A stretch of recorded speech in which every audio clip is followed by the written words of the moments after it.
For your indulgence, another minute or two and we'll get started. So I apologize and appreciate your patience.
While we're waiting for our last couple of members to join us, let me welcome everyone to Education, Health, and Environmental Affairs Committee.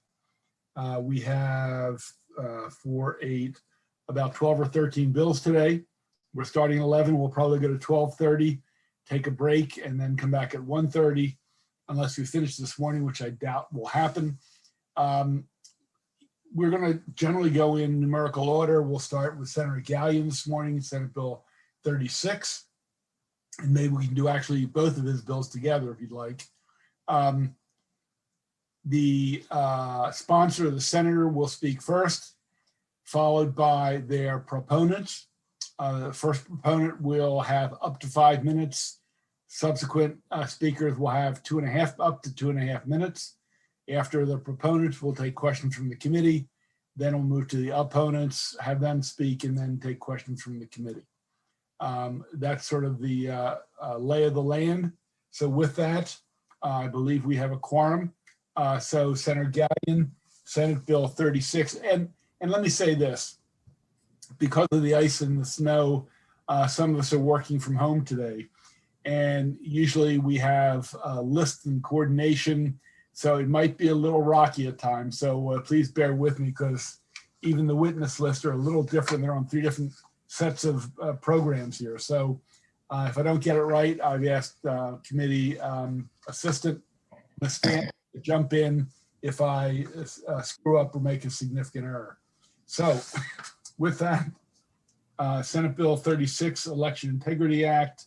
There is no other proponent or opponent who is giving oral testimony. There is written testimony, both favorable and unfavorable, in your file, committee. With that, Senator Gallion. Thank you, Mr. Chairman, and good morning, fellow committee members. For the record, Senator Jason Gallion here, representing District 35, Hartford and Cecil counties, to introduce Senate Bill 36, the Election Integrity Act. And that's a terrific name for a bill, isn't it? So hopefully that'll maybe give me a couple votes. You know, the title's always important, right? So this bill establishes that an agent of an absentee voter,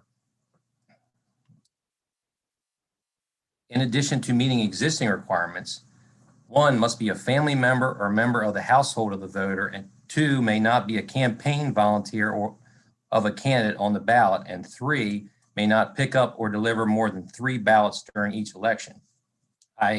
After seeing some of the testimony and hearing some concerns, I do have one amendment drafted that would also add a caregiver to who is allowed to be an authorized agent.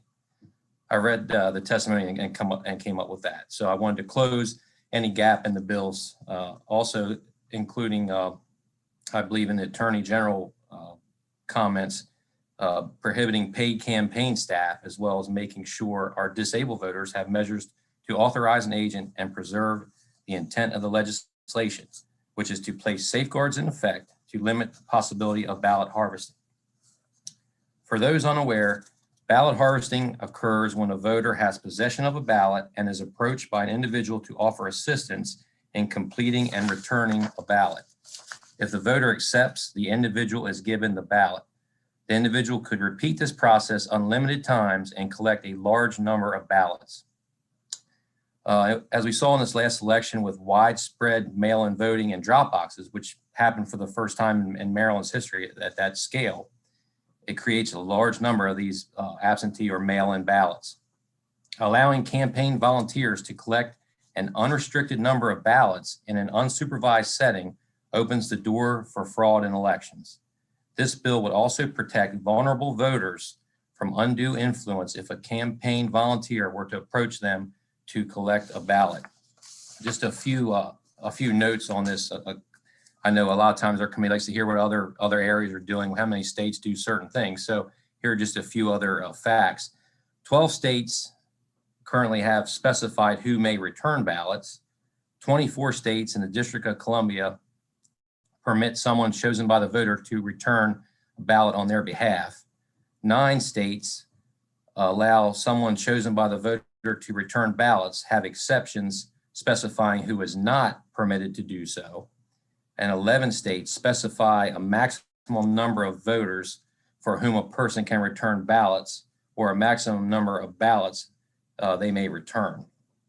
The intent of this bill, and I know it may need a little work with, as I mentioned earlier, with a couple amendments, but the intent of the bill is to restrict third parties who have a stake in the outcome of an election access to voters and their absentee ballots in an unsupervised setting. This legislation is not in relation to the results of the 2020 election. However, it's forward-looking to protect Maryland voters in the future. I want to be proactive and pass legislation to protect voters. And this goes for, to me, this is a nonpartisan issue. We want to look out for integrity for all, Republican, Democrat, Independent, bread and roses, all of them. So now that the mail-in voting is more prevalent, I think this is a very important bill at this time. And one other thing to add, I have concern for, elderly folks that may be pressured into giving these ballots, and this kind of puts some guardrails in effect since now, we have we're heading more towards the mail-in voting scenario. I know there's other bills that talk about doing a lot of that. So this is, I think, a common sense measure, and I would ask for a favorable committee report. Thank you. Thank you, Senator. And again, Senator Gallion's the only one giving oral testimony. There is a great deal of written testimony, both for and against, that you should check at your leisure, might not be the right word, but at other times by the committee. Committee, any questions for Senator Gallion? Seeing none, that concludes the hearing on Senate Bill 36. Thank you, Senator Gallion. Would you like to do? Sure. Your next bill, Senator? Okay. Yes, Mr. Chairman, it won't take very long. Then we're going to go to Senate Bill 340, offenses related to voting penalties. Again, the only oral witness is Senator Gallion. Senate Bill 340, Senator Gallion.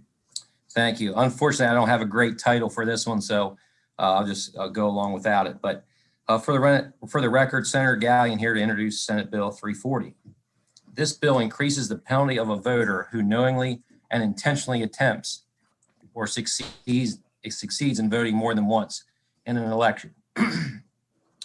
If an individual is in violation of voting more than once, they would lose their right to vote for 4 years. The intent of this bill is not to punish those who may unknowingly vote twice by accident or by error, but to target those intentionally trying to subvert our free and fair election process. In over 20 states, double voting is charged as a felony offense, while in Maryland it's a misdemeanor and subject to a fine of up to $5,000 and imprisonment of up to 5 years. Senate Bill 340 would allow for adequate punishment of those intentionally knowingly attempting to tamper with our free and fair election process. So, researching this bill, we looked, one option would be to increase this to a felony. And of course, if it was a felony and someone was convicted, they would lose their privilege of voting in that scenario. I honestly thought it had a better chance of passage and was more realistic to just leave it at the misdemeanor. I didn't mess with the fine either, which is currently up to $5,000.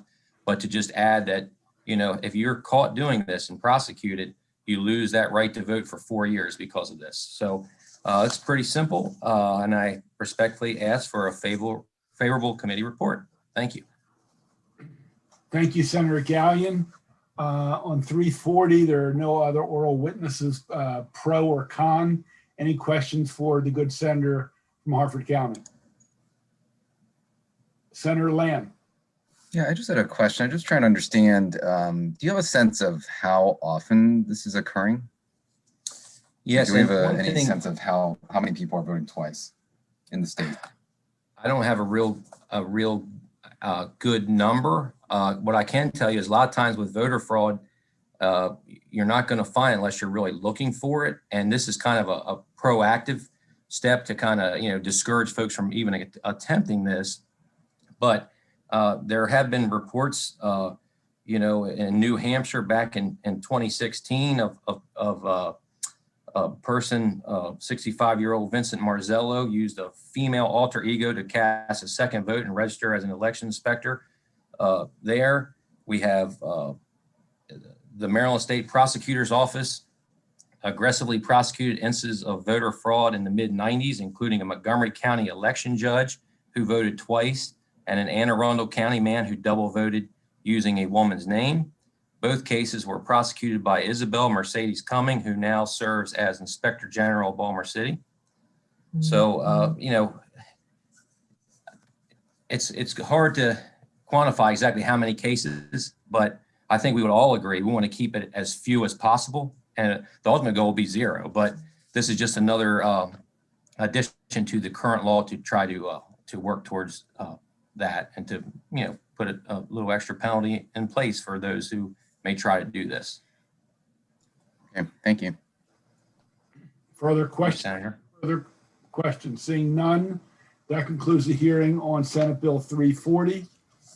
We'll go back to the chronology. Senator Ellis has a bill, Senate Bill 58, called Election Law, Local Boards of Elections Membership. We'll start with Senator Ellis. I see Mason Collins. I'm not sure I see Willie Flowers. If Mr. Flowers joins us, we'll start with him and then get Mr. Collins. If not, after Mr. Ellis, we'll go to Mr. Collins.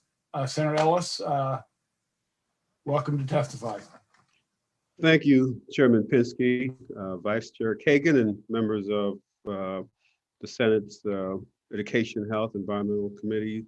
Thank you for your patience as I quickly go through this bill. Currently, and while I give the introduction, Lamora, if you could key up the presentation for me, please. Hopefully you will do. Thank you. Yeah, currently elections in Maryland are administered by local boards of elections. In each county, Baltimore City, there's a local board that decide polling locations and drop box locations. And the makeup of those boards, no matter what jurisdiction, is controlled by what's considered the majority party. And the majority party is defined by whoever sits in the governor's mansion. So if you have a Republican like we do in the governor's mansion, the majority party throughout all the counties in Maryland are Republican, including, say, in Prince George's, Charles, Baltimore City, majority Democratic areas. Republicans are the majority members on those boards. And it flips in case you have a Democratic governor that is on the current law, that's considered the majority party Democrat. And even in a very Republican county, the majority folks on that board of elections in that majority Republican county would be made up of Democrats. So, I believe in equity and fairness to everyone. And we just don't want any kind of hegemony, one group having dominance over the other. So I believe this bill will kind of fix that process. So the purpose of this bill, senators, is to require that the majority of the members of the local boards be registered members of the political party with the largest number of registered voters in that county or city of Baltimore. The remainder of the board members are required to be registered to the political party with the second largest number of registered voters in that jurisdiction. Next slide, please. Local board members are appointed to 4-year terms by the governor with the consent of the Senate. In all but 2 counties, each board consists of 5 members. In Prince George's County, the board includes 5 members and 3 substitutes. In Montgomery County, the board consists of 5 regular members and 2 substitute members. Next slide, please. Local boards originate as boards of supervisors of elections. Each board of elections is responsible for overseeing the conduct of all state and federal elections held in that jurisdiction. Little graphics on how to vote. I think we all know how to do that, but that's fun. Next slide, please. The Board of Elections should represent the majority of the voters in a particular county or district.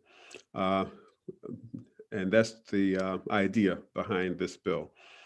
We hear of, in certain elections, in certain jurisdictions, you have long lines of people waiting. You have a shortage of machines. You have old machines that breaks down, and it just really disenfranchises voters. The voters are very suspicious of that, especially these failures happen in Maryland, and particularly Black and Latino areas of the state. And so we want to encourage voter participation. We want to ensure that all citizens know that they are properly treated and represented. The voters should have accurate representation in federal, state, and local elections. In order for the social contract to be upheld in our great democracy, there needs to be a democracy that respects and abide by the opinions of the majority of the people in that area. Next slide, please. Important highlights of SB 58. In reference to the Prince George's County, 4 regular members and 2 substitute members should be registered to the political party with the largest number of registered voters in that county. 1 regular member and 1 substitute member should be registered to the political party with the second largest number of registered voters in the county. If a vacancy occurs among the members of the majority political party, 1 of the substitute members will fill the vacancy. That's just one example. Next slide, please. In reference to Montgomery County, these are 2 counties with unique voter system. 3 regular members and 1 substitute member should be registered members of the political party with the largest number of registered voters in the county. So that under their system, that would be how this bill translates into granting the majority on that local board in Montgomery and previously Prince George's County. Next slide, please. 2 regular members and 1 substitute member should be registered members of the political party with the second largest number of registered voters in the county, and that is reference to Montgomery County. Next slide, please. And we have various references as you view this presentation later on. It's very fact-based. Thank you, Lamoria, for working those slides for me. And I just want to end my presentation and return the floor back to you, Mr. Chair, and ask for your favorable support for Senate Bill 58. Thank you. Thank you for that very concise PowerPoint and explanation. Is Willie Flowers with us? I know he had signed up or been signed up. I don't see him, Senator Pinsky. Okay, then Mr. Cullen, let's go to you, please. Yes, sir. Good morning, sir. Good morning, senators. And I want to just say thank Senator Ellis for giving me this opportunity to talk. This bill, I'm looking at it and I read it. It's a fair bill for all, because this bill, during the past elections and past general elections and stuff, we had a lot of scrutiny between what was going on and stuff. And this bill will make it fair for all to have their vote and have their rights to vote in an equitable way. So I'm in agreement with this bill, and I like the bill itself. And I understand the bill, and I thank Senator Ellis for giving me the opportunity to present it. Thank you, sir. Thank you, sir. Committee questions for the good senator from Charles County or Mr. Collins, if he stays with us. Questions, Senator Simon Ayer.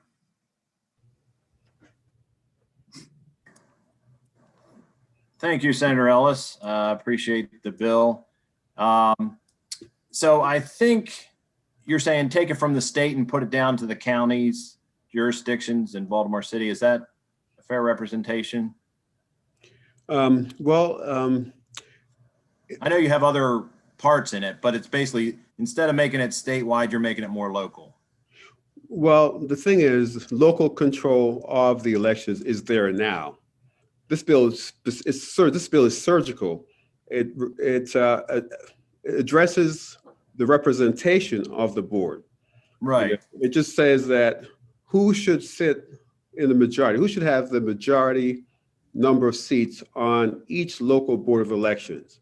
Right. So Based my on- question, the representation currently, at least for the vast majority, is based on who's in the governor's office.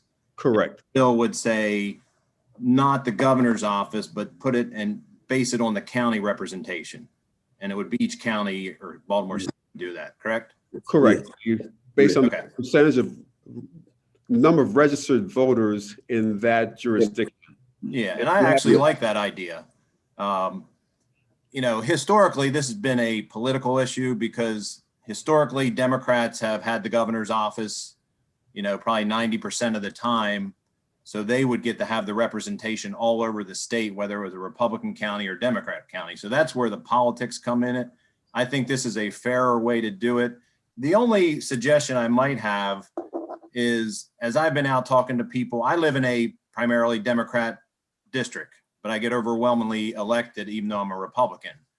And I keep hearing people say I register as Democrat, not because I agree necessarily with their views, but it could help with getting a state job or appointments or scholarships.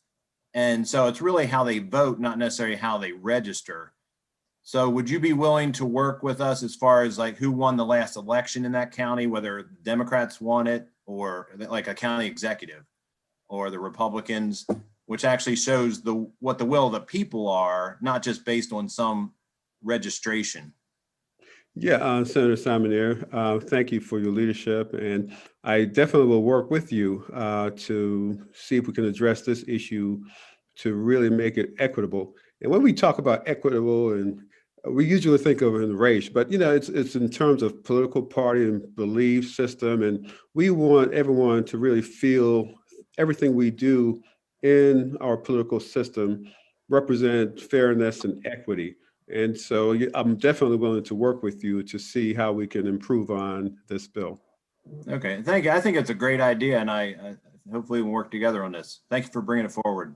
Yeah, you're welcome, Senator Simon. Senator Kagan has a question, Vice Chair. Thank you very much, Mr. Chairman. Senator Ellis, we are totally of like mind because that component is it's very similar to in my bill, Senate Bill 831. So delighted that we might be able to figure this out. One of the aspects that I want to save, and we'll do this when my bill is heard as well, but don't you think, Senator Ellis, that one of the key reasons to advocate for this issue is that voters won't experience the flipping and the flopping of Democrats picking early voting locations and then 4 years later, possibly the Republicans picking? There would be some continuity. And in red areas, there would be some continuity in most red areas, and in blue areas, some continuity there. So don't you think that's a really good reason for consistency for the voters? A good reason to support something like this? That is an excellent reason, Senator Kagan. Thank you. Great bill, Senator Ellis. So glad we're aligned, and so glad that Senator Simon Ayer sees the wisdom of it. That's awesome. Thank you, Mr. Chair. I think that kind of question is called a softball. It was a little bit of a softball, but this is a really important issue, and I think it's a great think outside the box idea. So very cool. Let me interject a quick question, then I'll go to Senator Carrozza. Senator Ellis, I mean, clearly, we don't want anyone to be disenfranchised. And I know there've been situations where voting locations have been selected that in fact have disenfranchised people in your own county, I think in the primary. But here's my question. That works both ways. In a Republican area, whether it's the county executive or the registered voters is primarily Republican, they would set drop boxes, voting locations, et cetera, and Democrats would do the same in predominantly Democratic areas. Does the bill, and I don't have in front of me because I'm working from a couple different screens and don't have my normal files, are there any general protections? In other words, look, I think by and large, they should be population centered to some degree. But I guess I'd like to be assured that no one abuses it and comes up with some policies that disproportionately affect the other party in whatever county they're in. So I guess my question is, how do we handle that? Okay, well, I've learned, thank you for that question, Mr. Chairman. We cannot eliminate all abuses with one bill. And so this is really targeted, focused on, making each county, each jurisdiction feel like they are part of the process and not being, how should I say, dominated by whoever is the governor's mansion. So the thing is, we have, and our democracy is very fragile, as we saw in the last January 6th, and so many people feel disenfranchised. And I think if we take one little step towards ending that, to say, hey, we don't want to, say if we have a Democratic governor next year, that all of a sudden you have Democrats running the Board of Elections in the Republican district. And like now we have Republicans running elections in Democratic districts. We can work on this one bit at a time. And I'm willing to look at beyond this bill, how we can take the next step after this to take away some of those concerns for disenfranchisement in those areas where, and hopefully as legislators set the tone, hopefully it can spread throughout the state down to the county level. And folks will say, you know what, we need to take care of everyone in an equitable manner. And so hopefully this can spread throughout the state. So. Okay, I guess I was just wondering whether there were some real obvious conditions we could put as amendments that had to be taken into consideration. I would just hate, say, the voters, and again, I'm not attributing partisan or nefarious attitudes, but if Wacomico County was primarily Republican and Salisbury was primarily Democrat, if they could put locations and policies in place that might hurt Democrats, and vice versa, Democrats might hurt Republicans in other jurisdictions. And I don't know if there's a simple way. There might be, 1, 2, or 3 different statements that said when they have their review, they have to consider X, Y, and Z, or something like that. I don't know the answer to it, Senator Ellis, and I appreciate the bill. I'm trying to figure out if I like it or not. The next gubernatorial election. Yes. So anyway, it's a question. We don't have to answer that now. I just wanted to float that by for transparency. And Mr. Chairman, we'll have Senator Ellis and then Mr. Collins. Yeah, and Mr. Chairman, with your vast experience in Annapolis, and I respect that and your wisdom, and I look forward to seeing your amendments to make this bill even better, along with the minority leaders. So, I'm really willing, I'm not wedded to the exact language, but anything we can do to really enhance that, not just perception, but the reality of more, how should I say, balanced approach to our elections. I really will work with you. Thank you. Mr. Collins can respond briefly, and then we'll go back to Senator Carros, who has a question. Well, yes, sir. I was going to address your question up in I was thinking, because when I was reading the bill, and there's a strong bill, like I was saying earlier, but stagnating the terms instead of having them just that majority party depleted altogether, maybe we could stagnate the terms of the people on the board, as in i.e. instead of just taking all the Democrats off of that year, just we could put up, stagnate their terms as in 2-3 years and keep it rolling that way, where it won't be one party just taking over. Okay, thank you, Mr. Collins. Senator Carozza. Thank you, Mr. Chair. And I was learning a lot listening to this. And I think what I keep coming back to is a question of fundamental fairness on both sides. I think that's what we're striving for here.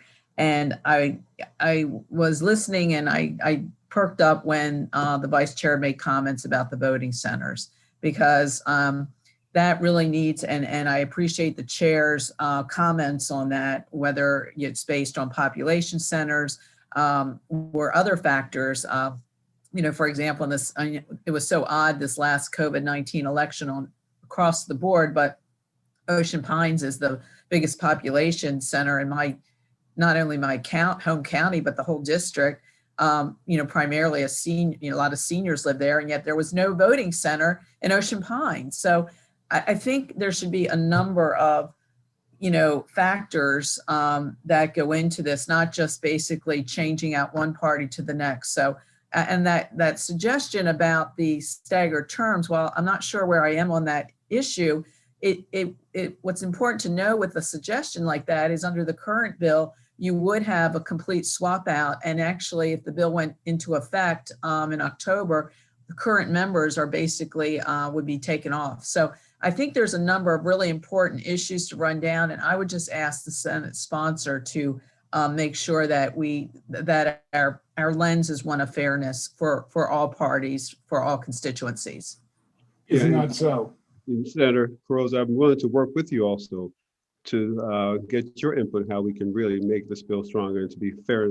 And thank you for that point about the implementation date. We can really work with that and adjust that if necessary based on your suggestion. So thank you for that.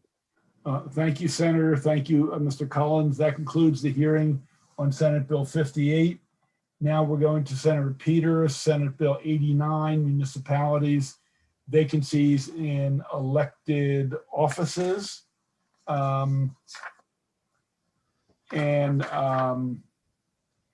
Senator Peters, after he presents, we have Angelica Bailey has favorable with amendments, and then we have one unfavorable, Stephen Gamatoria. So Senator Peters, welcome to EHE. Thank you, Mr. Chairman.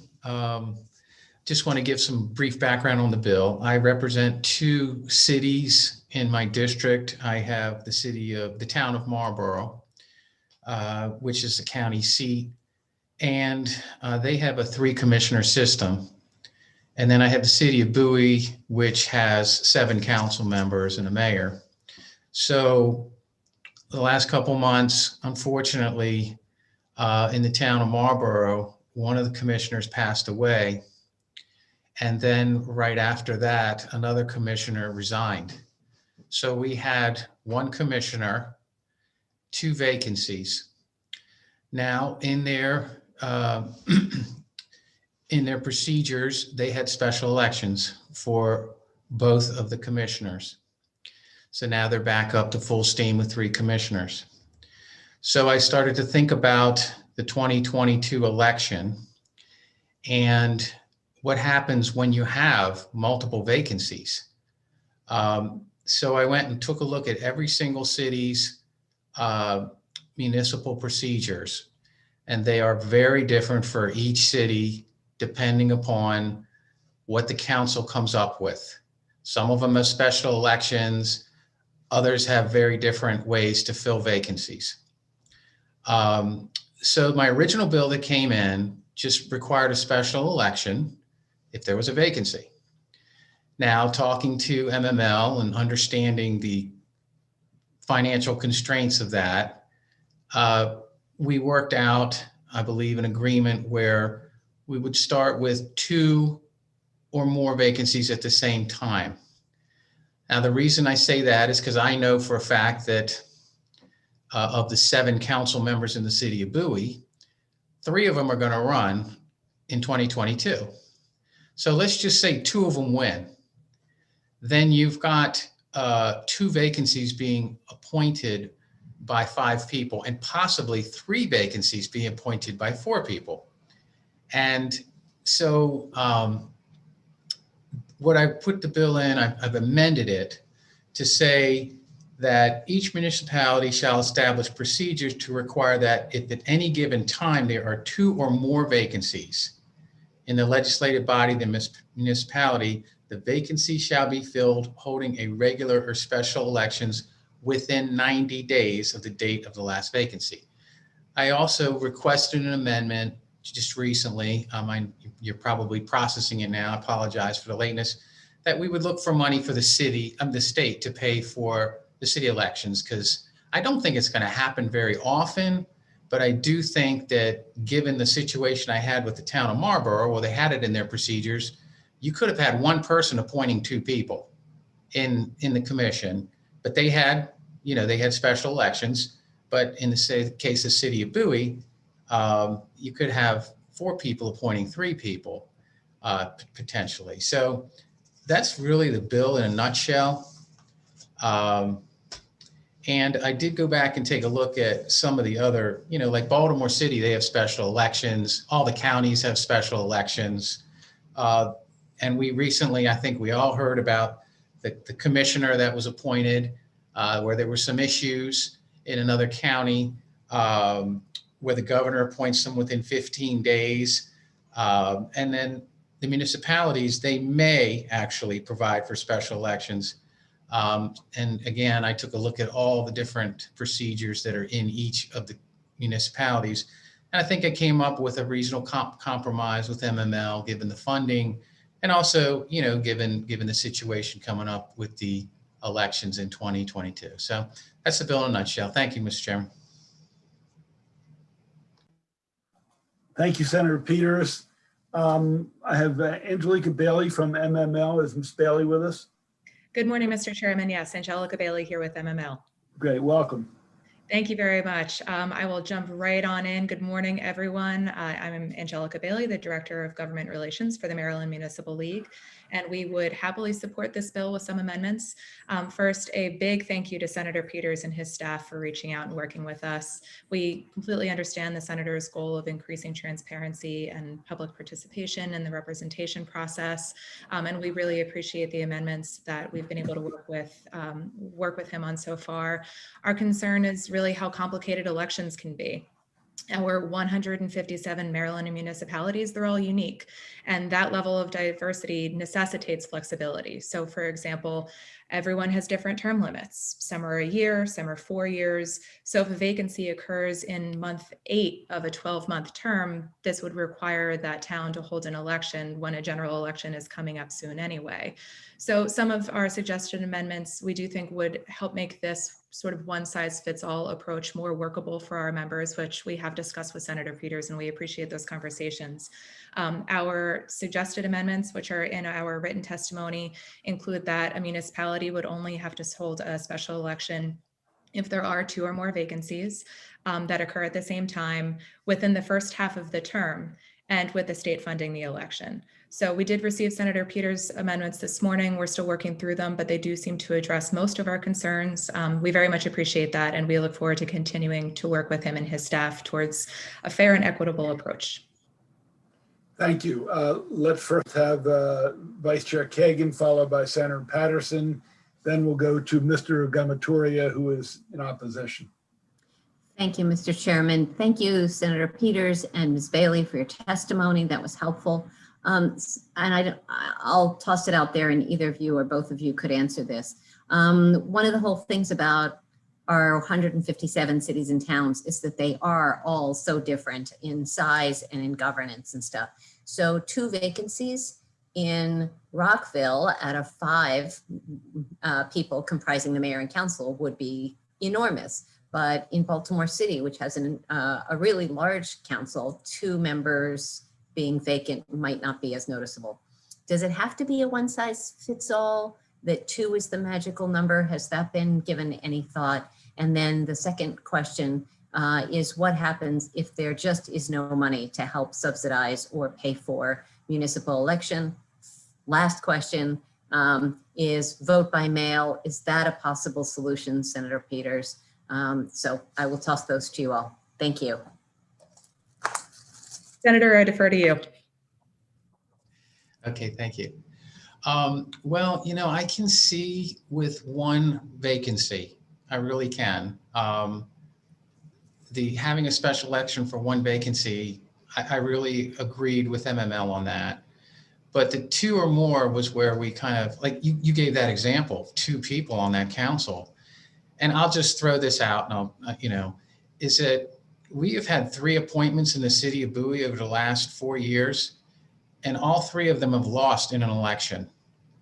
So, that was another reason I just thought, well, okay, we really need to have, and of course we have our bill coming out of this committee, Senator Lamb, Simon Ayer, which is going to change our process, to go to a special election after an appointment. So I just kind of feel like we need to move a little closer towards that in terms of getting candidates in who actually are beholden to the constituents rather than, having interviews and then having somebody appointed with the council. So again, well, we can talk offline also. I don't want to put you on the spot, but maybe we can talk about whether there's a multi-tier, again, smaller versus larger. And I know that a lot of jurisdictions already have in their covenants, in their bylaws, in their, I'm not coming up with the right word, but they already have all the rules of what to do with vacancies. And so I don't know whether states try to supersede local control on some of that. Any thoughts about vote by mail and about what happens if the money isn't available from the state, either of you? I'm a big proponent of vote by mail. And I think it wouldn't happen very often, so I can't imagine it would be that expensive. And I'm committed to help find the money for it at the state. Okay, says the powerful guy on Budget and Taxation Committee. All right, Angelica Bailey, anything you want to add to that, or do we turn it back to the chair? Thank you, Vice Chair. You've asked 3 really great questions. I'll start with the first one about a one-size-fits-all approach. It really is tough. Every municipality already has procedures in place for vacancies, 40%. Charter, that's the word I was going for, sorry. I had a feeling that's what you were going for, yeah. They all already have procedures in place for vacancies. 40% already require special elections. Elections can be costly. They're logistically challenging, especially for our smaller members. Our thinking with requiring this to be triggered at 2 vacancies, if a quorum can still be reached on a legislative body, then is an election with its challenges and costs really worth it? And especially for our smaller members, it's just very, very challenging, which is one of the reasons that state funding piece is really crucial. I mean, without it, I hate to say unfunded mandate, but this would really, really cause some issues for a lot of our folks if they had to drum up the money for it themselves. We've pulled together some research from our members, and the cost of holding an election, whether it's special or regular, it varies a lot. It can be very, very expensive. Riverdale Park, for example, its last population count in 2019 had about 7,200 people, and their elections cost $11,000. Oh my God. Yes, we've got more. We've got lots of it. And, sometimes it depends on if the town is doing a major education outreach. Mail-in voting can certainly help, but a lot of our members have already been implementing that. It can cut down on some of the cost, but then educating folks and making sure that they can return the ballots and paying for that prepaid postage and setting up the drop boxes. It doesn't cost nothing. Mail-in voting is great, but it doesn't really solve this challenge for us. Thank you both for your answers. Appreciate it. Thank you, Mr. Chairman. Thank you. Senator Patterson.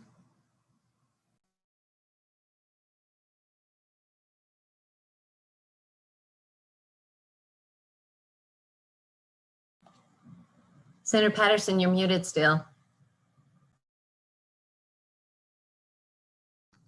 Okay, are we good? Good. Thank you, Mr. Chair. But the last two speakers pretty much answered some of the questions that I wanted to ask. But we got different size municipalities, if you will. Like in my district, I have one.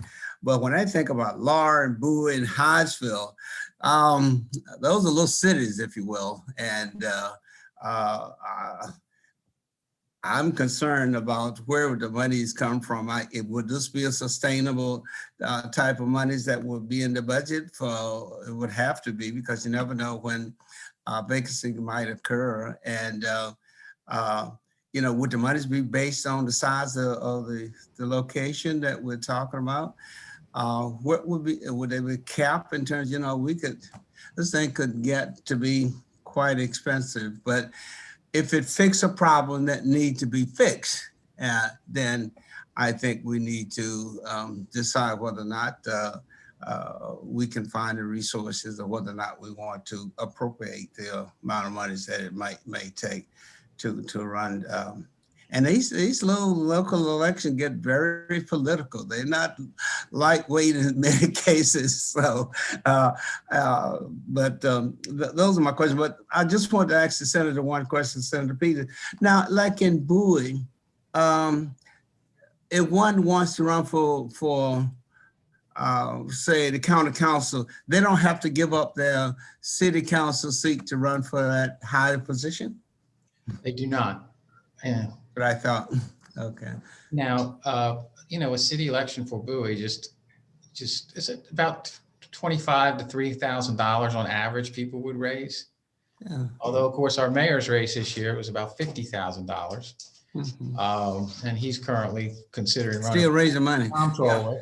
Yeah. But, that was why we went to the 2 or more, because again, if we just did it for every single vacancy, I could see how that would be so expensive. And, the cities are, as a former city councilman, for Bowie, the cities have always been fighting for highway user revenues, just getting back to where they were originally. So I would be committed to get it in the budget this year for the state, given the, it's got to be 2 at the same time, and so I would commit to that. My last question.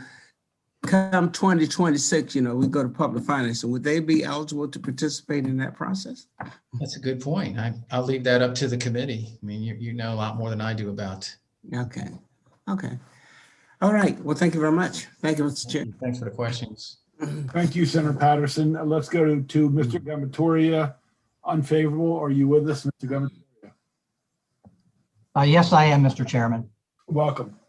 Thank you, and thank you, Mr. Chairman and committee members and Senator Peters for allowing the city of Havre de Grace to speak on this. My name is Steve Gamatoria. I am the current Chief of Staff to Mayor Martin in the city of Havre de Grace. I am also a 3-term former city council president and a 2-term former city council person. The city of Havre de Grace opposes the Senate Bill 89 as written. I do have to say I'm very encouraged by some of the amendments that we've heard this morning and some of the discussions that continue. However, if passed, this legislation would require each municipality to establish, or in many cases augment, procedures requiring vacancy in elected officials to be filled through a special election held within 90 days after the vacancy occurs. The city opposes state government mandating how a municipal government fills a vacancy in an elected office and believes the decision of how those vacancies are filled remain with the municipality. This overreaching legislation attempts to solve a problem that may not exist statewide by restricting local governments from utilizing succession plans. Furthermore, there is a contradiction with the Maryland Constitution, which allows municipal corporations to amend or repeal an existing charter or local laws relating to the incorporation, the organization of government or affairs of said municipal corporation. How such vacancies in the office are filled should be determined by the municipal legislative bodies and codified in their municipal charters. Lastly, this legislation, as has been mentioned a number of times, is virtually an unfunded mandate in a small municipality like the city of Havre de Grace.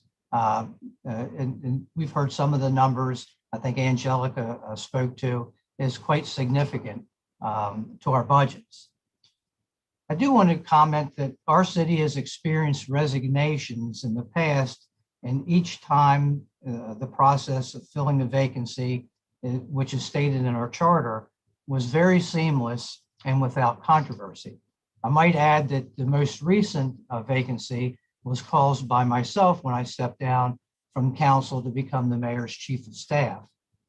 In each of the last three appointments that the mayor has made here, those individuals completed the term, each ran a re-election campaign, and in every case were re-elected. So I do appreciate the opportunity again to speak.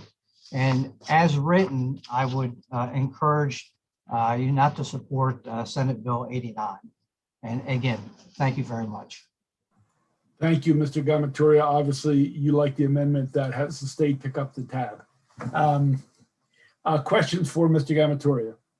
Seeing none, that concludes the hearing on SB 80. Thank you, Senator Peter. Thank all. Thank you, Mr. Chairman. No, thank you. Let's go to 233, Senator Simon Ayer, absentee ballots, envelope prohibitions, ballot status information, and signature verification. We'll start off with Senator Simon Ayer, and we have Diane Waterman is also favorable. Then we'll take questions. No one is signed up in opposition. Okay, Senate Bill 233, Senator Simon Ayer. Well, there you go. No opposition. Maybe I'll just move favorable right now. Anyway, let me state up front, the Board of Elections have implemented our election system as prescribed in law by this body. This is not a critique on their abilities, but rather the laws in place that the board follows. Whether you believe there is minuscule or massive amounts of voter fraud, the 2020 elections have undeniably shaken the public's confidence in Maryland's election process. That's why we, as a legislative body of Maryland, have the responsibility and obligation to enact laws that ensure the integrity of our elections. I'm not here to get into a debate about the volume of fraud, but there are definitely areas which we can identify in our mail-in election system where fraud could easily take place, and we have the duty to put protections in place. As you know, our absentee ballot or mail-in ballot process was never designed to handle what occurred during the pandemic. It highlighted areas where we saw flaws in the system. In the primary, for example, ballots were mailed out to all voters without being requested by the individual. So we saw many cases where ballots ended up at houses where the people no longer lived, whether they moved somewhere in the state or completely to another state. There were also those who simply did not want to vote for one reason or another, which ended up being millions of unused ballots sitting somewhere in the public, ripe for fraudulent activity. As policymakers, we must do everything in our power to address known areas where fraud could easily be accomplished. I will leave the politics out of it. This is simply our responsibility of election integrity. One of the main flaws in our systems is that once a ballot is out in the public, there are very little protections against someone sending in a ballot that isn't the voter listed on the ballot. For these millions that don't vote, every one of these ballots could be signed with a scratch and dropped in the mail or polling place drop box, and they would be counted with no further safeguards, no other questions asked, no verification. That is because our system has no checks if a ballot is signed and sent in for a voter that does not vote. There are other problems if the actual voter shows up later to vote in person, as they will have to fill out a provisional ballot and likely will have their ballot discarded based on duplication and current law. Those who oppose safeguards say there is little or no fraud reported. So in response to that, I would say first, if you don't look, you won't see it. It would be analogous to someone asking the Board of Elections how many people had cancer that voted in the last election. They may personally know of 1 or 2 friends, so they'd say it's very few people with cancer who voted that we know of. Well, why would they make a statement so inaccurate? It's because they're not looking for the information. In the same way, the Board of Elections is not looking for absentee ballot fraud where the voter never votes. And again, millions of opportunities to do this. Secondly, you don't need mass fraud to change outcome in Maryland elections. There are numerous cases of handful of votes deciding a contest in Maryland. If you'll remember just recently in the 2018 Baltimore County executive race, it was decided by approximately only 20 votes. In my district in a delegate race, it was less than 10 votes, and so many other cases in Maryland. A little fraud can have dire consequences.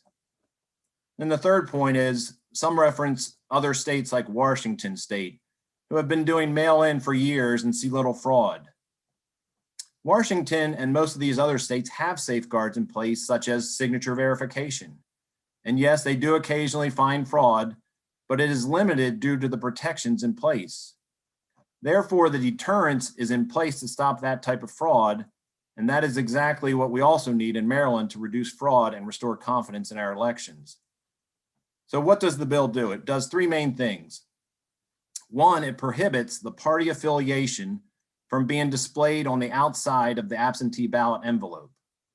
Secondly, it requires the Board of Election to provide tracking from the time the ballot is requested until it is counted. And lastly, it requires the Board of Elections to do a study of best practices on signature verification in other states and simply report back to the General Assembly with their recommendations. So as to the first point, we want to avoid mischief and possible fraudulent activities when the public can see the party affiliation on the outside of the envelope. It's just common sense not to have it on there. Secondly, the current tracking was limited and basically allowed the requester to see what actions the board did: send it, receive it, count the ballot. This would provide a system much like tracking a FedEx package. The voter could see it through the whole process, as other states do in one form or another. And lastly, the third thing, given the importance of safeguards, this would have the board study the best practices of other states, which is in the majority of other states in America, both Democrat and Republican states with signature verification, to see how they implement their system and report back to the General Assembly. There are different methods of verifying signatures, such as comparing a signature to the voter registration or comparing it to the MVA database and so on. And they would just look at those and report back to us. So in conclusion, Maryland's mail-in process was never designed to handle the volume and new protocols we saw during the pandemic. Additionally, we saw the necessary safeguards were not in place, so we have an obligation to address these flaws in our election system and give the public the confidence they deserve in our election system. I ask for your favorable consideration.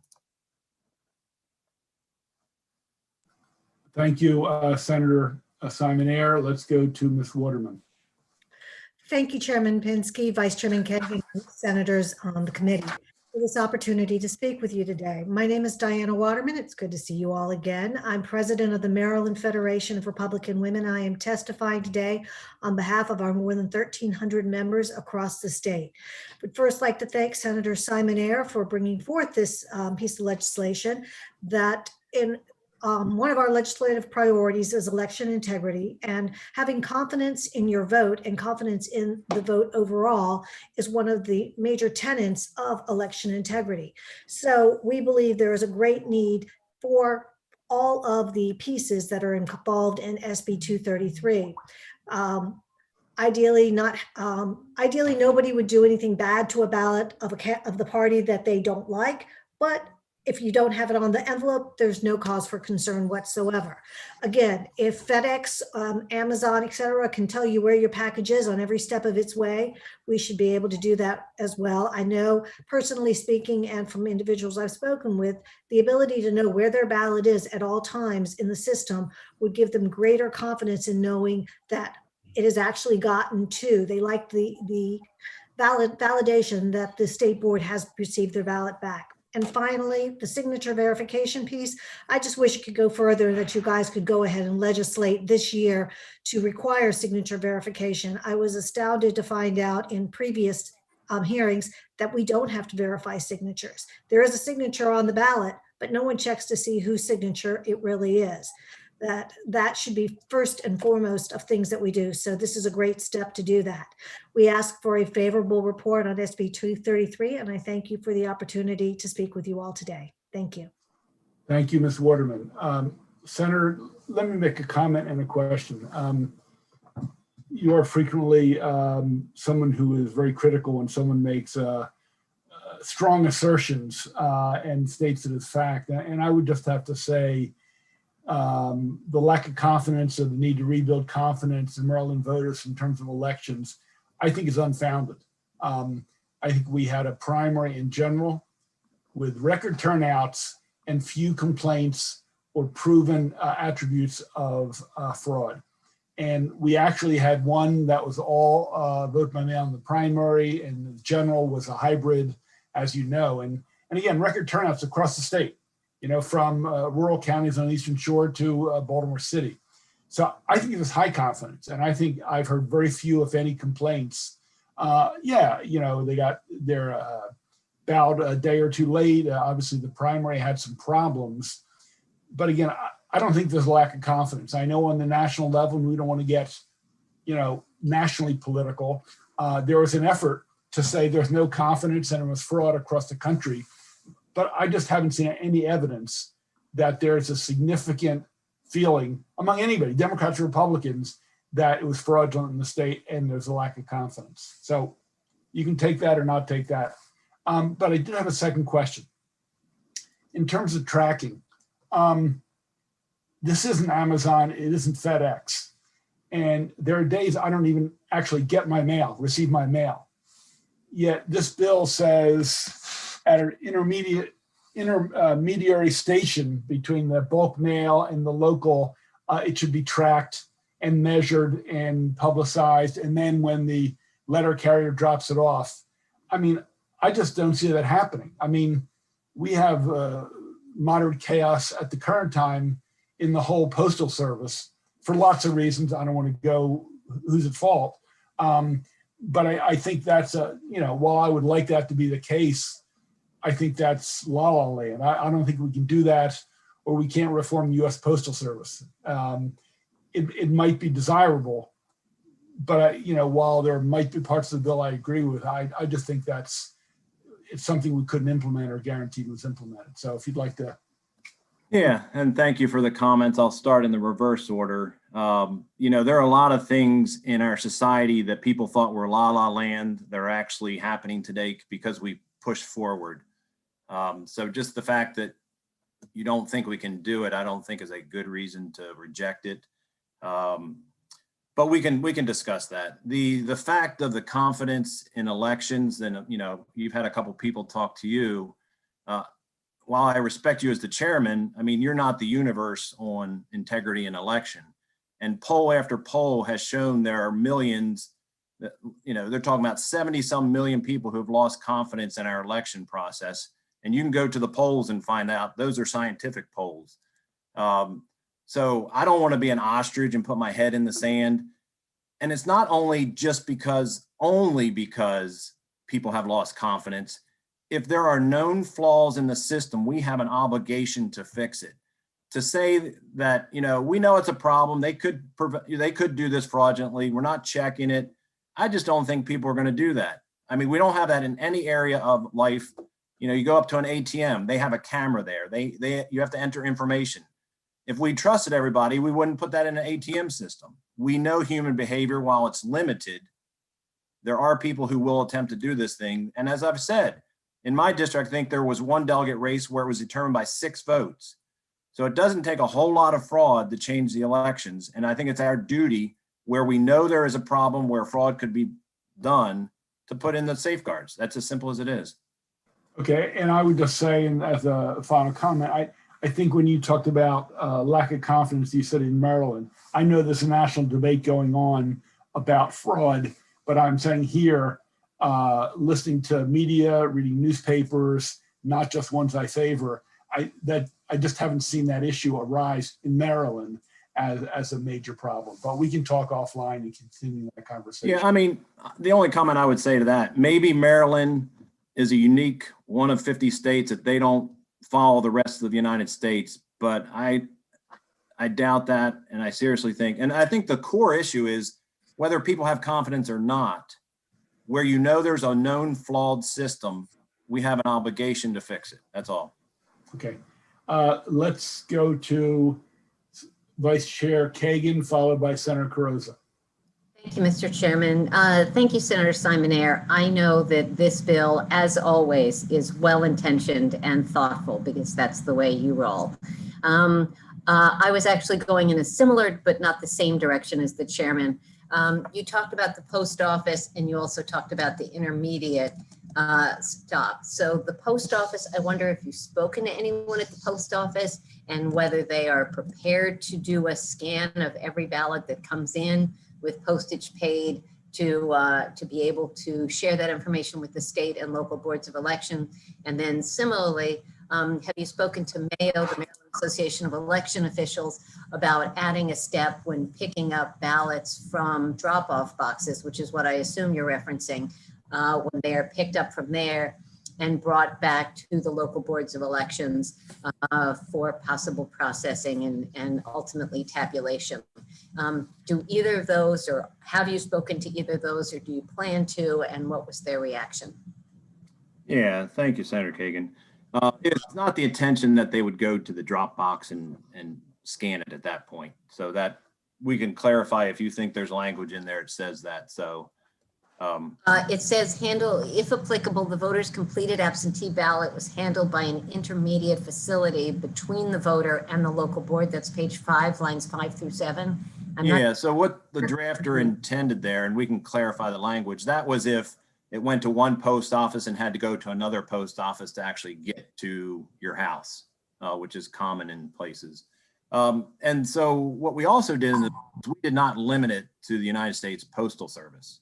It's just a postal providing service. So whatever the Board of Election chooses to use, they could. We have seen that other states have implemented this in various forms throughout the United States. So we know it's possible. Certainly we're willing to work with you if you think there are certain technical problems with it. We could deal with that in the committee. Okay, so we can talk about that. If I can just do a quick thing. The bill. Quick thing. The quick thing. You talk about whether the voter's absentee ballot was counted, and if not, why not?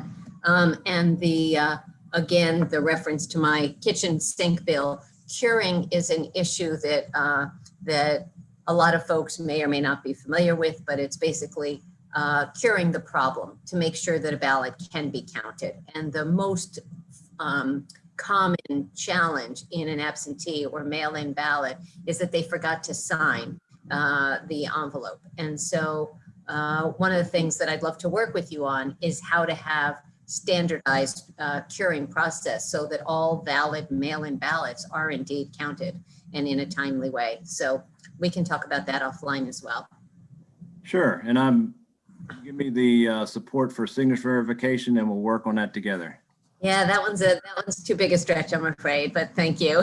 Thank you. Mr. It's a shame because a lot of the progressive states have that implemented in their process to ensure integrity. Yeah, and so do states that are covered by the Voting Rights Act because they try to suppress voter turnout. So Okay, let's have that debate in committee instead of in the hearing. Senator Carozza. Thank you, Mr. Chair. And my question is not national in nature. It's more what I hear from my constituents. In all three of these issues, tracking, the identification of party affiliation, and the verification of signatures, I've had multiple constituent requests from all three of my counties about these issues. So, and the fact that they're basically saying that we need better safeguards.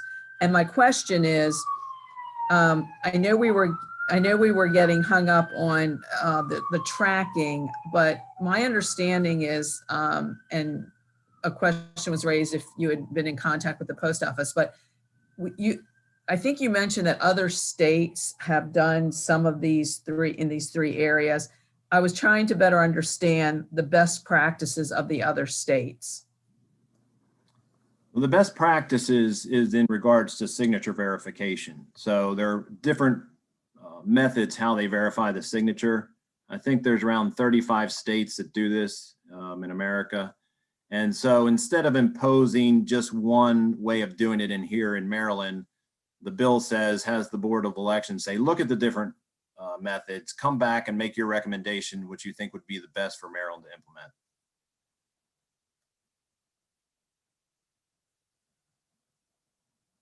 Okay, does that answer your question, Senator Cruz? Okay, Senator Patterson. Unmute, Senator. Okay, thank you, Madam Vice Chair. Thank you, Mr. Chair. I just want to chime in and just make a general statement. In my district, and I assume in my county as well, I didn't get any negative feedback about fraud or those kind of things. The only negative concern that was talked about in my circle was that perhaps we need to do a little better PR educational approach in terms of encouraging potential voters and voters to about timelines to get your ballot and the required signature and the other area of you know, not missing the opportunity to take advantage of the process. And then I called up my deputy chief for Prince George's County Board of Election, not a staff person. And, you know, we talked and I somehow think we came to a full conclusion that perhaps this was the best, smoothest operation we've had in quite a while.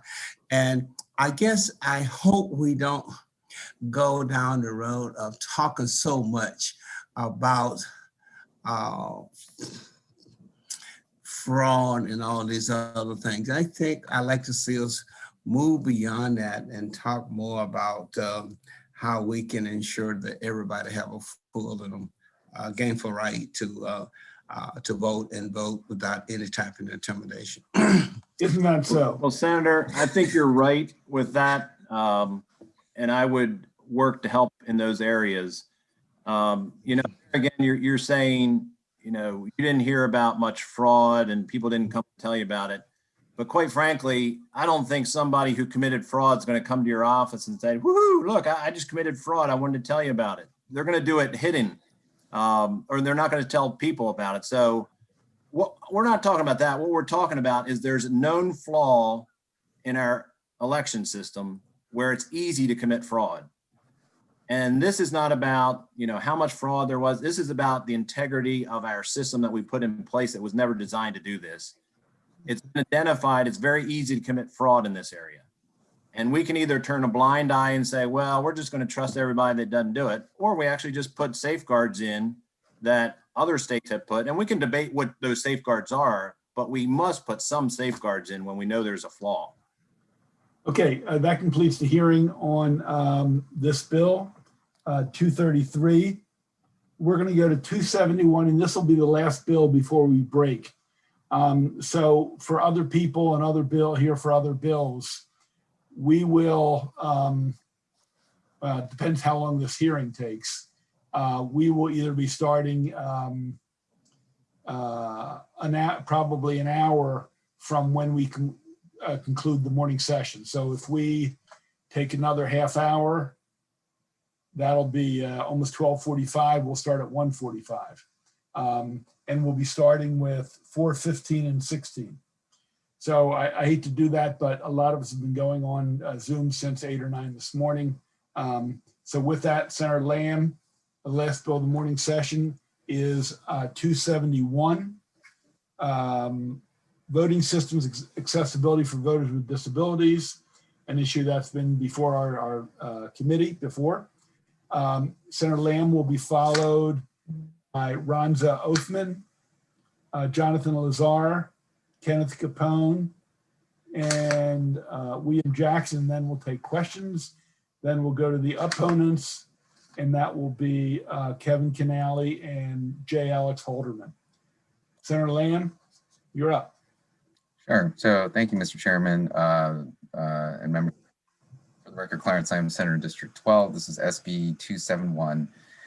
And this is an issue, as the chairman's mentioned, has come before our committee before. We do have new members, and we also have updates from the prior election too. And so thank you, Lamori, for bringing up the slides. If you can go to the slide. So I want to give a very brief background, just so that everyone's refamiliarized with this. We've kind of gone back in time with our voting system since 2016, when we had a fully electronic voting system that was accessible to people with disabilities. In order to improve election security, the legislature moved to have the state board use a ballot system that creates a paper trail for security reasons. However, the State Board of Elections has decided to implement this requirement in a way that infringes on the rights of voters with disabilities. Our current voting system uses mostly bubble sheets that you're familiar with that are not accessible, however, to people with certain types of disabilities, especially those who are blind or have other motor function disabilities. This means that individuals with disabilities are being forced to use a voting system that's segregated from and different from the general community. There's, in my opinion, and those who are supportive of this bill, no reason that Maryland can't have a secure election that also protects the rights of voters with disabilities. If you move to the next slide, please. To make ballots and voters with disabilities use these ballot marking devices, or BMDs, is what the state board is currently doing. These BMDs are designed to allow individuals with disabilities to cast ballots independently. They can read the ballots using headphones, can magnify the print, can use a keypad or touchscreen device as an input mechanism. The machine then records the voter's selections on a paper ballot that is still inserted into a tabulating scanner. The machine does not tabulate, catalog, store, or in any way cast the selections marked on the device. It simply marks them on the paper ballot inserted into the machine. This ballot can then be scanned like the other standard bubble sheets that are placed in the system by other voters. Next slide, please. The problem with the current voting system is that individuals who are members of this protected class, those who have disabilities, are required to use a voting system that's different from those for the general public. And this is particularly problematic because the ballot marking devices used in Maryland generate a ballot that is significantly different in size and form from the ballot used by the general public. And therefore, the votes of voters with disabilities are in a way being denied voting privacy and the right to cast a secret ballot, one that's not distinguishable from others. Next slide. You'll see, you can go to the next slide, please. Here's a photograph of the two different types of ballots. One on the left is a hand-marked bubble sheet ballot that I think most folks are using. And the image on the right is one that's created with a ballot marking device. As you can see, the ballots look very different. They're clearly distinguishable from one another, and the ballots used by people with disabilities, and those, you can clearly distinguish those that are used by individuals with disabilities from those voters who do not. Next slide. And so, this is what is called a segregated ballot, so to speak. The current law prohibits segregated ballots for people with disabilities. However, despite the awareness of this issue, the state board has not yet corrected the problem that's here. The Attorney General has opined that the ballot is segregated if it is distinguishable from other ballots, whether it's in form or handling, and resulting in a loss of privacy for the voter. Next slide. The General Assembly was advised, or the Attorney General rather, was advised in the state decision in 2013 that if the State Board of Elections uses non-identical ballots like they're doing now, they must use procedures to ensure that a significant number of non-disabled voters will use the accessible voting system, the alternative voting system.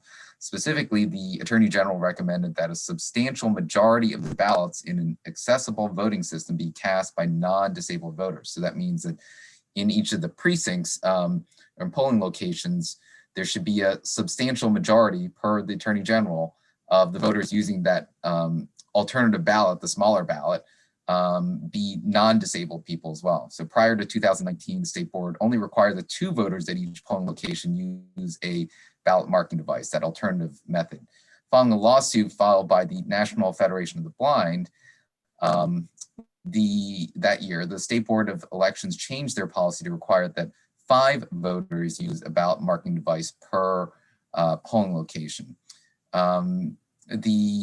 The National Federation believes that neither the state board policy, whether it's 2 ballots or 5 ballots, is sufficient to ensure that there is required protection for the secrecy of those voters who are casting these ballots that have disabilities. Next slide.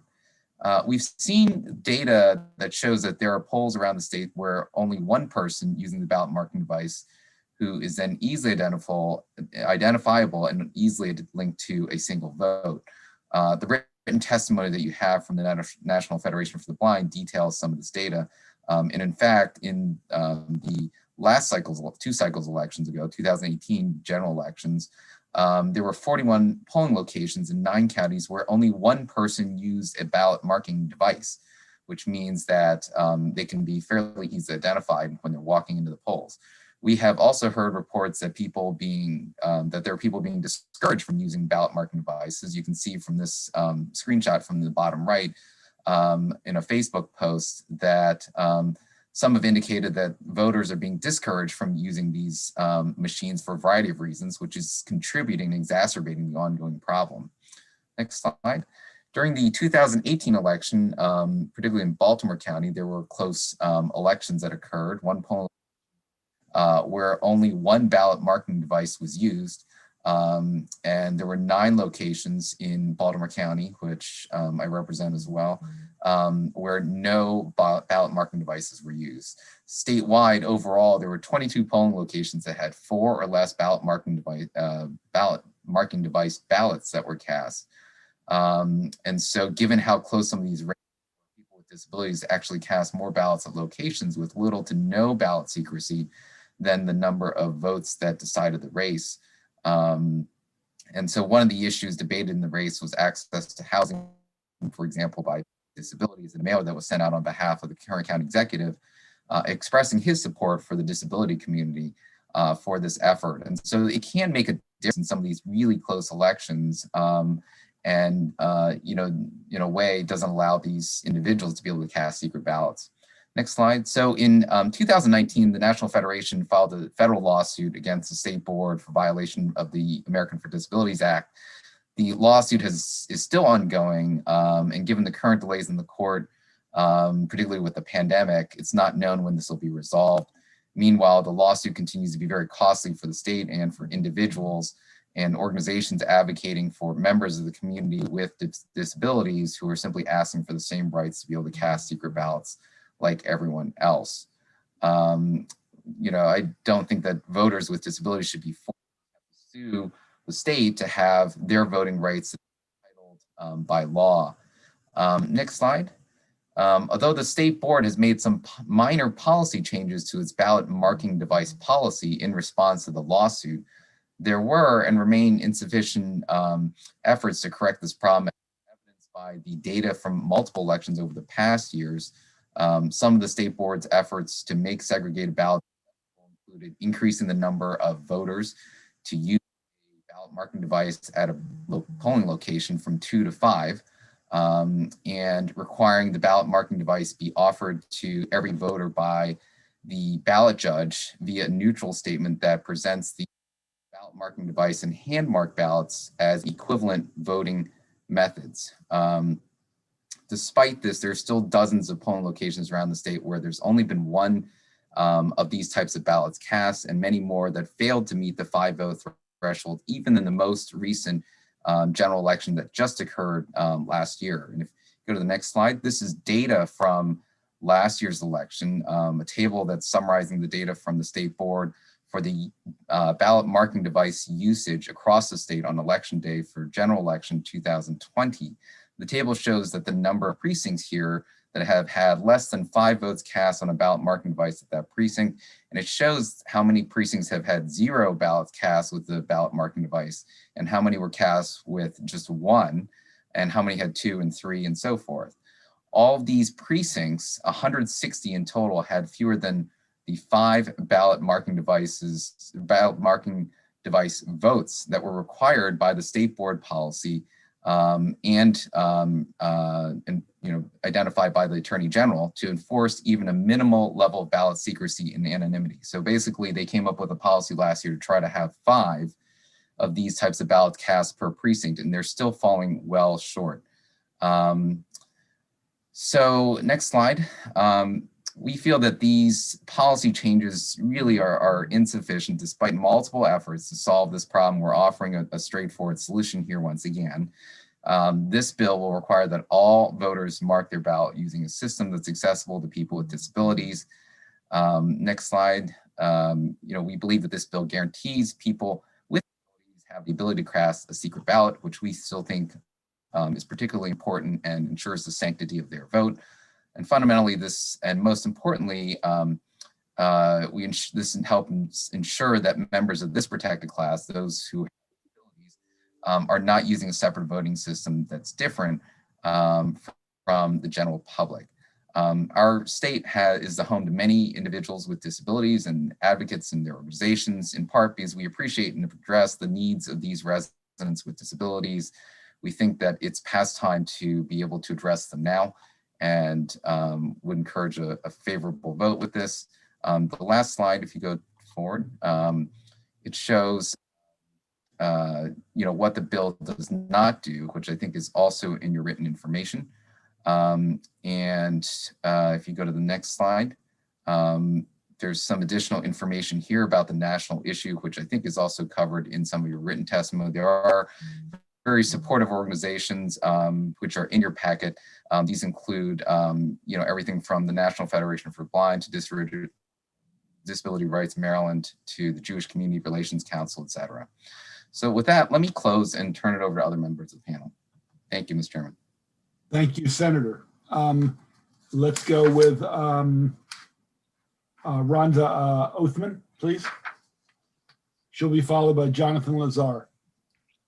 Good afternoon. For the record, my name is Ronza Othman. I serve as the president of the National Federation of the Blind of Maryland, which is the state's oldest and largest organization of blind and low vision citizens. Mr. Chair, Madam Vice Chair, and members of the committee, thank you very much for entertaining this proposed legislation once again. This is the third year this bill has come before you, with an additional 2 years of legislative advocacy on our part and the part of those who are disenfranchised because we belong to a protected class, that class being disability.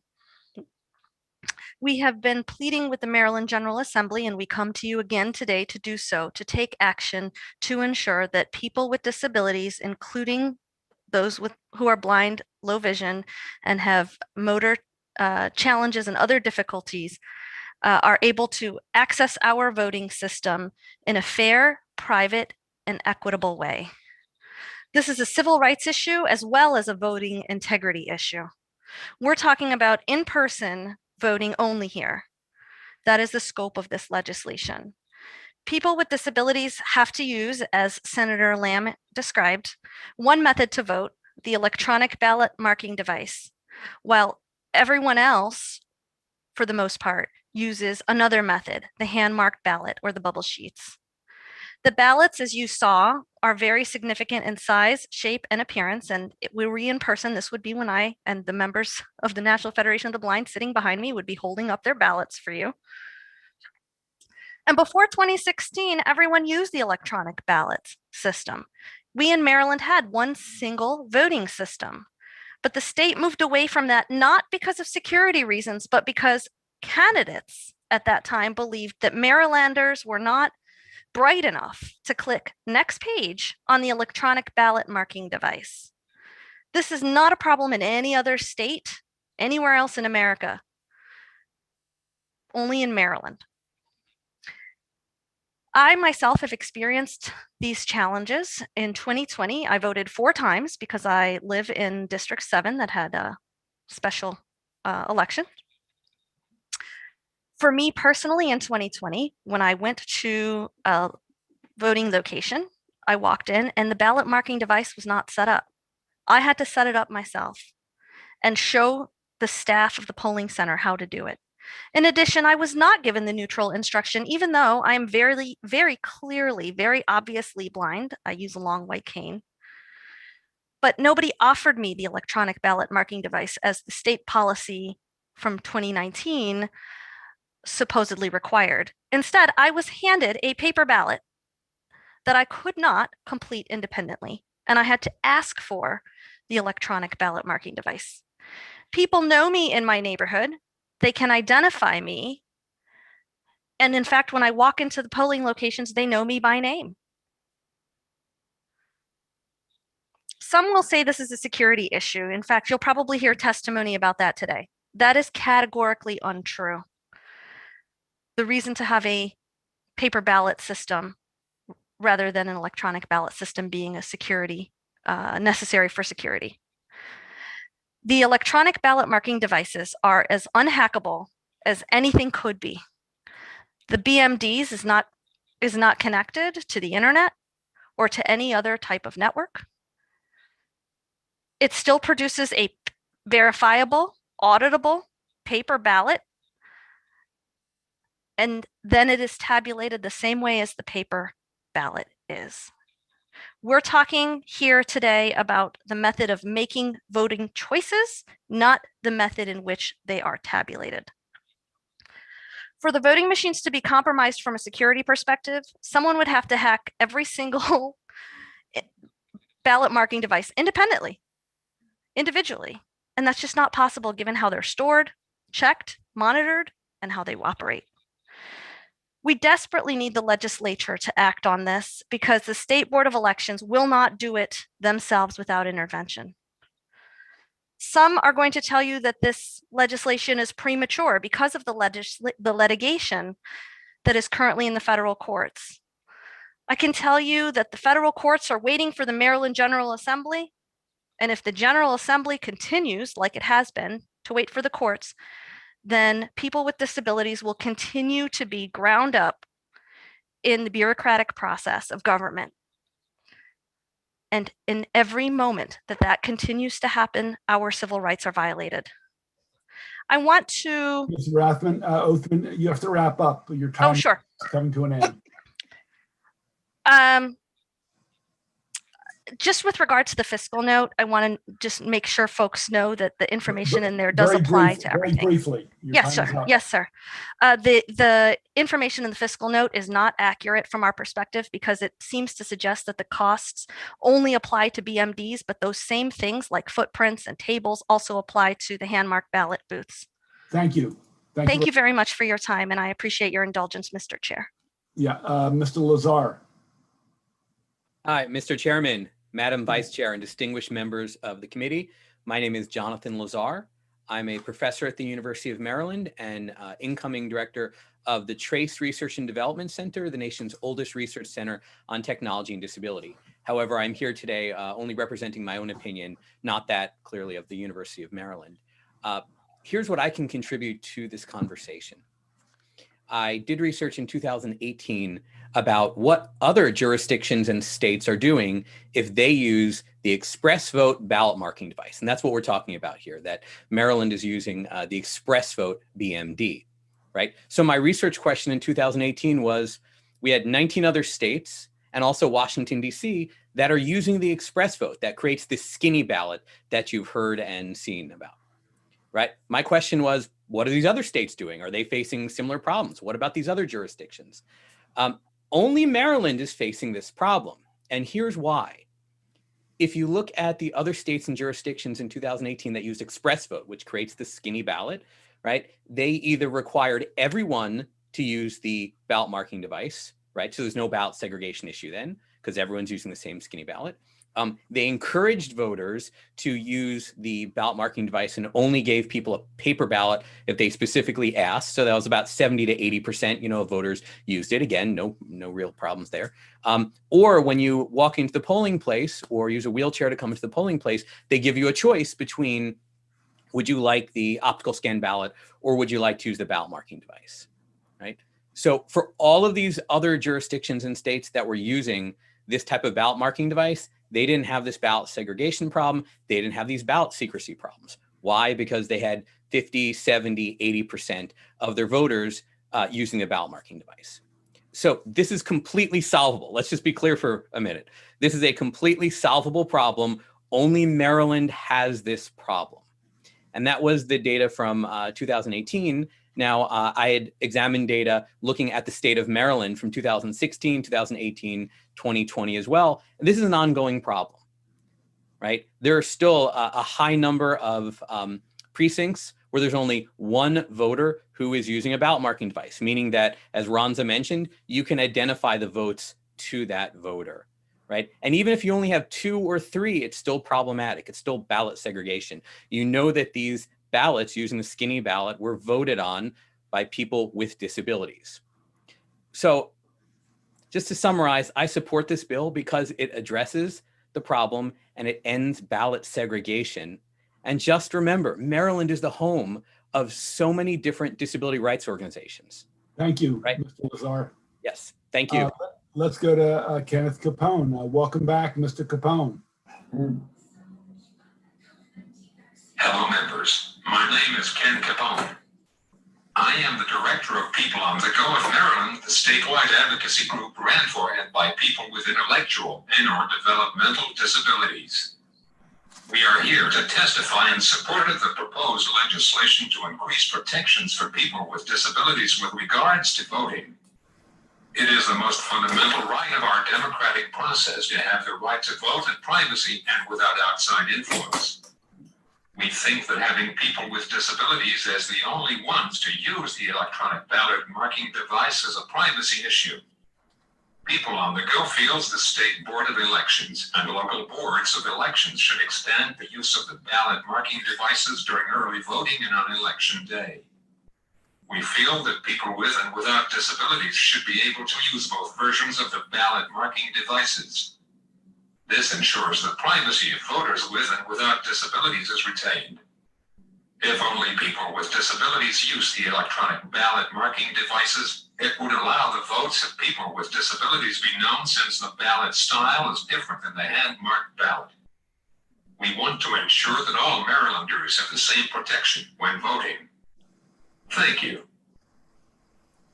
Thank you, Mr. Capone. For those who are new to the committee, Mr. Capone has testified many times on many issues over the years in front of the Education, Health, and Environment. Thank you, Mr. Capone. And finally, we have William Jackson. Is Mr. Jackson with us? Good afternoon, committee chair members. My name is Ben Jackson. I'm a staff attorney at Disability Rights Maryland. Disability Rights Maryland is Maryland's protection and advocacy organization. It's a federally mandated program, and my work is funded through the Helping Americans Vote Act. The issue that Senate Bill 271 seeks to resolve is the problem of ballot discrimination. In Maryland, voters have the right to a private and independent ballot.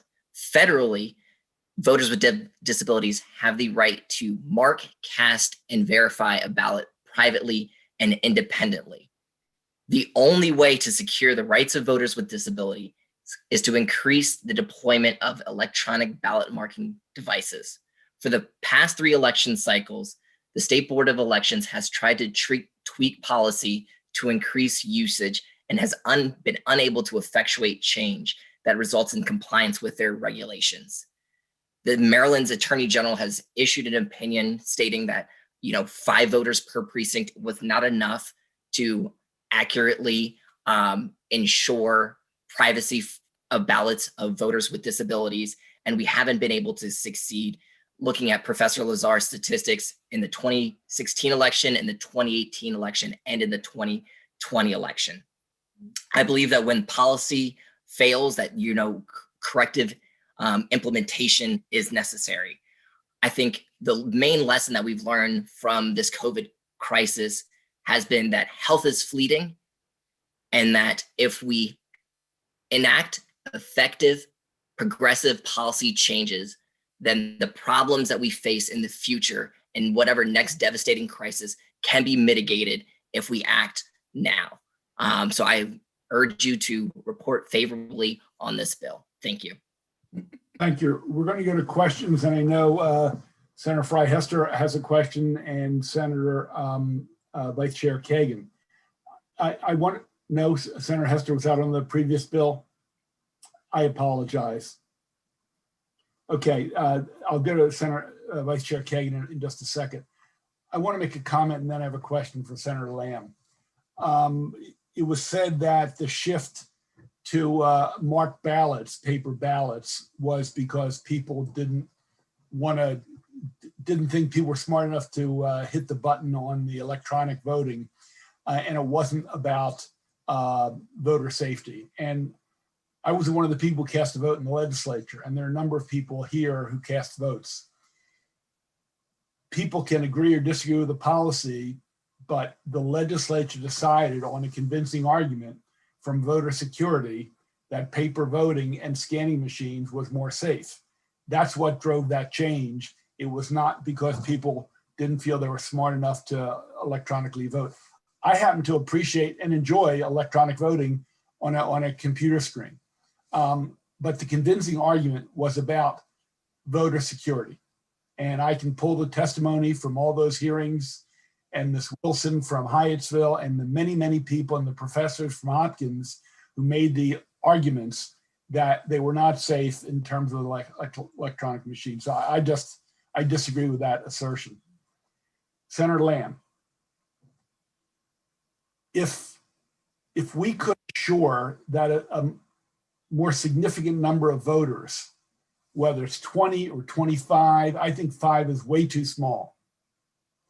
But if we could assure, one, there was a higher number, and there was efficacy in the local boards and local training to assure that there would be a significant number of people to, I hate to say hide, but to make anonymous the votes of the people using the BMDs, would that suffice? I mean, the other option, and you can say 5 million is not a right fiscal note.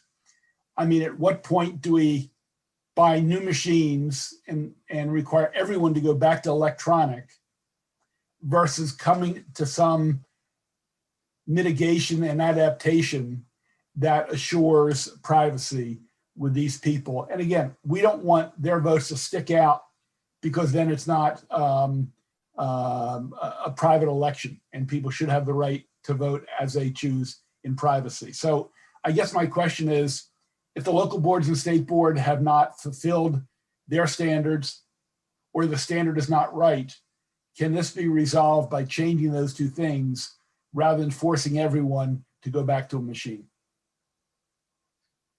Yeah, so a few quick points. One, I agree to your earlier point too. I think my paper trail. To your second, I guess, first question.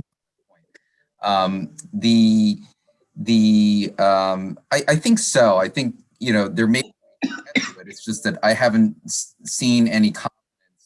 I don't have any confidence from what has been demonstrated by the state and local boards that they would be able to reach a number. They can't even reach 5 at this point. And so I think if there's some way to reach that, I would be open to that. Whether it's 20 or 25, I think that would be great if we could reach that across all of the jurisdictions. But as you can see, even in the last election, when we tried to implement some kind of a policy to get to 5, which is a pretty low threshold across the state, we're still falling well short. And so I think my quote last year was, it's really just kind of rearranging the deck chairs on the Titanic. It's still going to fall well short in future elections as well.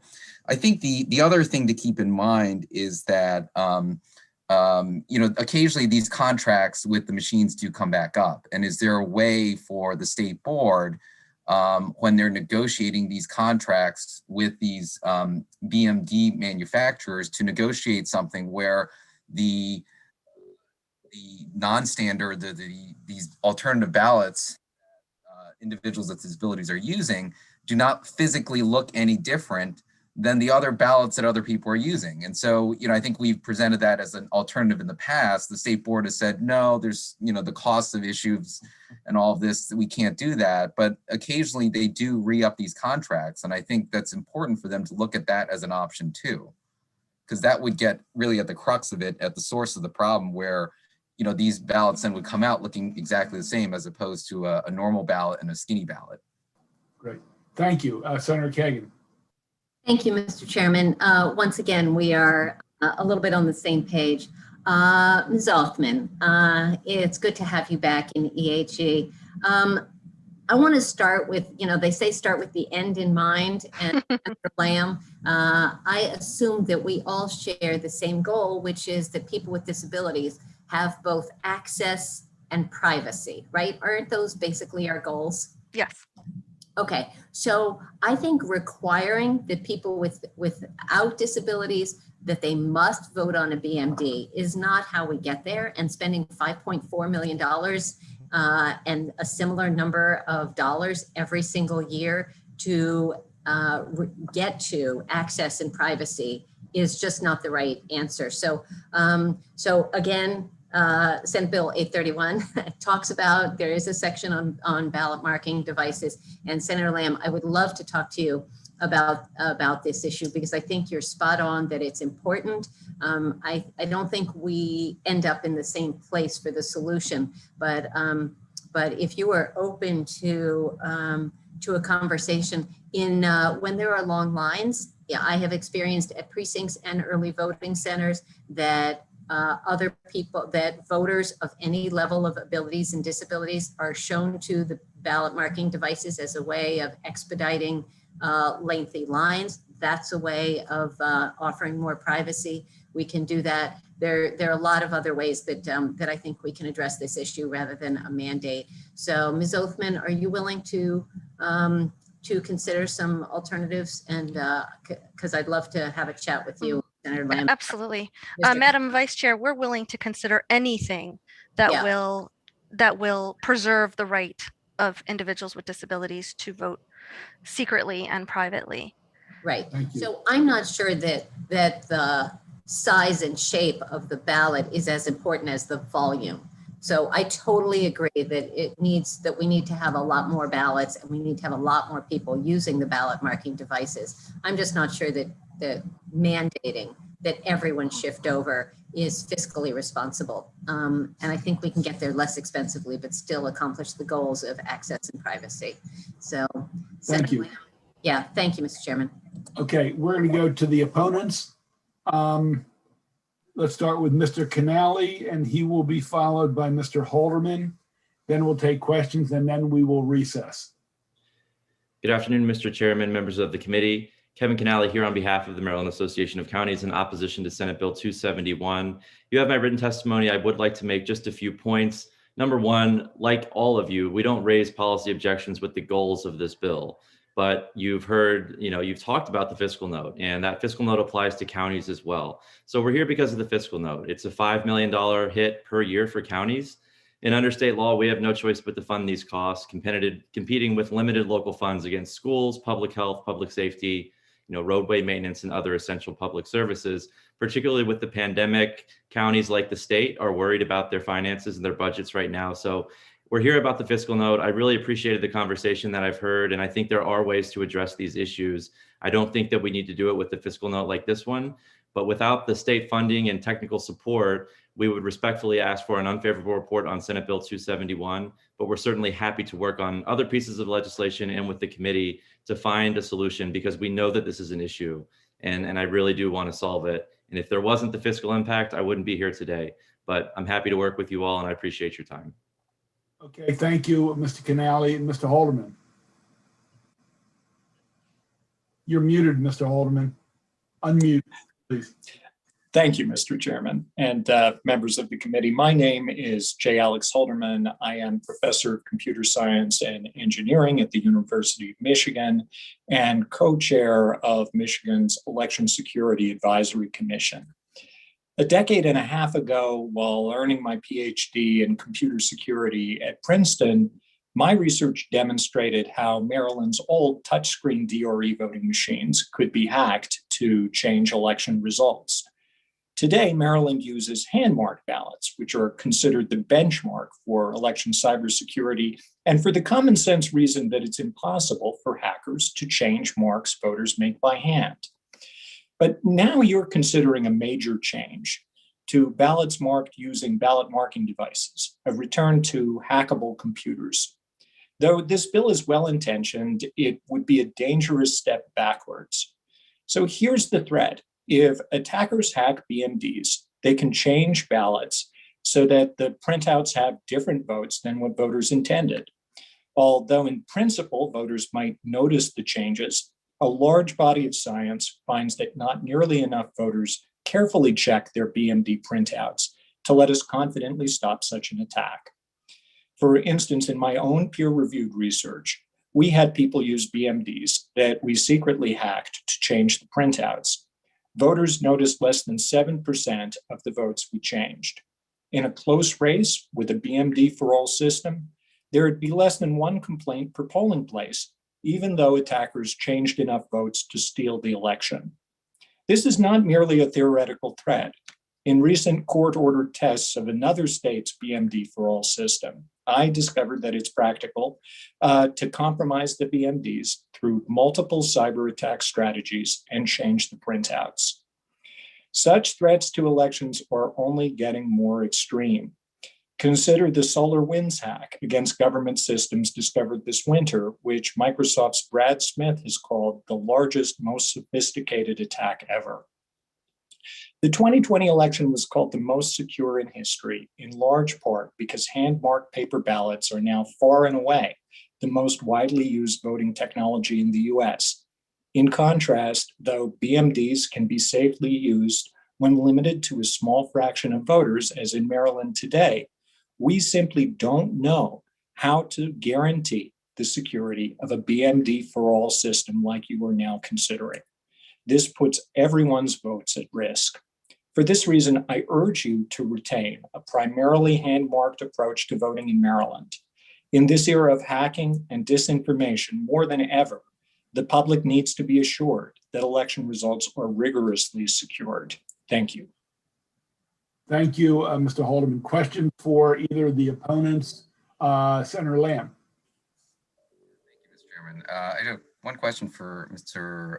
Halderman, one for Mr. Canale. So for Mr. Halderman, these ballot marking devices aren't networked, right? So if we had a smaller group of people using these ballot marking devices, wouldn't we be less likely to notice that they were, if they were so-called being hacked? And again, they're not networked. So it's not really, we haven't had any issues with them.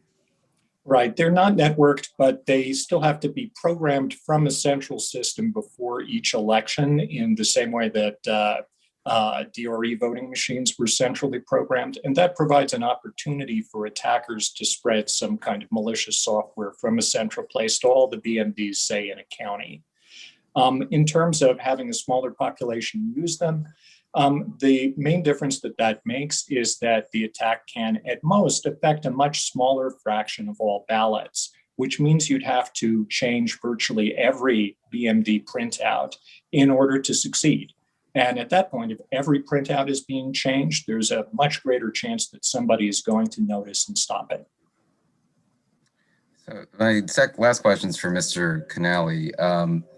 And I appreciate your brevity in your testimony, but I missed any solutions that you were offering. Were there any solutions that you were offering to this? So I thank you, Senator. I think that Senator Kagan earlier mentioned, there are probably ways that we can require the state board and the local boards to ensure that more people are using ballot marking devices.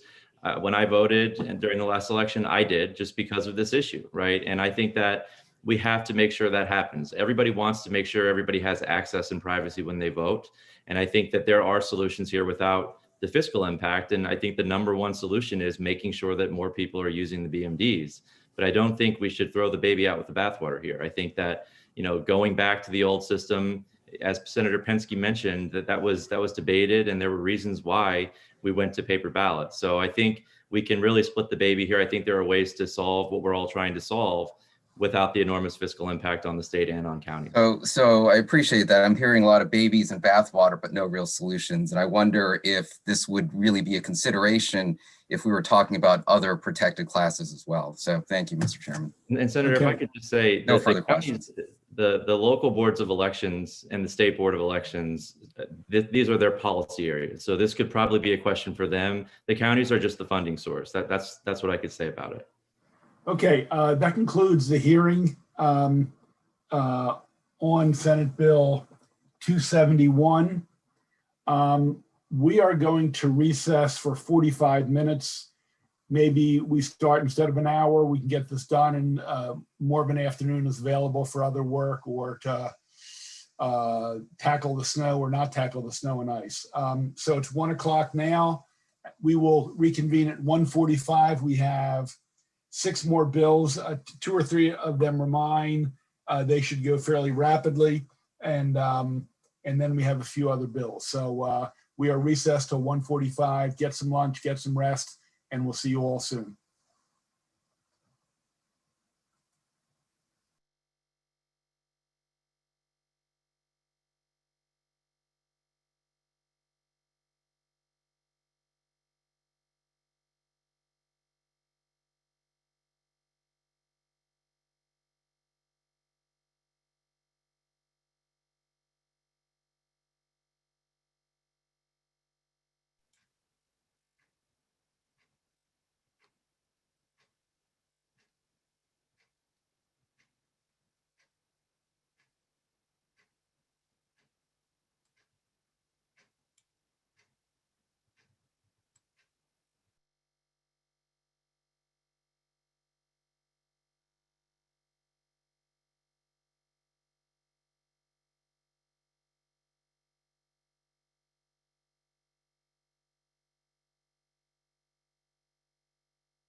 Oh, they come back at 1:45. Damn.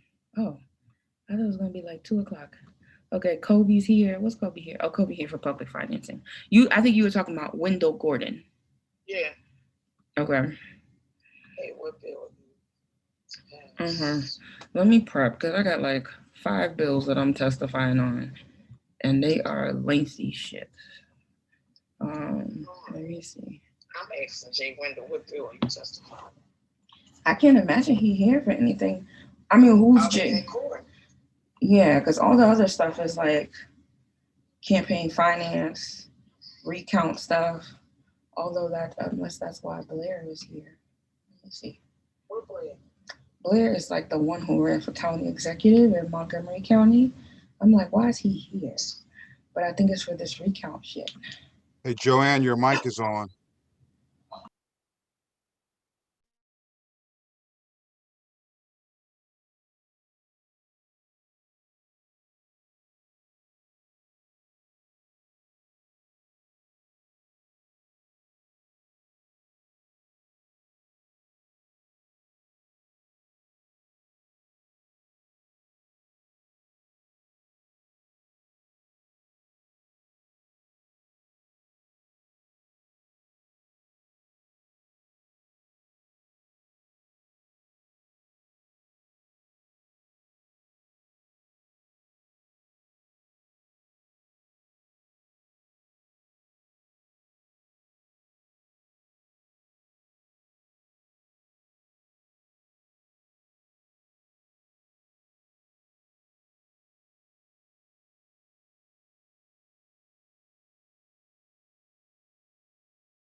Lots of good activists in this room while we're waiting to get started. Thank you all for all you do for our election laws.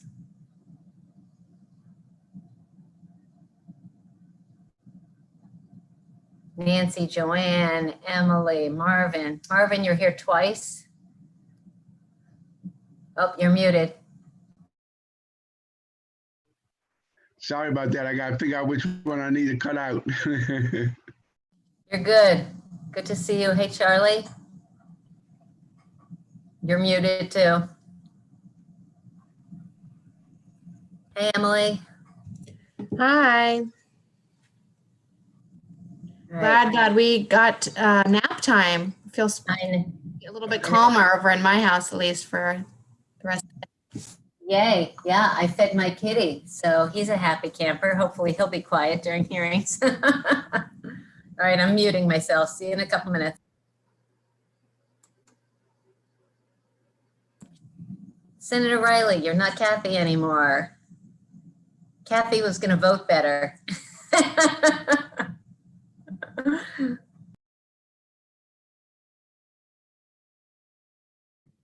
Senator Kagan, she's outside shoveling the snow, you know, an equal opportunity woman carrying her fair share of the load.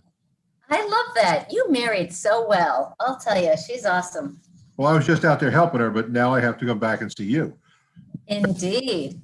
And with a tie. I don't think most people shovel wearing a tie and jackets. So nice haircut. Oh, thank you.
We will start momentarily when we have a quorum. It'll just take another minute.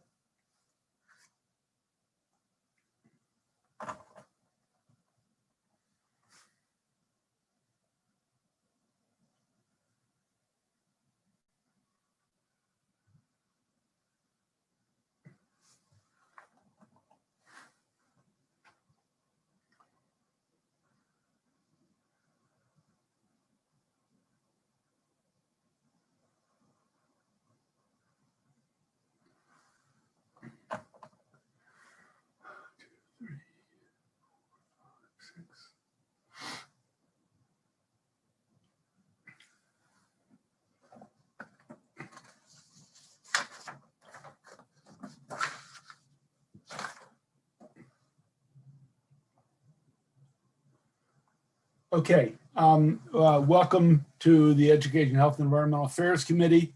Our afternoon session, we have 6 more bills. We covered 6 this morning. Hopefully we can be efficient, concise questions and answers, and hopefully end at a reasonable time so people can do other work in the legislators or navigate the snow or ice. That being said, the first bill up is 415, and it is by the chairman. It is Public Financing Act Matching Fund Revisions. I will be followed by Emily Scarr, Joanna Antoine, Kobe Little, and Jennifer Dwyer. There is no one in opposition. I will be very brief. 415 deals with the Gubernatorial Public Financing Act. We've had it on the books for, I don't know, 15, 20 years. We've had candidates use it, both Republican and Democrat, over the years. The fund is very small now. It's been utilized and not the coffers have not been refilled. So this bill essentially would move it forward for the next cycle. So for the primary, for either party or both, and for the general election, but it's short of money, to be frank with you. It needs another $4 to $5 million. And this bill just says we should continue it, we should fund it, and we should move forward. So if somebody wants to run for governor, primary or general, in a publicly financed way, I remember in the last primary, in 2 primaries, 2 elections ago, I think the governor did, the now governor did. I believe Heather Mazur did. I believe I can't remember him, the woman who ran against Glendenny for governor used public financing. We've so we've Ellen had Sauerbrei. Ellen Sauerbrei. I can't remember. I forgot. So we've had a number of candidates, and this is a nonpartisan bill. As I said, there's no opposition. So I bring you Senate Bill 415. Ms. Scarr. Hi, thank you, Senator Pinsky. My name is Emily Scarr. I'm the director of Maryland PERG, the statewide public interest group. In support of SB 415, thanks for holding this hearing after my kids went to sleep for their nap, and for being a champion of this issue for over a decade. I know this bill passed last year. I'm still going to talk it through because I think it's so important, and I know we need all of your help to make sure it gets over the finish line. And hopefully in years to come, we can extend this SMART policy to include all statewide offices. So our current campaign finance system really just rewards candidates who can raise as much money as quickly as possible from wealthy individuals and special interests. And that's not how our democracy should work. So the bill updates and improves our existing program for gubernatorial public financing. And this is really the year to do it, to ensure we have a strong program for the 2022 election.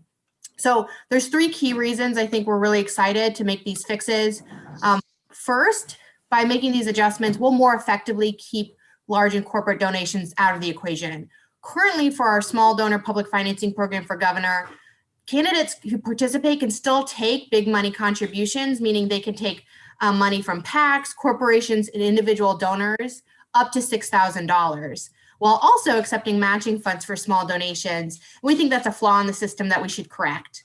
The new system that we're proposing would also shift to a scaled matching program like we've seen a lot of the counties do.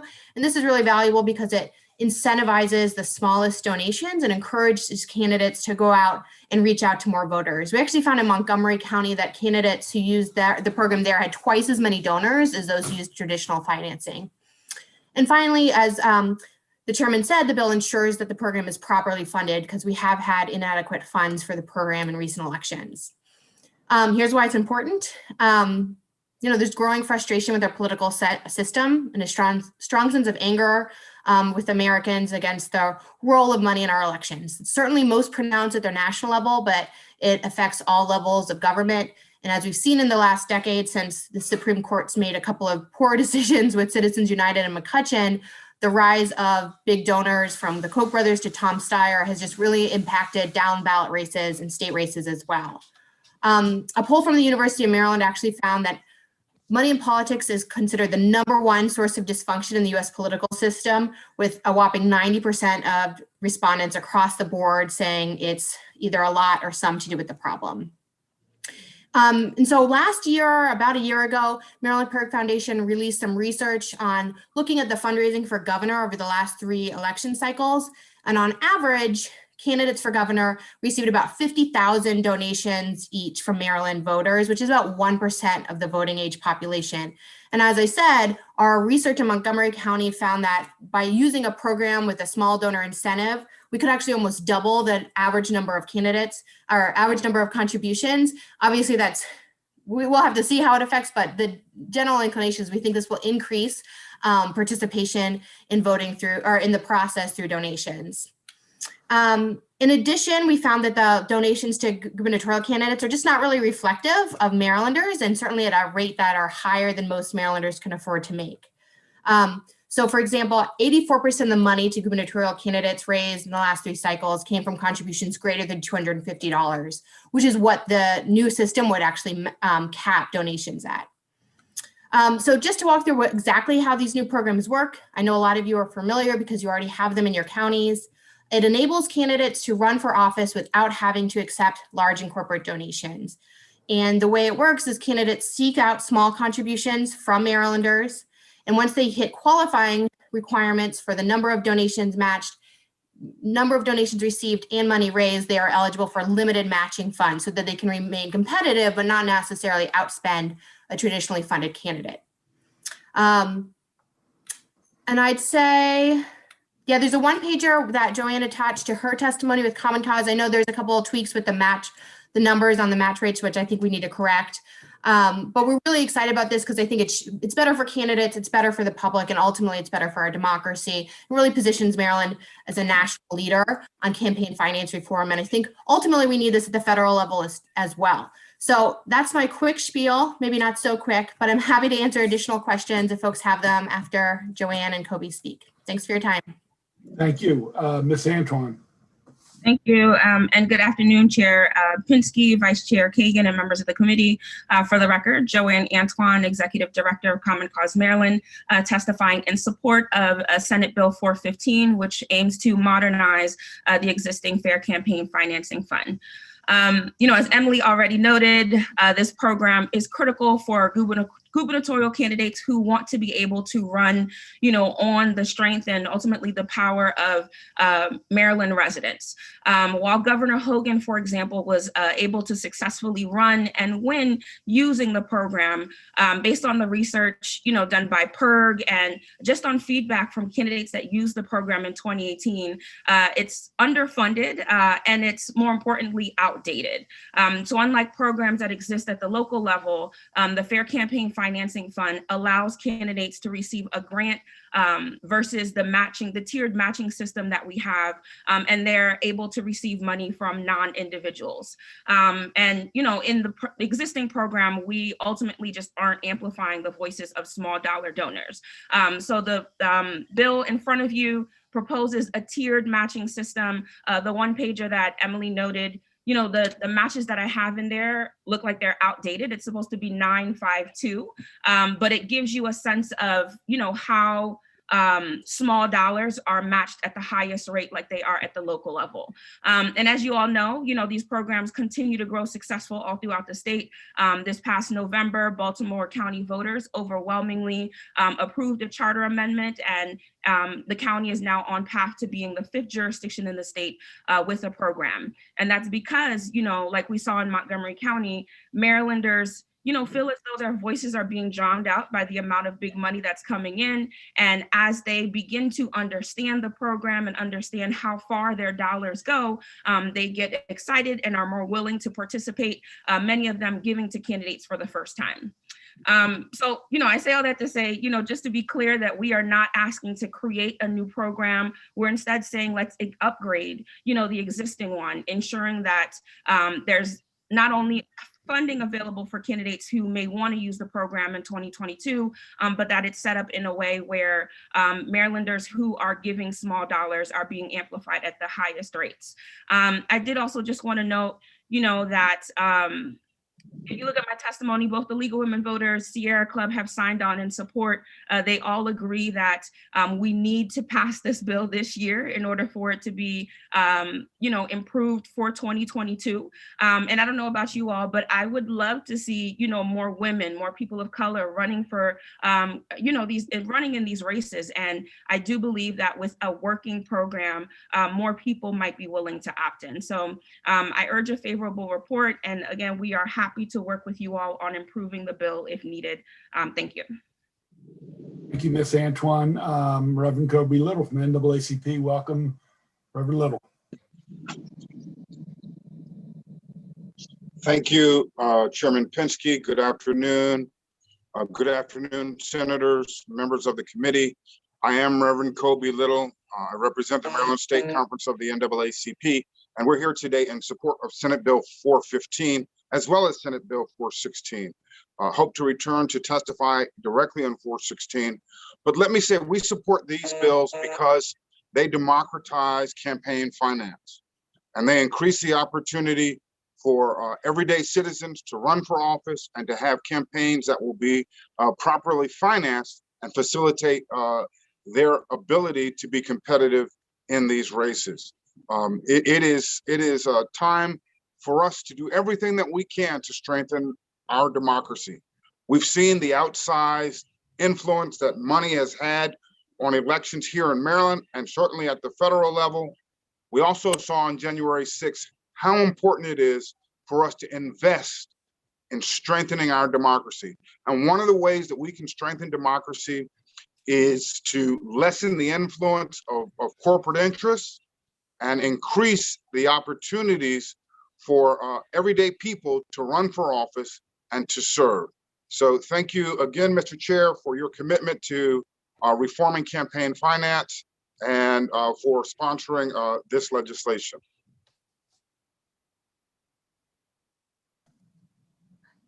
As always, thank you, Reverend Little. Let's go to Jen Dwyer. Ms. Dwyer, welcome back to Annapolis. Hi, so nice to see you. Thank you all for having me and then allowing me to speak.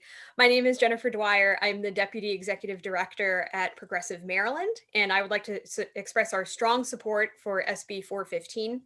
It's wonderful that we have a public financing program available for our gubernatorial system, and it's wonderful that we're thinking about ways to make it even better by making it more usable for candidates and more geared toward empowering everyday Marylanders to make meaningful financial contributions to the candidates that they feel are going to represent them the best.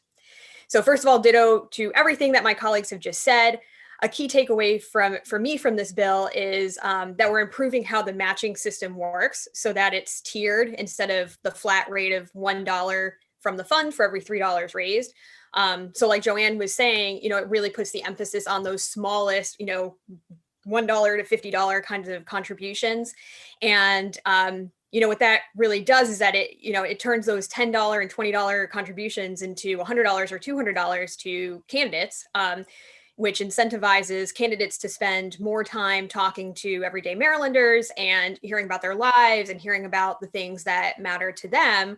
And it also incentivizes everyday Marylanders to participate in the system because, nowadays sometimes people think like, well, $10, that's not really going to make any difference to you. But if they know that $10 is actually worth 100, then they're more likely to make that kind of a donation and participate, which I think is really, really important.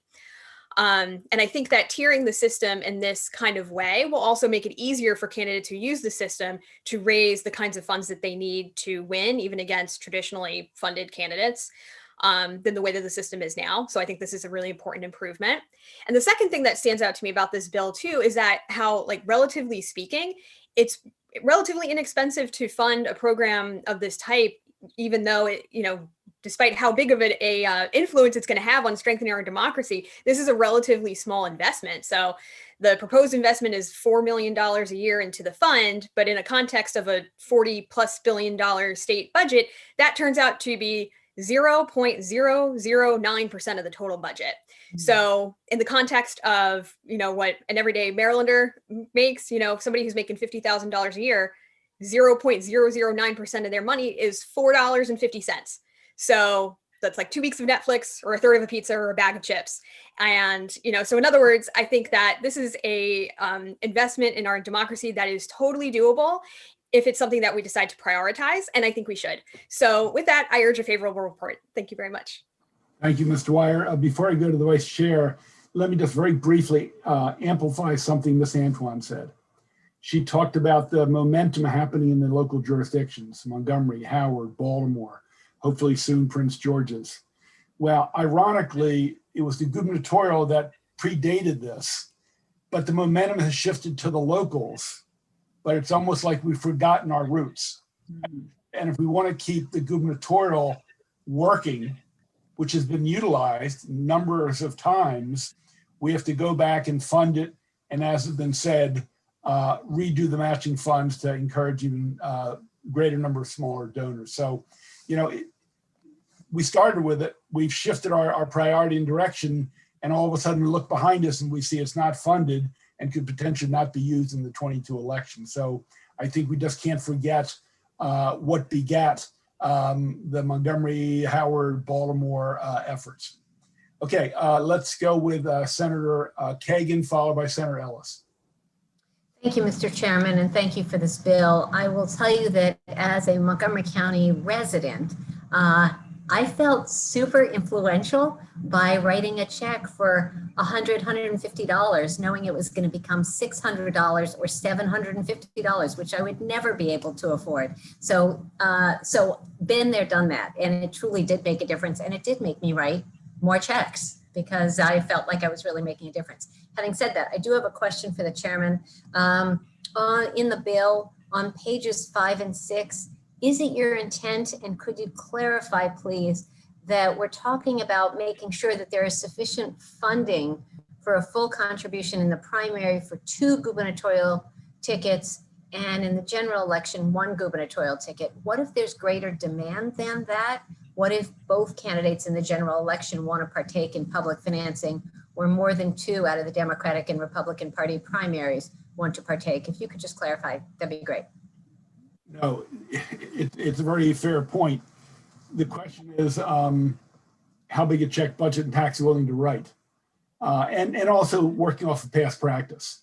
We haven't had more than, I think, 2 in an election cycle used, and somebody could correct me.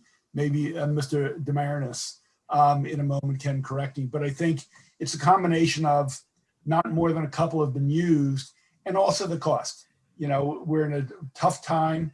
We have another bill that even would cost even more money coming up next when it comes to elections. So, I guess it's setting my sights a lot smaller, and it would raise challenges if we had multiple candidates beyond that number running. And if you've got some suggestions, I just would hate to require a blank check as we send it up to budget and tax, because I'm afraid nothing will get funded.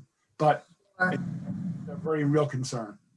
So maybe we put the word out there, and anyone following along or any of our wonderful activists or something can come up with their ideas, because as 2, 3, 4 more local jurisdictions do run their elections using public financing, there may be a culture. And I think in our American society, there is a greater culture, there is a greater cynicism about the big checks and the special interests and all that.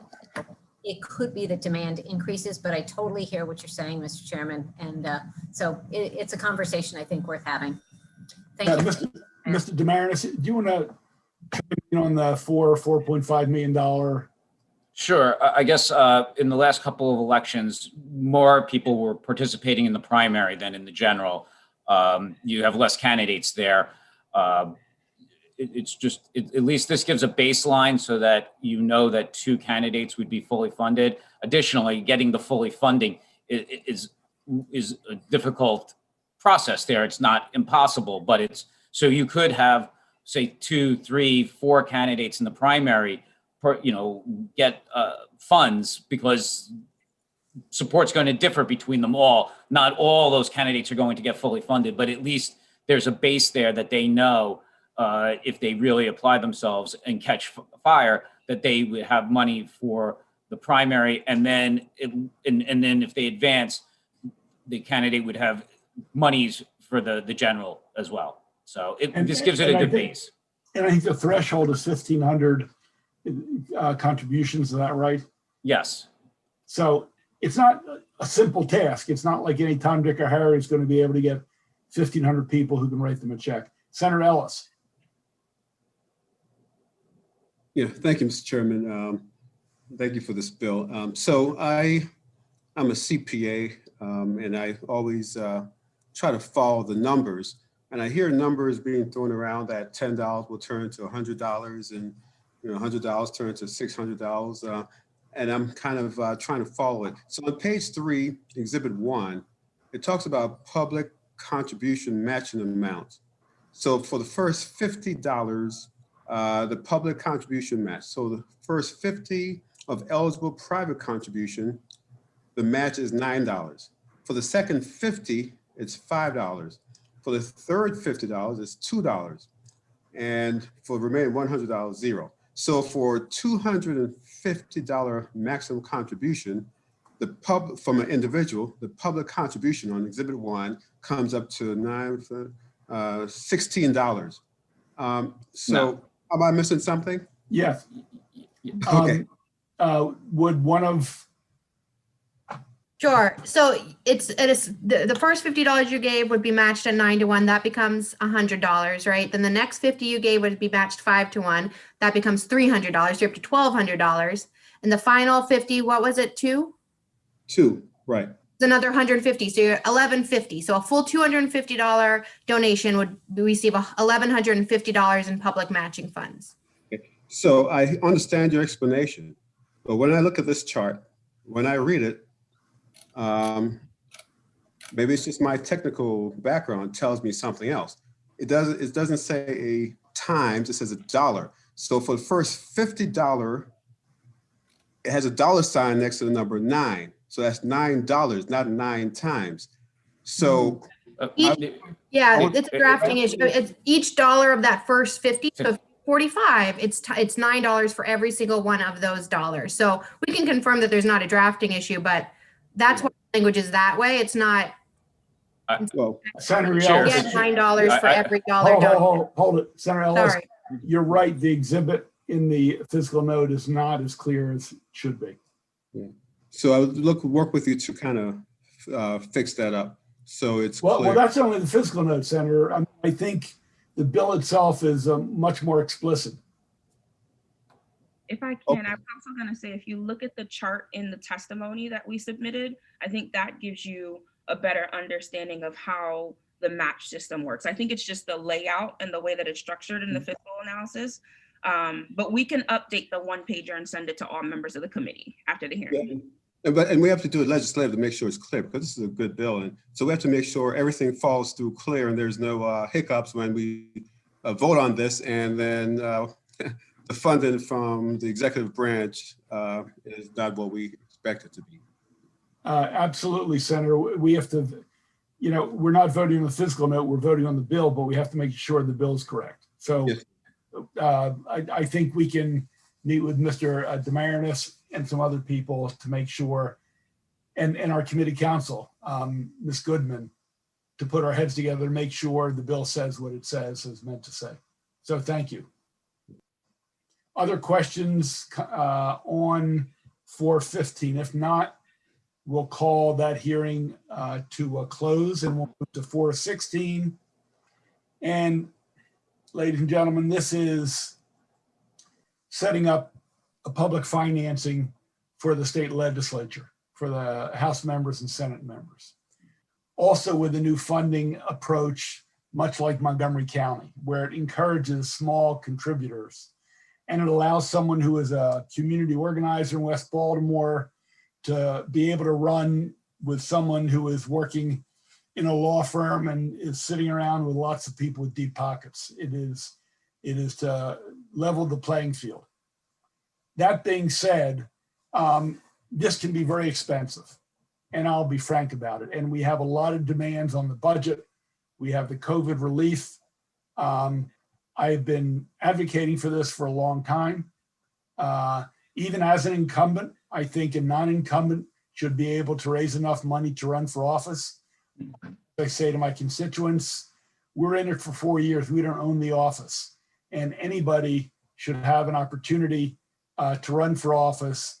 And if they can get $5 or $8 from neighbors in Cherry Hill or in Beltsville or Dorchester County, they should have an opportunity to run for office without having to find people with deep pockets if that's not the crowd they run with. So I put this bill in. I want to be very frank. I think right now we have to pass a gubernatorial bill, and that has a priority because of 2022. I believe, as has been said, more local jurisdictions are moving in the direction of public financing, which will drive ultimately the state to adopt it. It's not going to be today. It's not going to be tomorrow. So I'm a strong proponent, but I understand the fiscal limitations. I think this is the right way to go. I think we should have public financing. If I could, I would require people to participate, but in the Supreme Court in Buckley v. Vallejo, they said money is free speech and you can't do that. Maine has now been doing this for over 20 years. Arizona's been doing it for 15 plus years. It's worked. It has brought minorities and women to run for office where they might not have before. So I bring this bill to you with limited expectations. So with that, I have Joanne Antoine, followed by Emily Scar, followed by Reverend Little. Yes. And also Ms. Dwyer. I think, okay. Yes, Joanne Antoine, for the record, Joanne Antoine with Common Cause Maryland, testifying in support of Senate Bill 416, which would establish a small donor public financing program for General Assembly candidates. You know, I'm gonna keep my testimony brief. You know, if you look at our testimony, you'll see that I've provided a one-pager as well that walks through the proposed, you know, a tiered match system that would be available for delegates running for candidates running for a delegate or senator. As noted in my previous testimony, you know, these programs continue to grow popular all throughout the state. Montgomery County, Howard County, Prince George's County, Baltimore City, and now Baltimore County have all or are on path to establishing programs, with Montgomery County and Howard County preparing to use their programs in 2022.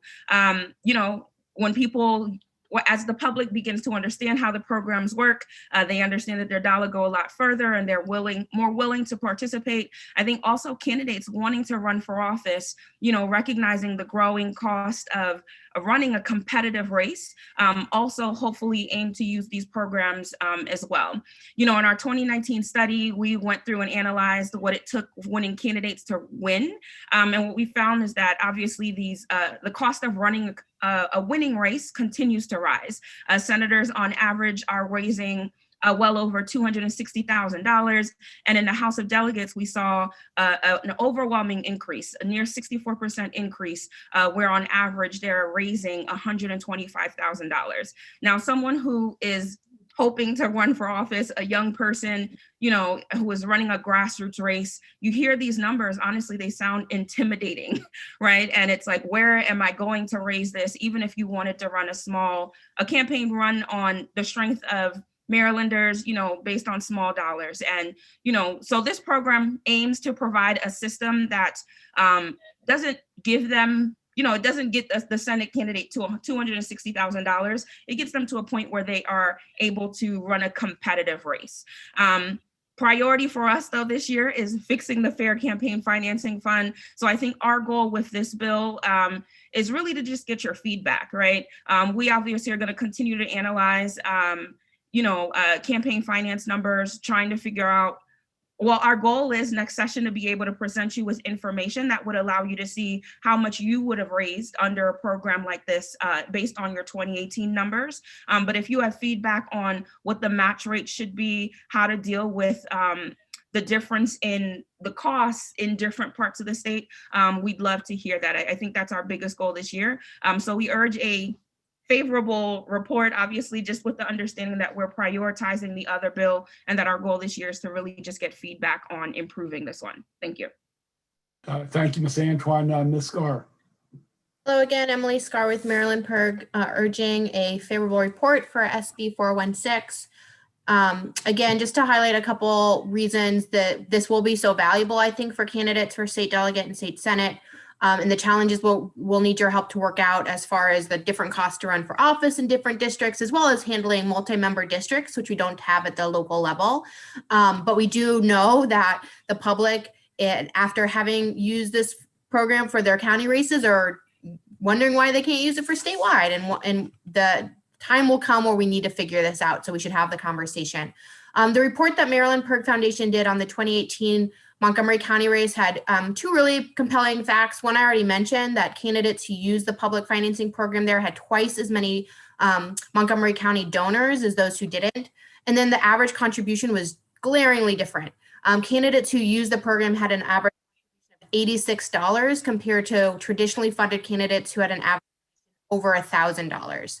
So we're just really looking forward to you to move towards this new model for small donor public financing. Certainly not a silver bullet to solve all of the problems facing our democracy in 2021, but it's a really good start. And I think by creating this alternative model, we can really disrupt the stranglehold that big money has on our elections as we move for more national fixes. So thank you for your time, and we urge a favorable report.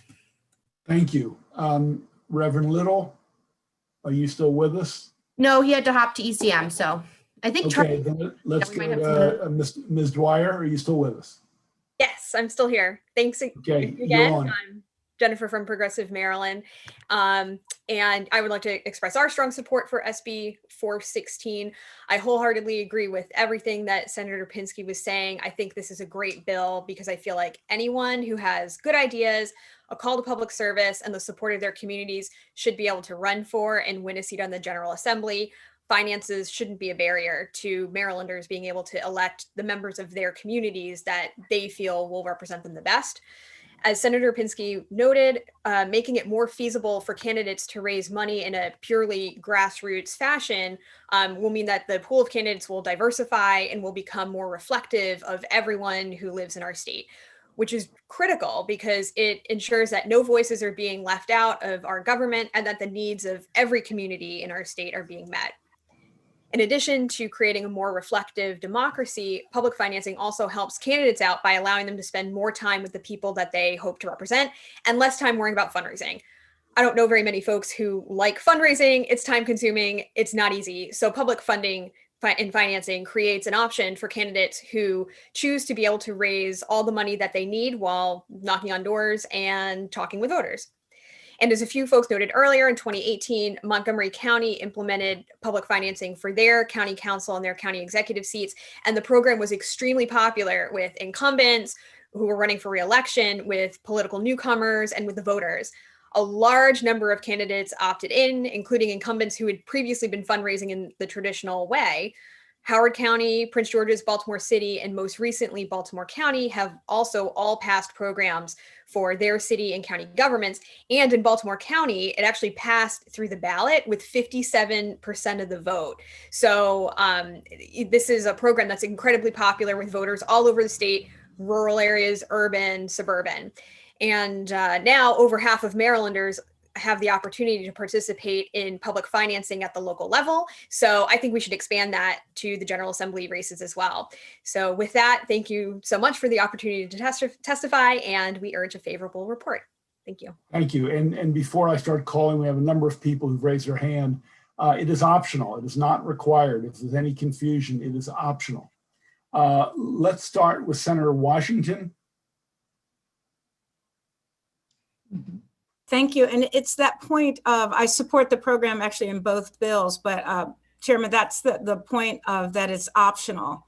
And so, you know, I think that this is great to provide this opportunity as was laid out, but as long as an individual can self-finance in 10 times the amount that anybody could finance from a, you know, from using this program, there's still that challenge. So I was interested in, if and this could be afterward, if someone could provide, you know, I guess a chart of the number of people who have participated in campaign finance, public financing, and then have been successful, and then also particularly if you're running against a well-funded incumbent, the degree to which multiple candidates dilute the opportunity to have a change. So those are just some things that I ask about. But I support this and think that this is a way to go. And as long as money is considered speech. But I guess my question is anyone challenging that? Is that something that we have to live with forever? Are any of the advocates, or is anyone looking to challenge this notion that states can't regulate or put a cap on the amount of money that is spent in elections?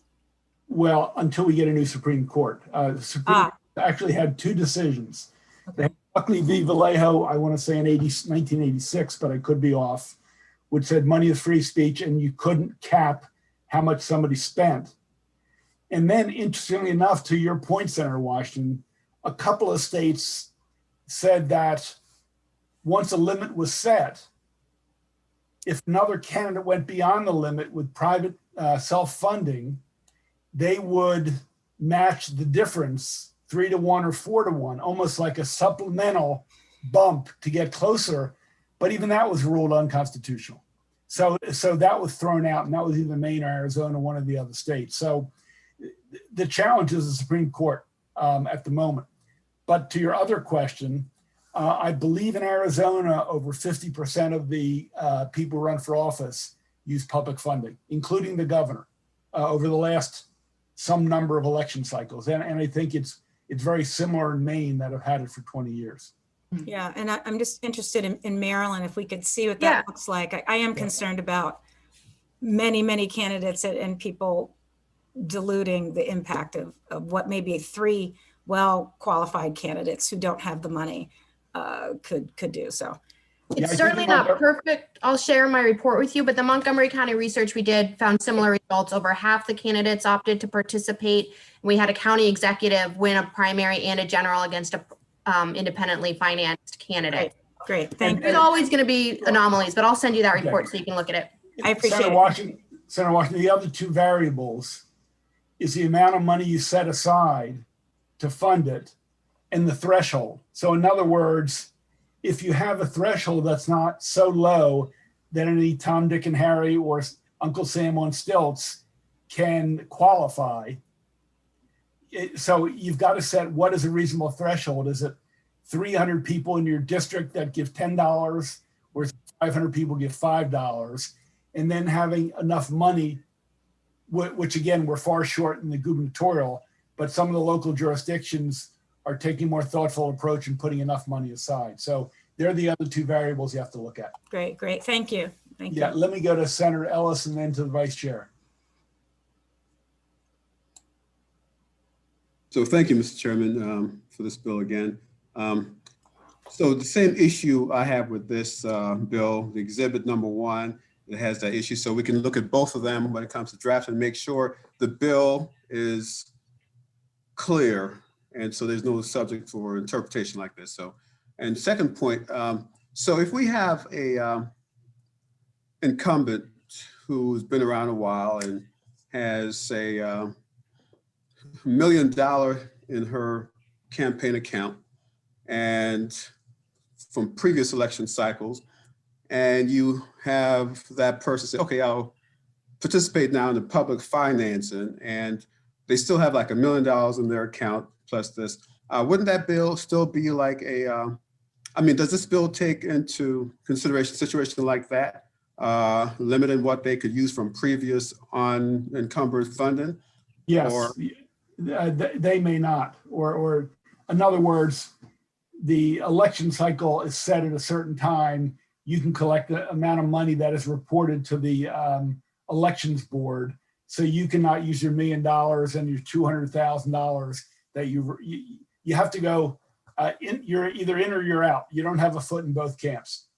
so what will they have to do with that previous $1 million from previous cycles? It sits there and they can't spend it. They can only spend the amount of money they raise through the public financing system. If they don't give it away, they just can't spend it because they also have to report their expenditures. So in other words, their expenditures cannot exceed the money they raise through the public financing. Okay, and my one last quick question. So thank you for that clear explanation, sir. One last quick question. So you have individuals who want to run, they have to go out there and connect with all these hundreds of folks chasing the dollars. Wouldn't that kind of prevent them from really presenting their ideas and basically being after the small contributions to reach this limit? It become a campaign of, I need to collect money before they can talk about their ideas out on the trail. Well, let me tell you how I envision. I have not done it. We have not implemented in Prince George's County or the state yet. Let's say you are a community or housing activist. You don't have a sugar mommy or sugar daddy or a law firm where they all write thousands of dollars of checks. You start knocking on doors and you start talking about what you stand for. And after you talk about ideas, you say, you can help me. I need you to commit to $5 or $10, whatever the number is. You fill out this form, and basically their willingness to give is probably going to depend on what you have to say and your ideas, which is, I think, more what we're trying to do in a democracy, that the money is tied to ideas, not influence. And I think if other working families, poor folks say, I like what you're doing, you will be a tribune for my community, giving $5 or $10, whereas someone else gives $1,000 or $2,000 because their interest pool will be represented and their call will go to the top of the list. It's just a different paradigm. So I don't think it's one then the other. I think they go hand in hand. Yeah, and I did say 3, but could I follow up really quick, Mr. Chairman? Absolutely. Okay. So I'll say the African-American community, there's not a strong tradition of giving the regular middle-class poor person given to political campaigns. African-Americans are very generous when it comes to giving to the church. And I think that's where the line is drawn. And so if we make this a requirement, I'm wondering if certain communities will be way behind. The intent is to help individuals not of means to get in the process. But if you try to implement this, you have certain members, certain communities, basically not. You muted, Senator Ellis. You need to unmute. It said the host muted me, so, okay, so I'm sorry. Sorry.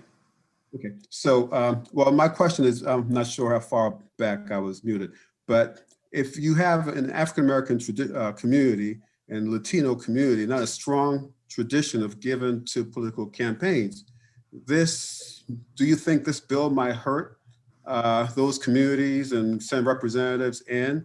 Even though the bill is well-meaning, at the same time, you know, it might be constricting in the actual execution of this public financing. Well, I'm going to give a partial answer, then I'm going to call on Ms. Antoine. If we don't do anything, we keep the status quo. And people who run with other people with deep pockets start at a distinct advantage over anybody. So I think it helps the upper middle class and the upper class who can very easily raise 10, 20, 50, 100, $150,000. I think everybody is left behind. Working people, black, white, brown. And I think if we can even level the playing field some, it's a benefit. It might not be perfect, but if we just accept what's happening now, I don't think we have democracy. That's why I believe in this so strongly. Ms. Antoine?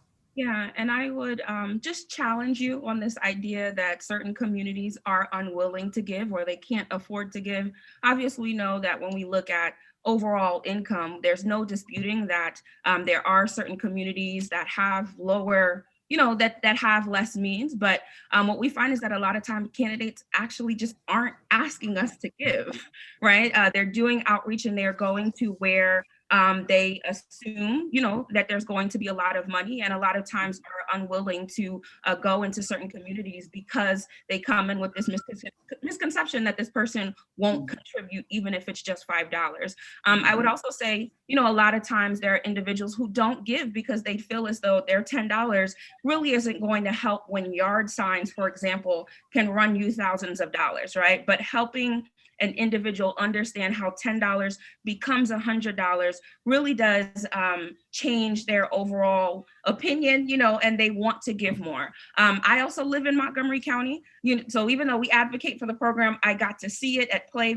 firsthand. I am Caribbean, I'm Haitian American. I am always working in certain communities, and I got to see the Ethiopian community, Nigerians and so forth giving, a lot of them giving for the first time because they got to understand how the program worked. And more importantly, candidates changed the way that they were fundraising. So a lot of times there were parts of the county that they would completely ignore, or, they'd come around during the peak of GOTV, vote for me, not give to me.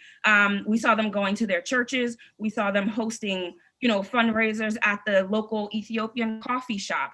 They were at my favorite Jamaican pastry shop nearby and so forth. And they were not coming in to talk about money. They were asking us what our concerns were, what we wanted candidates to work on and so forth. And, people were responsive to that. Then they gave. So again, I've seen these programs work. Montgomery County has 4 of the most diverse cities in the country. And a lot of those people gave, and they gave for the first time, and they're already giving again because we see program candidates who have already opted into the program fundraising and near qualifying already. So just challenging you, when you're running this time, to go to the person who you think possibly can't afford it, because they might surprise you and give you, even if it's $5. Thank you. Quick question. Do you have any data to Yes. kind of share with us? Yeah. We can send you Maryland Purge report, and we can also walk through, I can also pull a report that Demos did for us in Baltimore City. And if you're happy, I can connect you with a few candidates who ran here in Montgomery County who can give you some real, personal stories about the different communities that gave to their campaigns. And, a lot of them sharing that this is the first time that they gave. Okay. Thank you. Vice Chair Kagan. Thank you, Mr. Chairman. This is a question for you and/or Jared Demarinis, if he's still on with us. You talked about the fiscal implications of this bill and the prior one, Senate Bill 415, dealing with the gubernatorial elections.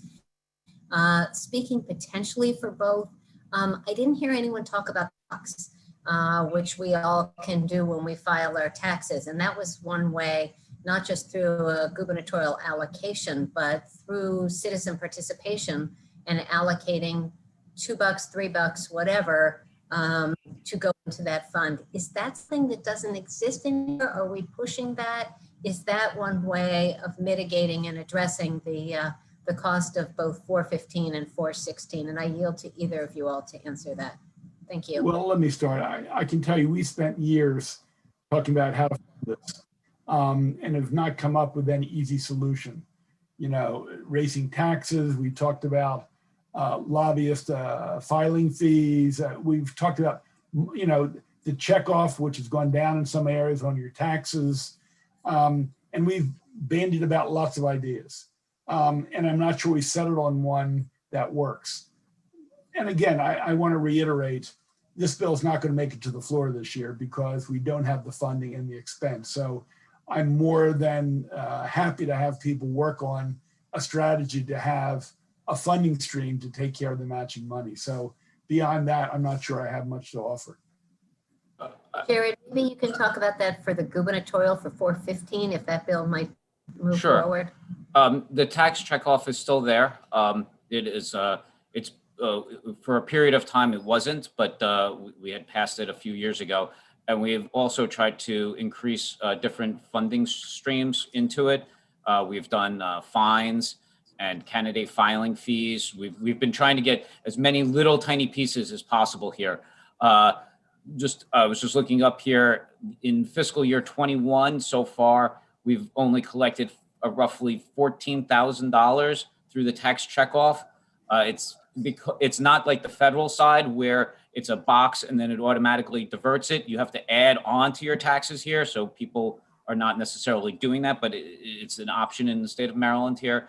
This at least provides a little bit more certainty to candidates here that they know that there's at least a base for funding that will always exist for everything. So the other two facts to remember, the governor's not put in the 4.5 million. In fact, I think any money was taken out a couple of years ago. But I think last year we had a verbal commitment from Budget and Tax. They thought it was worthwhile, but we came late in session and then session ended early. So at least in terms of gubernatorial, the last chapter is yet to be written. Well, I think it's worth having the conversation with our colleagues over in Budget and Taxation this year while they're working on the FY22 budget. So thank you, Mr. Chairman. Okay, Thank you. that concludes the hearing on 416. We're going to Senate Bill 525, and Senator McCray has been extremely patient on his bill, which is centralized booking facility, voting information, and early voting polling place. I'm not sure they're all here, but we have Nicole Porter, Marvin Doc Cheatham, Wendell Gordon, and Natasha Mayhew. She's not present yet, but that's the order. We'll take their testimony, then take questions. And I see no opposition, oral or written. There are some favorable with amendments. With that, welcome to the EHE, Senator McCray. Thank you, Mr. Chair. Thank you, Madam Vice Chair. Thank you, members of the committee. First, just honored and humbled to be in front of you today in reference to a very important issue to me, which is voting rights.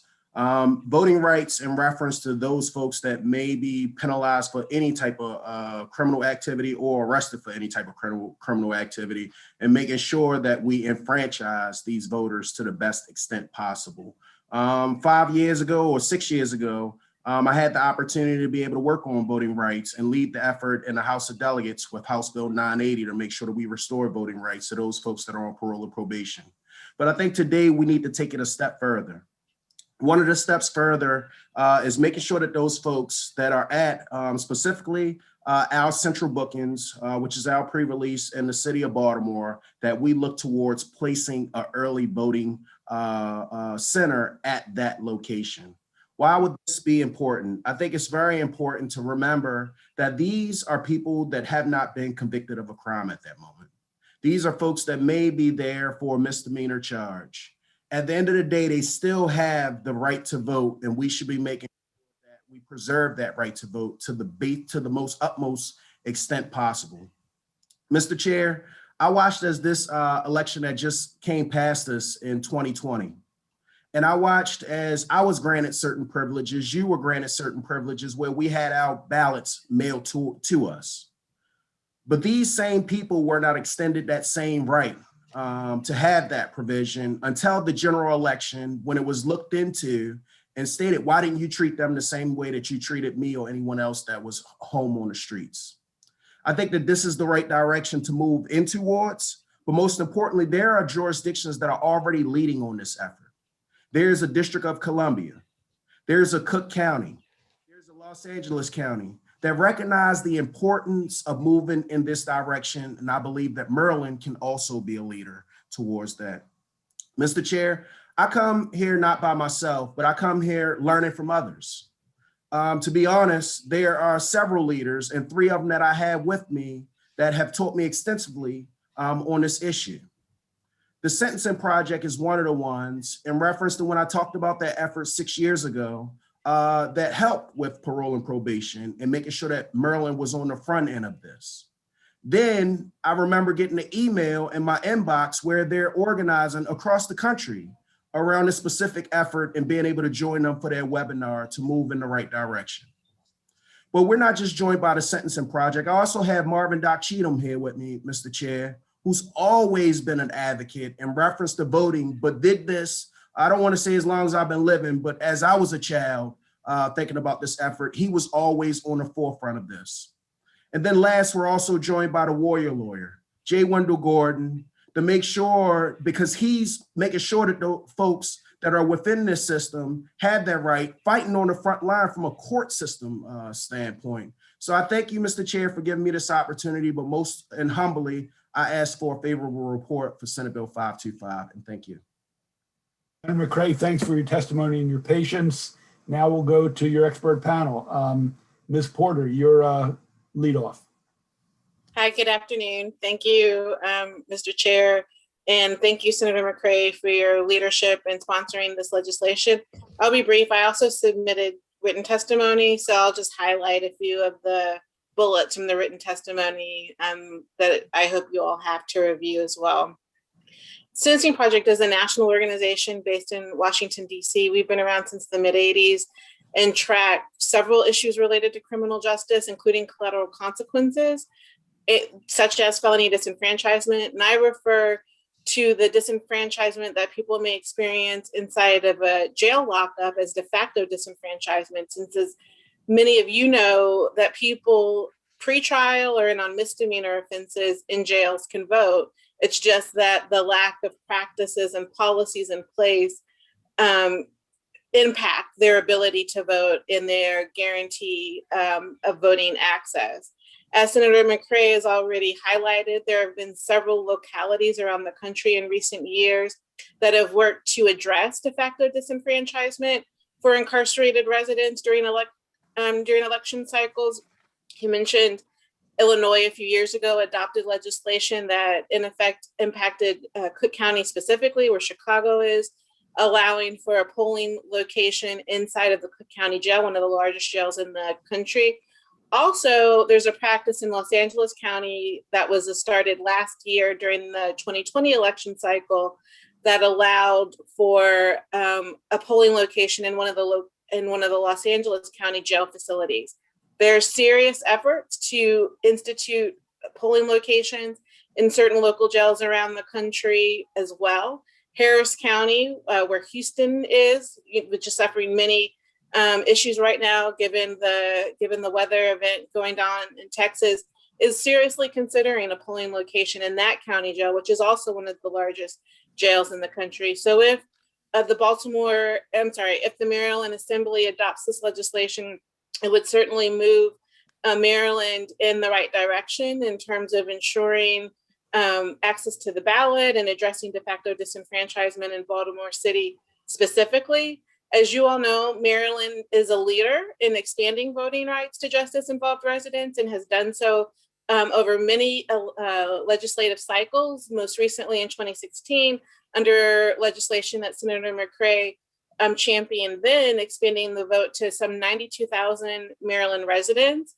And this effort to address de facto disenfranchisement would continue to position Maryland as a leader in addressing the marginalization from the vote for justice-involved residents. So we're very supportive of the introduction of Senate Bill 525 and want to encourage the committee to advance this bill with a favorable report. Thank you, Ms. Porter, for your testimony. Let's go to Marvin Doc Cheatham. Welcome, Doc Cheatham. So, okay, can you hear me okay?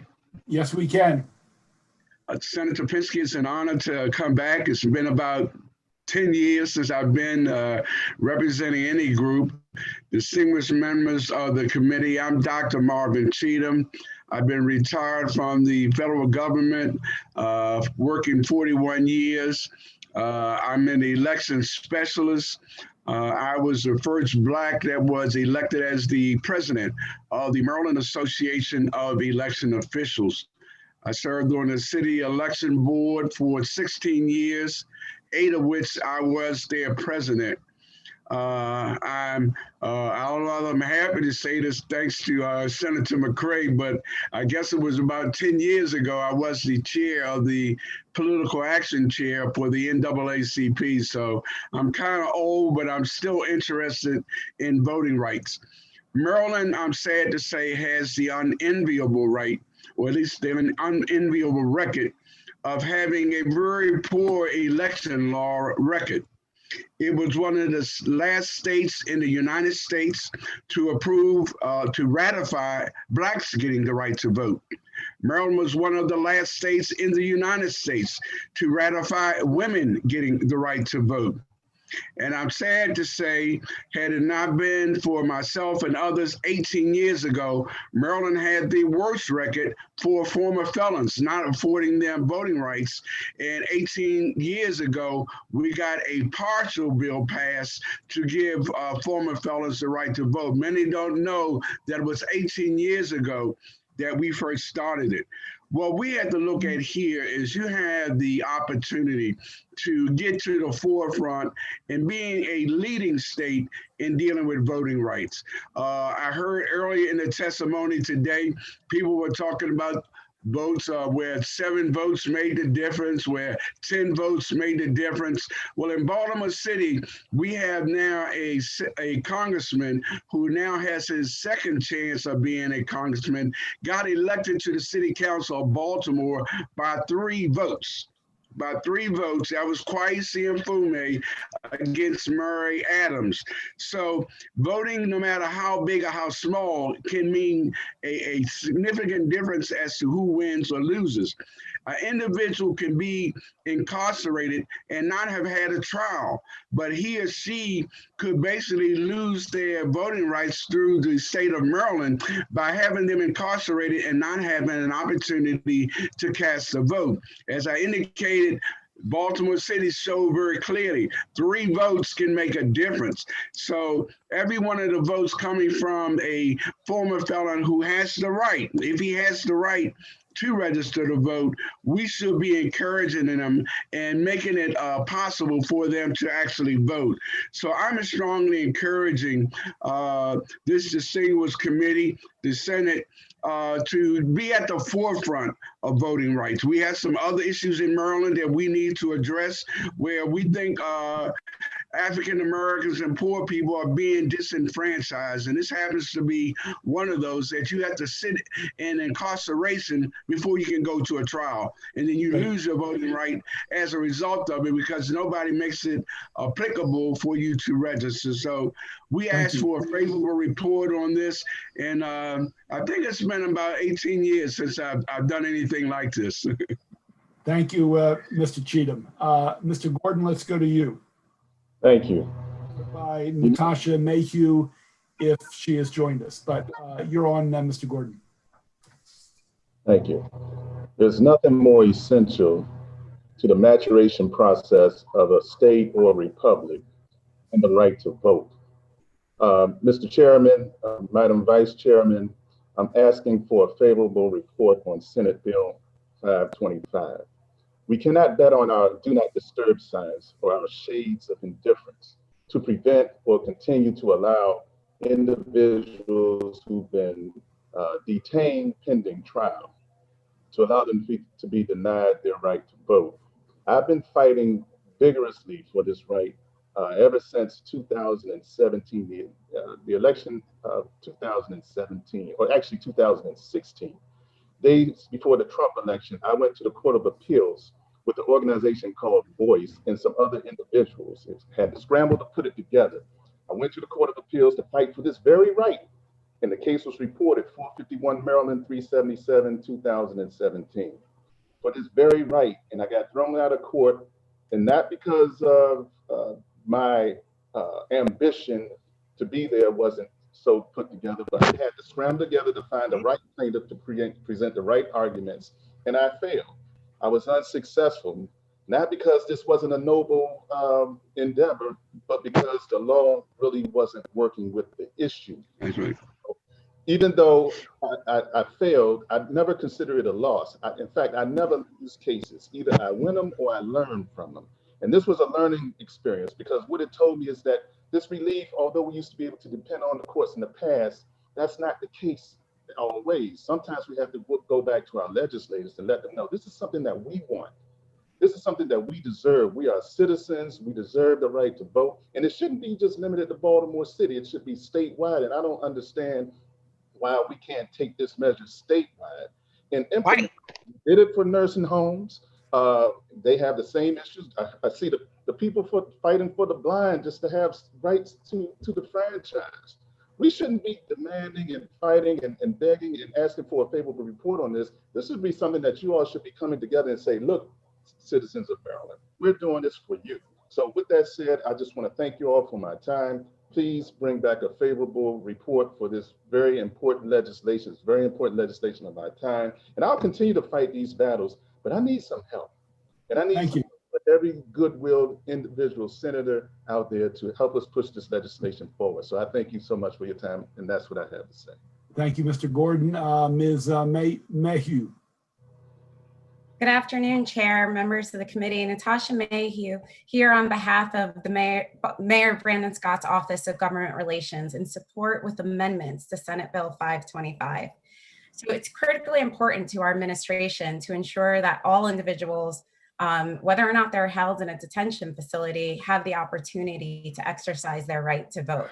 The previous speakers have highlighted the importance and need to ensure the right and the opportunity to vote.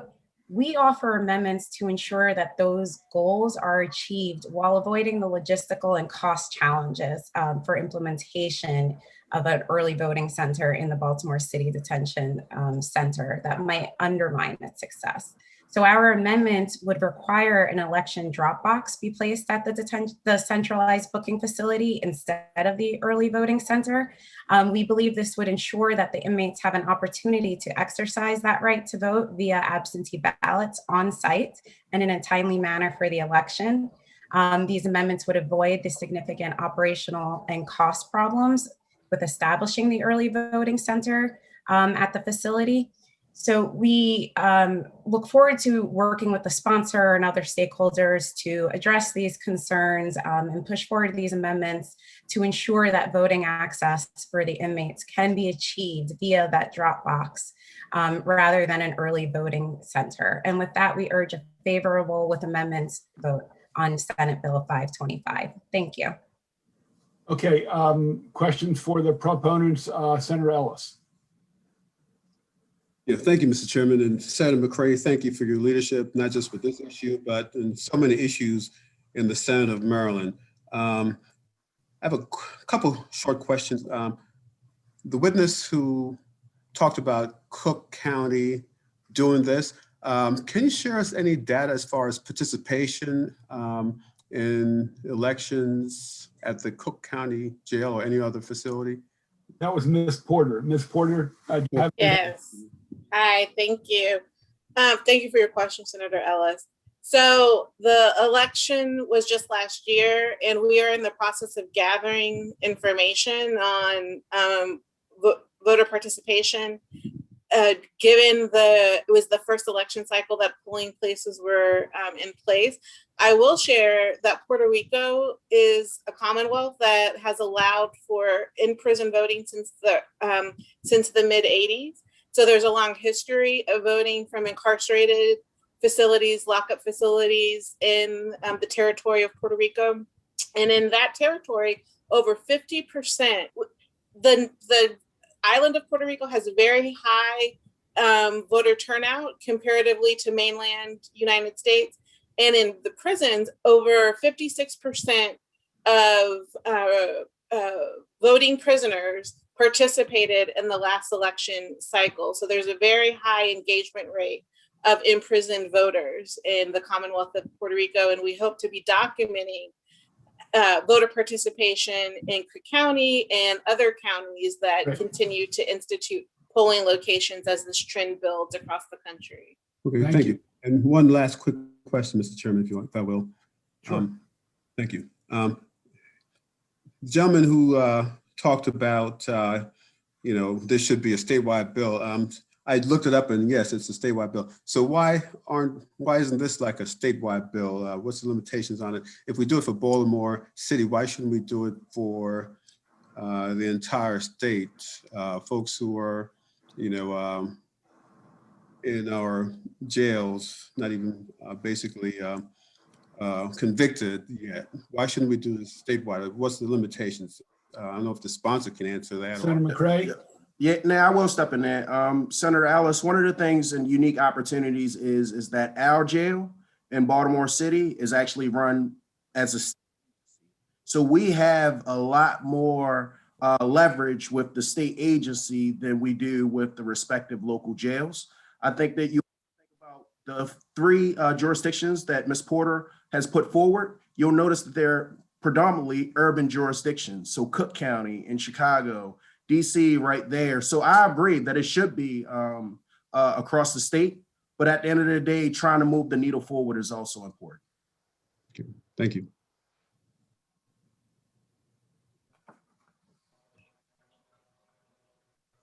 Thank you, Senator McCray, all the witnesses who came before us and showed lots of patience for waiting until we got to you.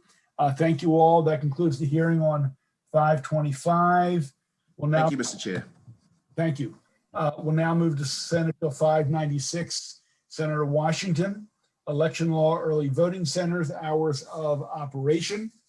And following the good senator, we will have Lynn Garland, Christine Griffin, and I think that's it. I don't see any opposition in the file.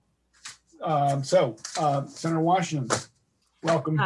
Yes, thank you. Thank you, Chairman. Thank you, Vice Chair Kagan and colleagues and everyone that's here. I love Election Law Day. It's elections and voting are just one of my favorite, and it's also one of the most important things to do. We do so many important things, of course, but this is so very key to our democracy. And also just voting, I just remember from the very first time I voted was with my father in 1972, and he voted for McGovern. And I remember pulling the lever back then and pulling. And so access to voting and ensuring that as many people as possible can participate is something that has always been near and dear to my heart and also key to our democracy. So we've been talking today about how do we make sure that there's integrity in our election laws, confidence in our election process, and also now we're transitioning to making sure that there's access.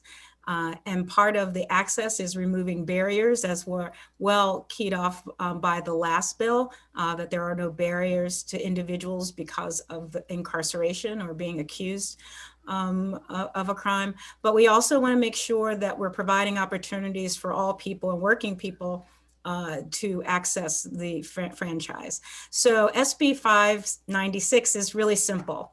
And it will create a permanent increase to the opportunity of all Marylanders to participate in our democracy. It's simply saying that our Maryland early voting centers open at 8 a.m. during non-general elections. Currently, early voting centers open at 8 a.m. during presidential general elections, but cannot open earlier than 10 a.m. for any other election. The 10 a.m. start time presents a problem for many voters, particularly those who want to vote before they go to work in the morning. And if it's like me, if you don't do it first thing, often you forget to do it or you're not able to do it. You get caught up at work, weather, whatever. So voter turnout in primary elections has really risen. So part of the reason in the past has been there really hasn't been the same rate of participation in primaries as there was in generals. At least that was in part some of the justification. But since 2010, we really, and if you can look in the chart that I attached to my written testimony, that it's really increasing. And so by opening early voting centers 2 hours earlier for these elections, we will build on our recent efforts to expand voter access and decrease wait times to vote. With that, I ask for your favorable report. Oh, one more thing. If you notice in the fiscal report, it's very, very minimum increase fiscally, just $10,000, because we're already opening them at 10. So simply opening them 2 hours earlier is not putting a big drain on the budget. So again, with that, I ask for your favorable report, and please listen to the lead proponent, Lynn Garland, who's going to talk a little more about why we need the bill. Thank you. Ms. Garland, welcome to Annapolis, however virtual it may be. Good afternoon, Chair Pinsky and Vice Chair Kagan and the committee members. And thank you for explaining the very important need for this bill, Senator Washington. My name is Lynn Garland. I'm an independent advisor on the security and accuracy of voting systems. I've served as an election judge in Montgomery County for over a dozen years. I urge your support of this bill that ensures that early voting centers were open by 8 a.m. for all elections. Historically, long lines have been a feature of Maryland elections, especially in the past when we used touchscreen voting machines. In 2008 and 2012, Maryland had some of the longest lines in the country. In the precinct where I work, there are wait lines of up to 3 hours. Avoiding long wait times is a key component of a successful election. Long lines can disenfranchise voters who may not have a schedule flexibility or are otherwise unable to wait, and this can especially affect elderly voters and those in minority communities. Voting should be easy, accessible, and efficient as possible while still being secure. Since 2016, when Maryland switched to paper ballots, wait times have improved greatly, but there still have been substantial lines in the morning immediately after polls opened. Throughout the rest of the day into the evening, there were few lines. It's apparent that many people want or need to vote at the beginning of the day before going to work or school.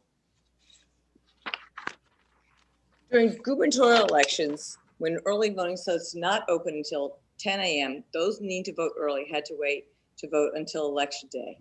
Opening early voting centers by 8 a.m. would help alleviate election day lines and would assist those whose work and life requirements make it easier to vote early in the morning, like Senator Washington discussed. Note that expanding capacity by adding early voting centers is way less expensive than adding machines.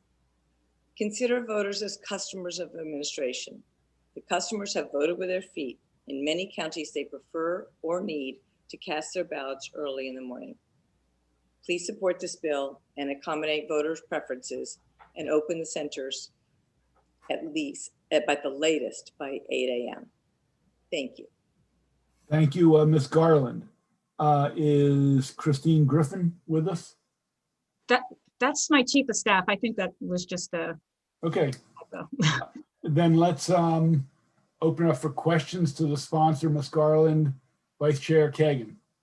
Thank you, Mr. Chairman. Ms. Garland, always great to see you. Thank you for sharing your testimony and your expertise. I have a very quick question for Senator Washington. Senator, this is, we're covering a lot of the ground that is in my Senate Bills 831. I am wondering, though, how wedded you are to 8 a.m. as the start time. Ms. Garland also just made the point. I know that in my Rockville-Gaithersburg district, there are people who leave to go to jobs downtown a lot earlier, and 8 a.m. is late. 7 a.m. to 8 p.m. is our current election time generally. Are you open to an amendment for 7 a.m. to 8 p.m.? 100%. I'd open at 5 for sure. 7 Okay, a.m. I keep it open till midnight if it's me, but 6 or 7. But yes, open it. Yes, absolutely. Okay, Definitely appreciate open it. to that amendment. Thank you. Thank you. Thank you, Mr. Chairman. While I understand we'd like to expand the hours, I would suggest you read the testimony of the Maryland Association of Local Election Officials. Yes. They come to it from the staffing perspective. That's worth considering. You can reject it, but it's still worth looking at. That's all. I'm not speaking. Could I mention that? I think the point here is if you're looking at when people go. You might look at the middle of the day. And so maybe, where they have 3 or 4 people in the middle of the day where there's really no one there, they could divert those people to the earlier hours. I do think that there's a way to do it. I agree. I just wanted people to understand there's another lens. That's for sure. For sure. Worth considering. Absolutely. Seeing no further question, that concludes the hearing. There is no opposition. There was a letter of information, but no opposition in the file. That concludes Senator Washington's bill hearing. 3 more to go. Senator Edwards, I see you on the screen. Welcome. We have Senator Edwards, and then we will move. He'll take questions. This is on No Representation Without Population Act repeal. And then we'll move to the opposition, Mr. Ford, Ms. Hanson, Mundell, and Mr. Dews, and we'll take questions for them. So Senator Edwards, please present your bill. Thank you, Mr. Chairman, members of the committee. Senate Bill 619 would repeal a bill we passed back in 2010, which is Senate Bill 400, which basically says that in the census that the people in the prisons would be counted in the areas where they lived before they went to prison. This had a big impact on particularly two rural parts of the state, which is Western Maryland and Southern Eastern Shore, where their large prisons are located. And was mainly done, I mean, the commentary back at that time was Baltimore's city's losing population. They're going to lose some elected officials. Well, I think they did anyway. And the way the population is going now, it looks like it might be more. What it did, on the other hand, was stretched out the geographical districts of a couple other areas in the rural parts of the state and made them a lot larger. And I've read some of the responses opposed to this, and I can tell you there's nothing in there related to what some of them are saying at all. This is an issue that if you want to count, you know, they did it for everything except they did it only for redistricting purposes or for purposes of districting. Every other state issue, program, etc., the prisoners are counted as being living in the area that the prison's in. So this is the only thing they separated out, which to me makes it actually a very political thing. I know some people say, well, it's too bad your area is losing population and it's going to grow, but I can go back to when they redid that in 2010-11. If they would have took the plus or minus 5%, which they've done, or which are allowed to do in state redistricting, District 1 could have basically stayed the same, but they start there and go east, I believe. And I think based on some comments I heard, they felt they had to do something in Western Maryland. So the other states didn't say, or other counties didn't say, why didn't you do something with them? So they extended the numbers, forgetting they could have used the minus 5%. Now, District 1, which is the district I represent, and I'm not doing this for me because it's probably going to be someone else in the district after the next one anyway, is 1,238 square miles. That's the largest geographical district in the state. The smallest is 9.1 square miles. And I think that's District 40. I'm not sure where that is, but you could probably walk across that in a short period of time. Some of the commentary you got from people who oppose this say, well, the average time in prison is 2.5 years. That may be, I don't know. I didn't research that. But for lifers who are in for life without parole, we in Allegheny County have the only maximum prison in the state. They're going to be in prison. And there's no guarantee that when these people get out of prison, they're going to go back to where they came from. And that's some of the argument from people that oppose this. Because a lot of them stay in the area the prison is once they get out, because a lot of their families and so forth move to that area. So when they get out, they just stay there, which is fine. But I'm trying to say that the 2.5 year average shouldn't play on, well, that means they're going to come back to wherever they came from. Not always true. The locals spend a fair amount of money, mainly on medical issues in these prisons. When something comes up, usually it's the local medical staffs, hospitals that tend to the people who have the medical issues. And bills aren't sent to areas where these prisoners come from. So I'm just trying to say here that the only reason this was done was for redistricting purposes, but some of it doesn't fit the criteria that people were saying that should be done for. I just think it's, if you take a look at excuse me, the areas, certain areas are losing population. That's true. Certain areas are gaining. That's going to continue, but that's the way it is. But in this case, when you only take one segment out of the prisoner population and say, we're going to put them in another category for districting purposes. So it's going to be from where they came from, but every other program that they fit into the population fits into, they fit in the county where the prison is. I just think it's time to repeal this and just let the numbers flow the way they flow from where people are. Has nothing to do with racism, anything else. It has to do with the numbers, the size of districts. And I'd be happy to answer any questions that anybody might have. Yeah, let me lead off, Senator Edwards, if I could. I mean, I guess my question is, these people are remanded there for some period of time, 2 years, 3 years, whatever it might be.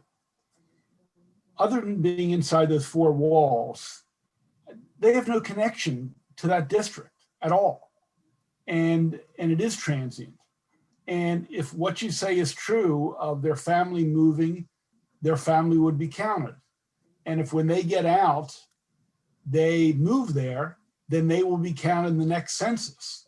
But counting them when they are required to be where that jail is located, just because the jail is located there, I'm trying to find a nexus that makes sense to why they should be in District 1 or Eastern Shore Correctional Institute, whatever it might be. If their roots and their family are Prince George's, Baltimore City, Baltimore County, wherever it might be, it seems pretty artificial to count them where the jail is located. I'm trying to understand that. If I might, Mr. Chairman, as I mentioned, the locals do provide a lot of services to prisoners at local expense, not state expense, local expense. And it's kind of, you were here in 2010, I'm pretty sure. I voted for the bill. Than that. But at that time, the reasoning and the commentary was because a certain part of the state was losing population, therefore they were going to lose state elected officials, representatives. If this was so important, why didn't it occur before 2010? So there is some connection. The only point I was trying to make, if you read, and I'm sure you have or you will, the testimony from some people who oppose it, they're saying the average stay in a prison is 2.5 years. But again, my commentary is not 100% of them are going to go back to where they came from there. And what about the ones who are in prison for life with no parole? They are there. They're not going back unless we've changed the law that says you can get out. You know, someone can let them out down the road, but if they're in jail for life without parole, then why should they be counted from where they came from when their home, so to speak, however you want to say it, now is in that prison for life? Okay. I have Senator Washington followed by Senator Ellis. Thank you, Chairman, and thank you, Senator Edwards. Just some information and then a question. So essentially, this isn't about something helping out Baltimore in 2010, at least my understanding of it at the time. It's actually building on the fact that, since 1790, there had been a practice of counting prisoners, but as we become, as a number of advocates and lawmakers and civil rights groups have really found that individuals who are incarcerated or in these facilities had not really been afforded the opportunity to vote. So it's kind of ironic that the title of this bill is is addressing the lack of representation. These changes were part of a national movement to reify the fact that though these people are incarcerated in an area, they were not being represented and were really just being used as a way to gain resources. So it's California did it, Delaware did it, Maryland did it, New York passed these laws. So I just wanted to kind of lay it out so that it's really a part of a movement and an understanding of really what it means to for one person and one vote. So my question just is you know, in the facility that's in your jurisdiction, our voting center, is there a voting center there? Is there a polling place, you know, at that facility where individuals who are living there are able to vote? I don't think there's any right in the facilities. In my district, we have, and this counts federal facilities also, by the way. Mm-hmm. I have 6 very large prisons in my district. I don't think there's any particular voting thing in there. You know, they can vote by absentee ballot and that kind of thing, I guess. Yeah. There's none there. And first of all, I didn't write the title to this bill, so, you know. Oh, no, I got it. That's why I didn't blame it on you. It's just that it was, Here's what we're looking at. it I just understand what raises you're the saying, issue. and I understand this is I'm trying to look at, protect a district I represent. I got it, yeah. It can't be, you know, it's big enough. Let's not make it bigger. And in the world of redistricting, okay, if they would use the plus or minus 5% more, I probably wouldn't have put this bill in because District 1 probably wouldn't have changed much at all. Right. So I would say to the people who are going to look at redistricting, you need to look at those things also when you're looking at redistricting. You know, it's yeah. pretty large district, pretty diversified district. So there's nothing underhanded here or anything else. It's just saying, okay, let's look at it. We did this, maybe we ought to relook at it. I understand other states are doing it. That doesn't mean we have to do it, or vice versa. Yeah. I mean, Okay. just to follow up, agreed. It's sort of a piecemeal approach. I mean, it's a policy that the Census Bureau, again, has enacted since 1790. There's been a lot of discussion back and forth about changing it, adjusting some. And I was just offering that one of the issues has been that those, when they've said, look, these people are long-term residents of the community, the counter or the way to sort of really justify that would be to create a special precinct or real voting opportunities for those prisoners. And that's why I wondered if that was the case in your district. Thank you, Senator.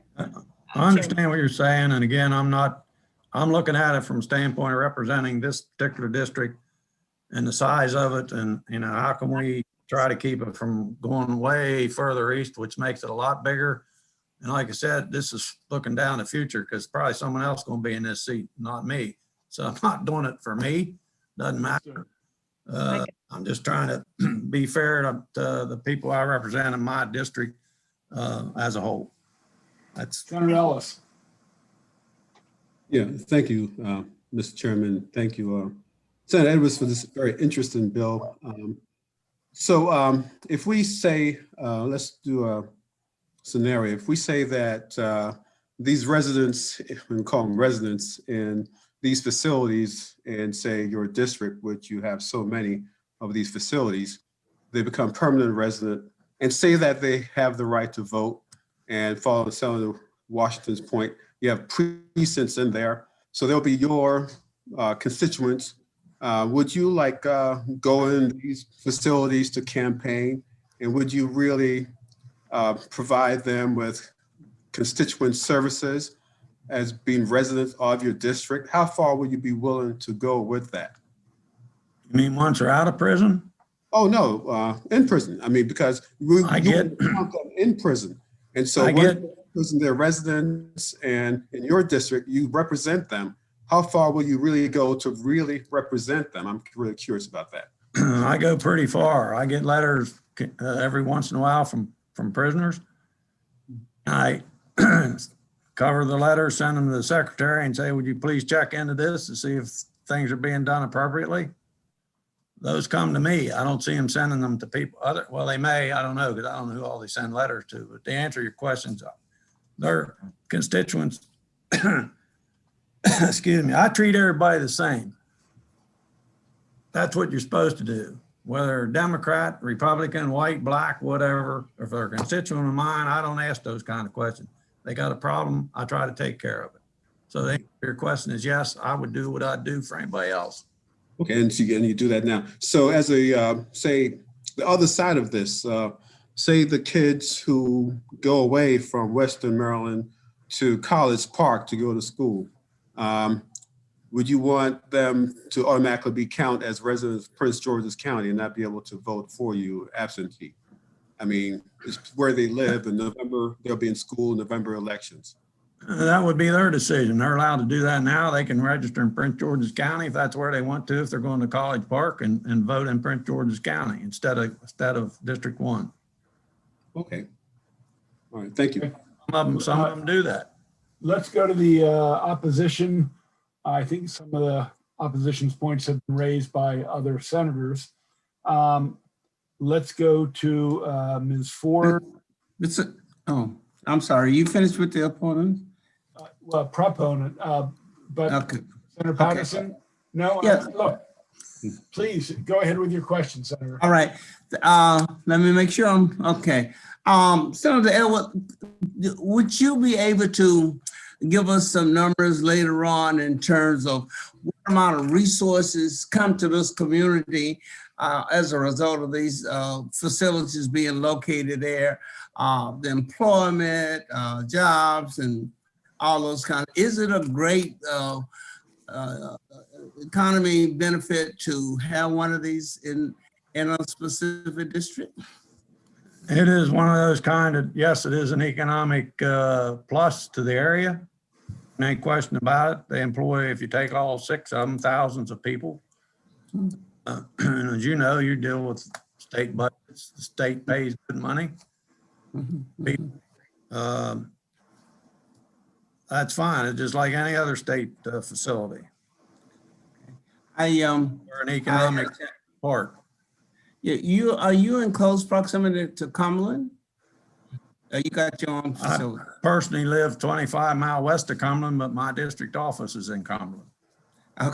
Okay, all right. Okay, well, just curious about it because I spent some time in and out of some of those correctional centers, and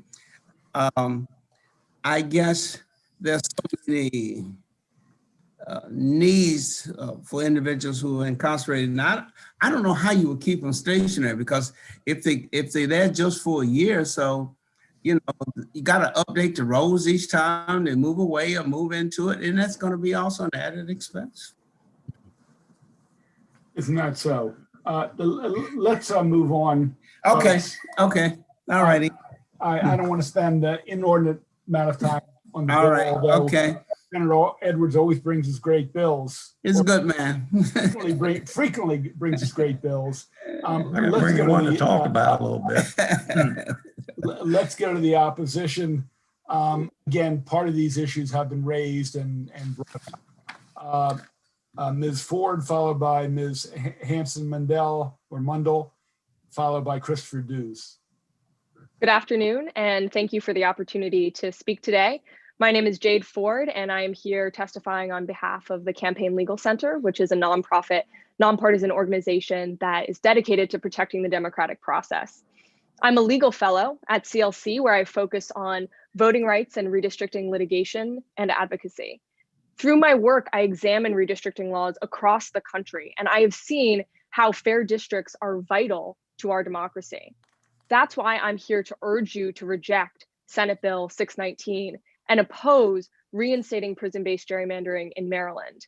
So CLC has submitted written testimony, which has been referenced here, but I'd like to highlight 3 main points today. First, Maryland's decision to abolish prison-based gerrymandering in 2010 was a resounding success.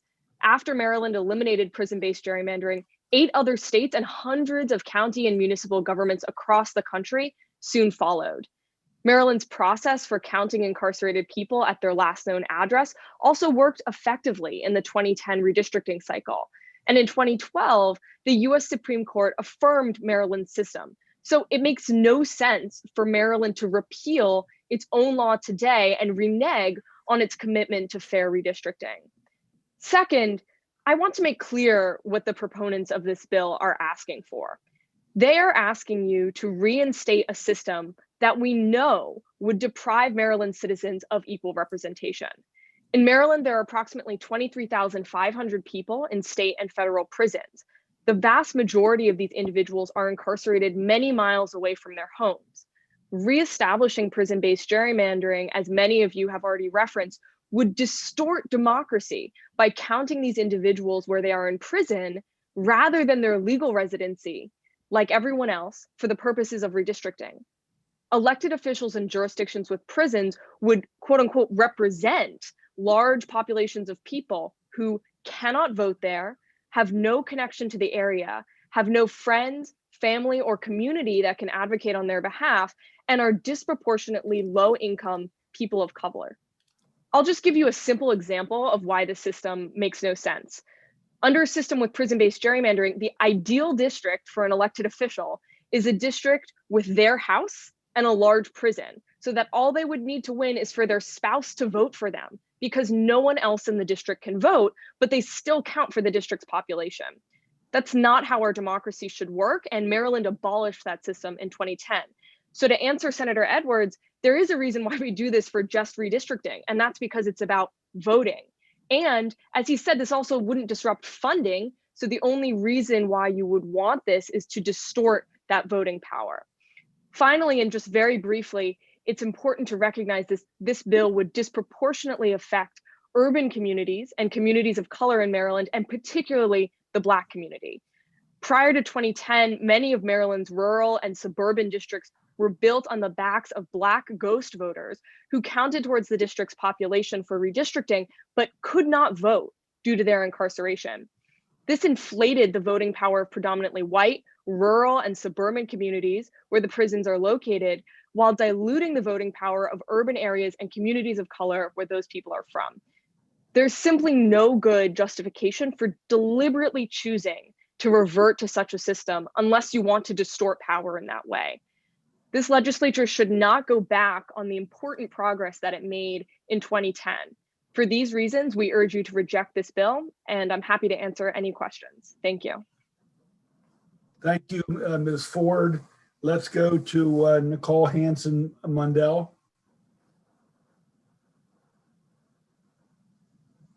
Good afternoon. Welcome. You're Thank you muted. for having me. Okay. I am hi, Senator Kagan. I am the executive director of Out for Justice, a nonprofit that advocates for laws and policies that directly impact individuals with criminal records and individuals sitting in our prisons and jails.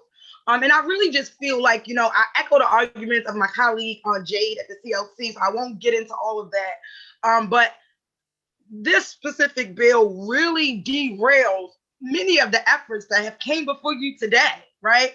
These voting laws around ensuring that individuals in our prisons and jails have access to the ballot. We introduced legislation, HB 222 last week, which is a go-to legislation when it comes to fully incarcerated people or people behind those walls having access to the ballot.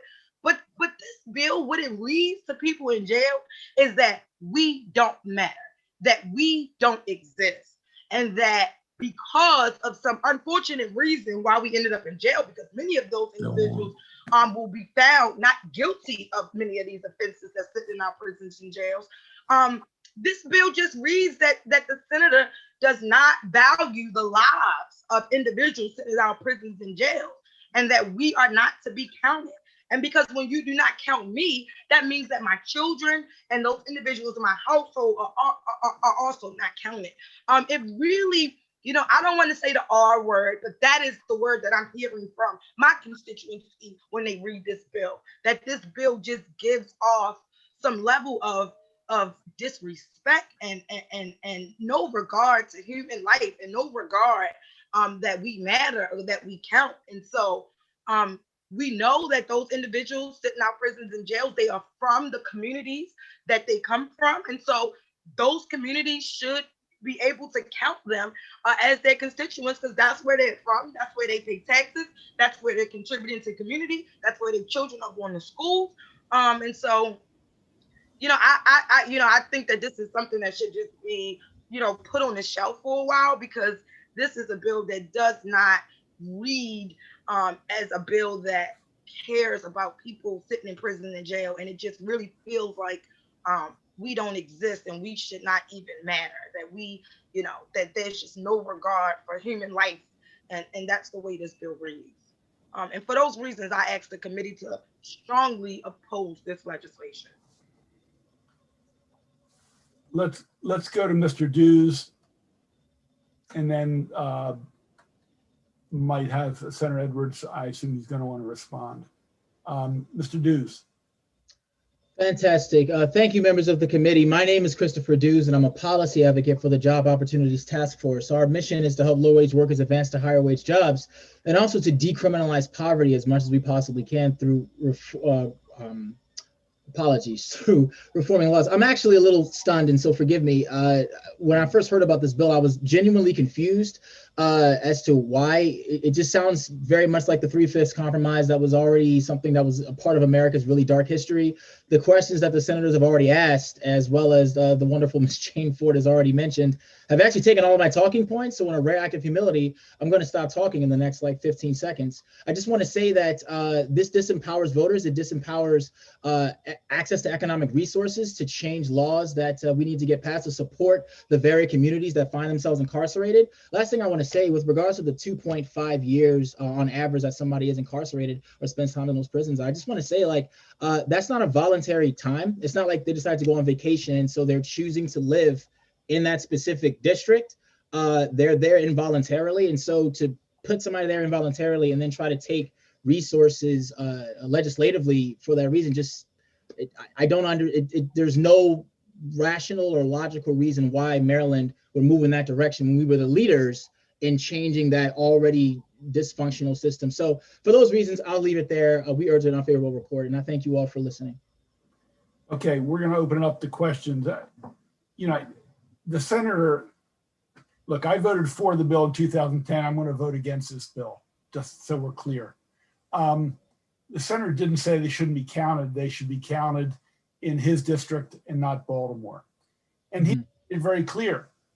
The fewer the population, the more the district will stretch miles and miles more. So whether it's self-interest or whatever, when you're in a rural area, you've got 3 or 4 or 5 counties. As I said earlier, I think these people should be counted in where they have their roots. So I disagree with it, but I think he explained much of his position, and it was not to not count them. He just wanted to capture them, and maybe capture is not the right word, in his district to build up their population. A lot of elected officials try to expand their population so it reduces how far they spread.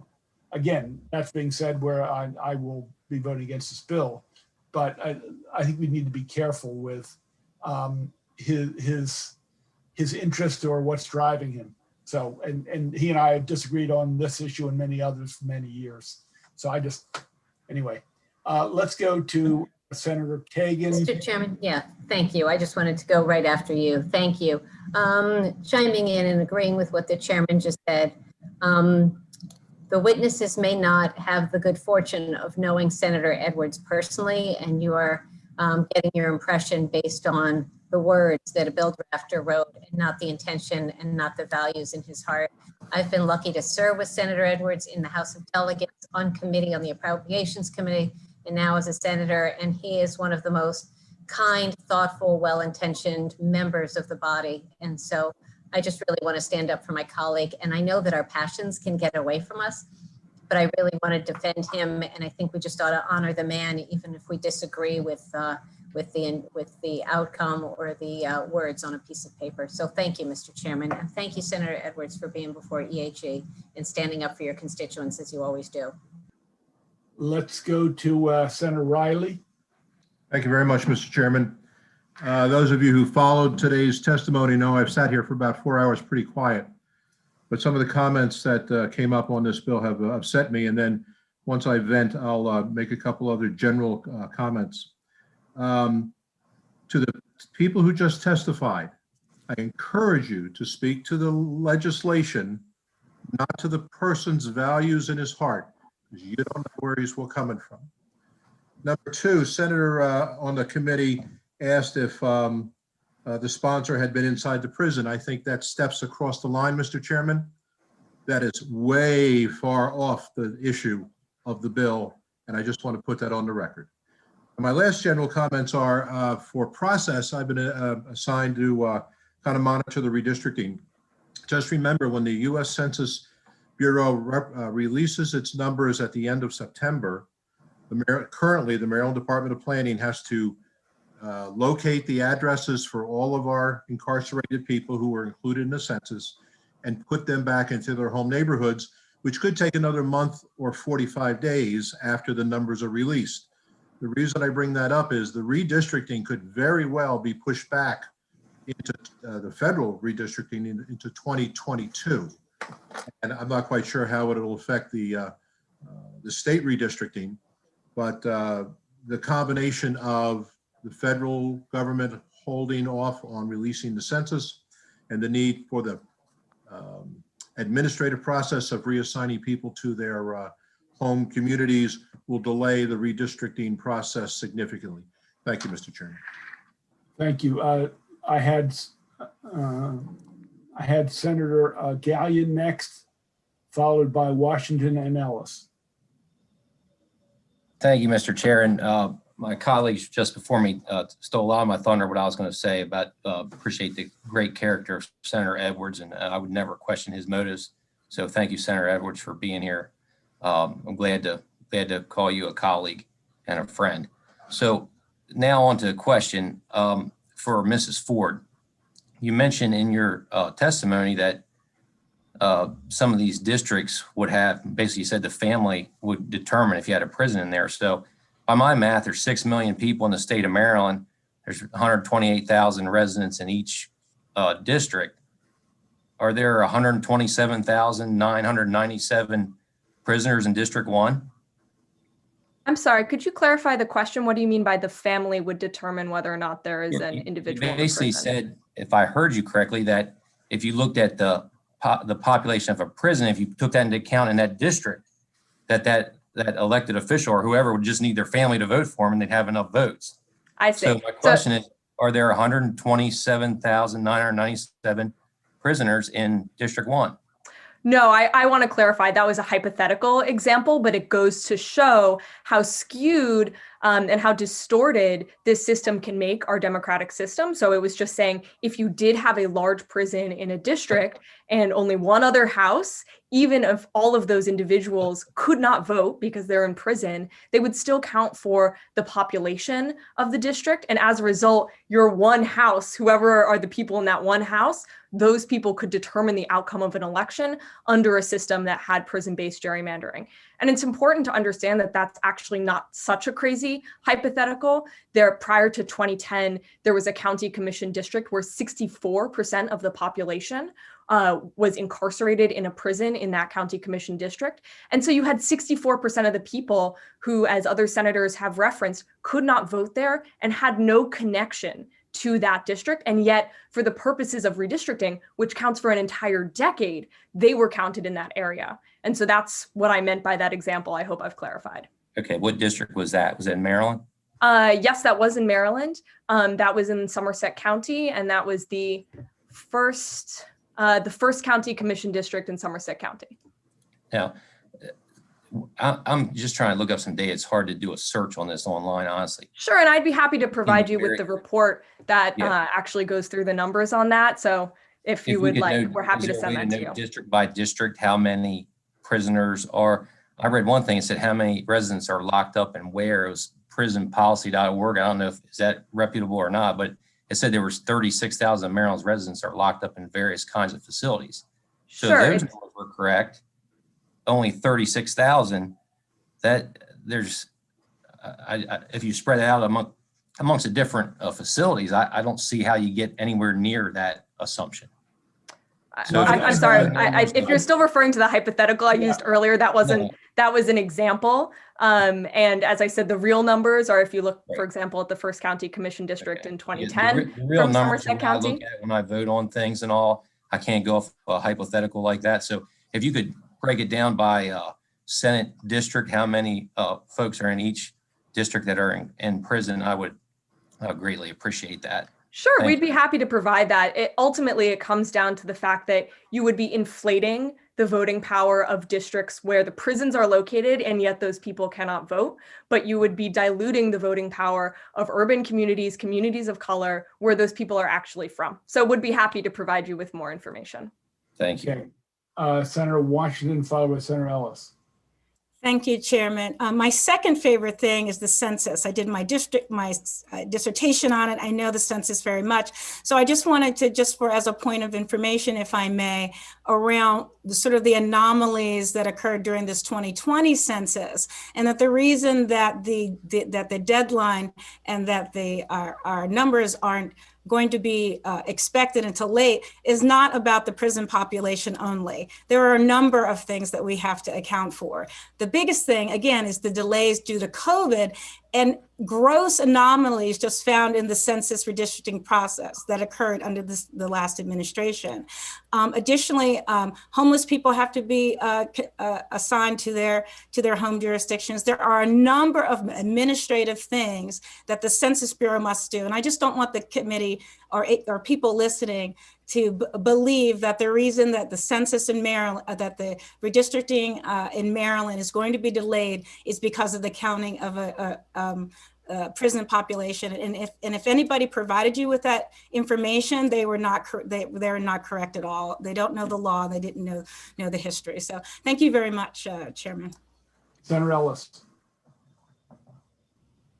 Yeah, thank you, Mr. Chairman. This is a very important topic as we discuss, the treatment of our incarcerated brothers and sisters. And, coming from I can only speak from my background, being raised from my family, my Christian family. It talks about, Matthew 25:36 talk about, for I was hungry and you gave me something to eat. I was thirsty and you gave me something to drink. I was a stranger and you took me in. I was naked and you clothed me. I was sick and you looked after me. I was in prison and you visited me. Why is it inappropriate for me to ask an elected official if he has been visited a prison? I'm gonna say, in Charles County, I visited that jail. When I was a kid, I went to New York City jails to sing for the prisoners. I do not know why that's offensive. So we need to talk offline, Senator, and discuss that. But I have a question. If we look at this issue, we look at some of the bills that go through Annapolis. Last year, the bill I introduced gave ID to prisoners. I had folks still on the supervision of criminal justice come up, over 50 folks come up to testify for that bill. The passion I have for our incarcerated, I believe goes along with my Christian faith. So not just for political reasons, but for, how should I say, my spiritual reasons. And so I just want to answer that someone who questioned my questions as being inappropriate, when it's based in the Bible about how we treat our prisoners, I take offense to that. And thank you, Mr. Chairman, for the opportunity for me to answer. Mr. Chairman, can I say a word? Yeah, briefly, then we're going to conclude this hearing. Well, I want to thank everybody for their fine comments. I never accused anybody of sensitive commentary as such. I visit people. I've been in the prisons. I did not say not to count anybody. I just said count them where they're located. And there's a big difference in that. And I did get a little irritated at a couple of comments, not particularly from senators, because people don't know me. And I'm looking at it from the standpoint of trying to represent my district to how can we look to keep it from stretching way further east. That's all. That's the main thing I'm looking at. Count them, but count them where they're at, not somewhere else. That's it, period. Thank you, Mr. Chair. Look, we're going to end this. I don't know. We have some experts in census, but the census is done by population, not by square miles.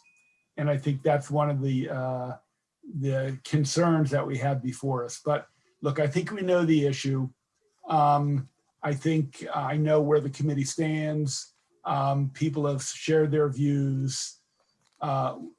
there are clear reasons that it emotes a lot of things. You know, I mean, there's been a lot of discrimination and talking of people in some cases, and I'm not saying this committee or this sponsor of objectifying people. And I think I'm not surprised emotions are raised.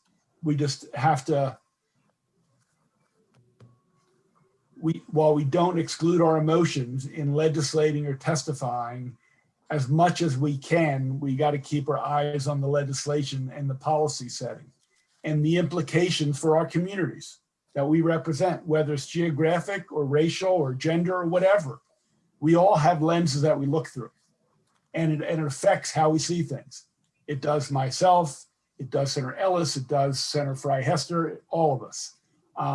Sometimes we get a little off target, and we just have to be aware of that, be sensitive, allow for open discussion, but at the end of the day, make some policy decisions. In 2010, the legislature made a policy decision to count them where they originated from, where their last address. You know, it happened in 2010. Were people more aware then? You know, we can assert all kinds of reasons why it happened in 2010. But I think I want us all to take a breath. I appreciate everyone's conversation. Having open conversation is healthy. And I think we all, you know, need to reflect on a lot of things, and we have to do that all the time. So with that, that completes the hearing on 619. Thank you, Senator. We have two more left. 632, Senator Kagan. She will be followed by, I can tell you. So Senator Pinsky, I have it in the, if you want to check out the chat. okay. Witness panel. Blair will be the leadoff witness, followed by Ms. Antoine, then Ms. Soring, and I believe there's one person listed as unfavorable, but does not have oral written testimony. Senator Kagan, please introduce 632. Thank you, Mr. Chairman. So I don't think this is going to provoke the same kind of high blood pressure that the last bill did. So we can all just chill a little bit. Yeah, okay. So for the record, I'm Cheryl Kagan, very proud to be the vice chair of this committee and to represent Gaithersburg and Rockville. Several months ago, the wonderful advocates for Montgomery County, our intergovernmental relations team, came to Chair Ann Kaiser and me and pointed out that there was a real absence of guidelines in Maryland law on recounts. I'm sure that you all have followed along that in recent years, Montgomery County Executive David Blair, who is going to be testifying after me, lost in the Democratic primary by just 77 votes, a 0.1% margin. Johnny Olszewski and Jim Brochin in Baltimore County, there was a 17 vote margin, and that was 0.03%. Council member, a council race in Howard County, 0.1% with Liz Walsh versus John Weinstein. There have been other races, Sarah Love for delegate in District 16. I had a Montgomery County Democratic Central Committee race. There have been a number of close races, and yet we really don't have enough guidelines. So what I thought was going to be a 20-minute conversation with Chair Kaiser and Jared Demarinis and Stan Ward, legal counsel in the House, and Kathleen Boucher went an hour and 3/4, and we weren't even done. So we ended up finding out that there were a lot of guardrails that were needed. So this bill, which really is not ideological, but really just putting up some parameters, endeavors to provide parameters for recounts, for close committees. When should the candidate pay? When should government pay? How should it work? Where should the money come? What should the limits be on fundraising, and how often should it be disclosed? Those are kind of the issues that we're seeking to address. I'm going to run through this briefly. I'm happy to take questions, especially after my wonderful witnesses. And I am very open to suggestions. If you think that we need to tweak the bill, I am happy to have a collaborative conversation with any of you on this. So one of the first things is, when should there even be a recount? We heard in the presidential election that even though there were, tens of thousands of votes that separated the two candidates, that there must be a recount because there must be errors. And that is just has not proven to be the case. So what we set up was, if there is less than 0.25%, less than 1/4% of a gap between victory and defeat, that the government should fund that, because maybe they do find an error of 12 votes or 37 votes or 102 votes or something. If it's more than 0.25%, but less than 5%, then the candidate can opt to ask for it and pay for it themselves. Now, if it's more than 5%, we shouldn't be wasting our local board staffers' time by asking for a Hail Mary on the hope that maybe somebody catches up and wins. Now, if it starts off and it's more than 0.25% and less than 5%, if it's in that gap where the candidate is paying for it, the candidate first off would have to put up a bond to help cover the overhead of the cost of the staff time for a recount. If it turns out that there is at least a 2% error, and so there is an oops and we're going to need to spend more time, then at some point that becomes the government's responsibility. And so the candidate should not have to spend more money and stuff to find that. And once there's an error, it should devolve onto the government's responsibility. So how should that be paid for? So I believe in transparency. I believe in campaign limits, finance limits. And I don't think we want,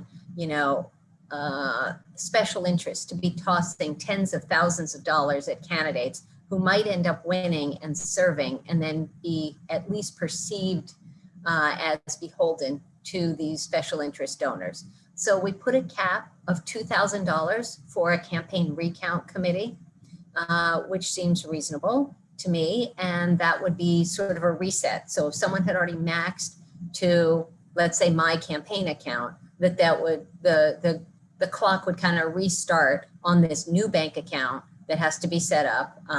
That's just easier. State board felt strongly about that. You have to open a new bank account, and you can collect up to $2,000 from others, even if they have already maxed your campaign committee.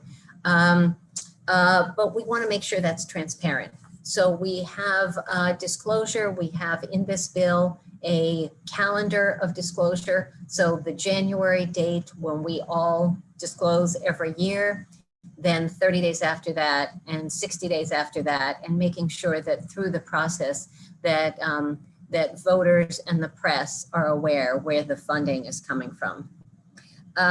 Counties, especially, and where we started was with public finance candidates and counties. As you all know, Howard County and Montgomery County currently have public financing. Prince George's County is coming online in 2026, and there may be other counties that also do this. We want to make sure that those candidates can raise money, can spend money, and can ask for a recount without totally rejiggering their values or the whole system of public finance.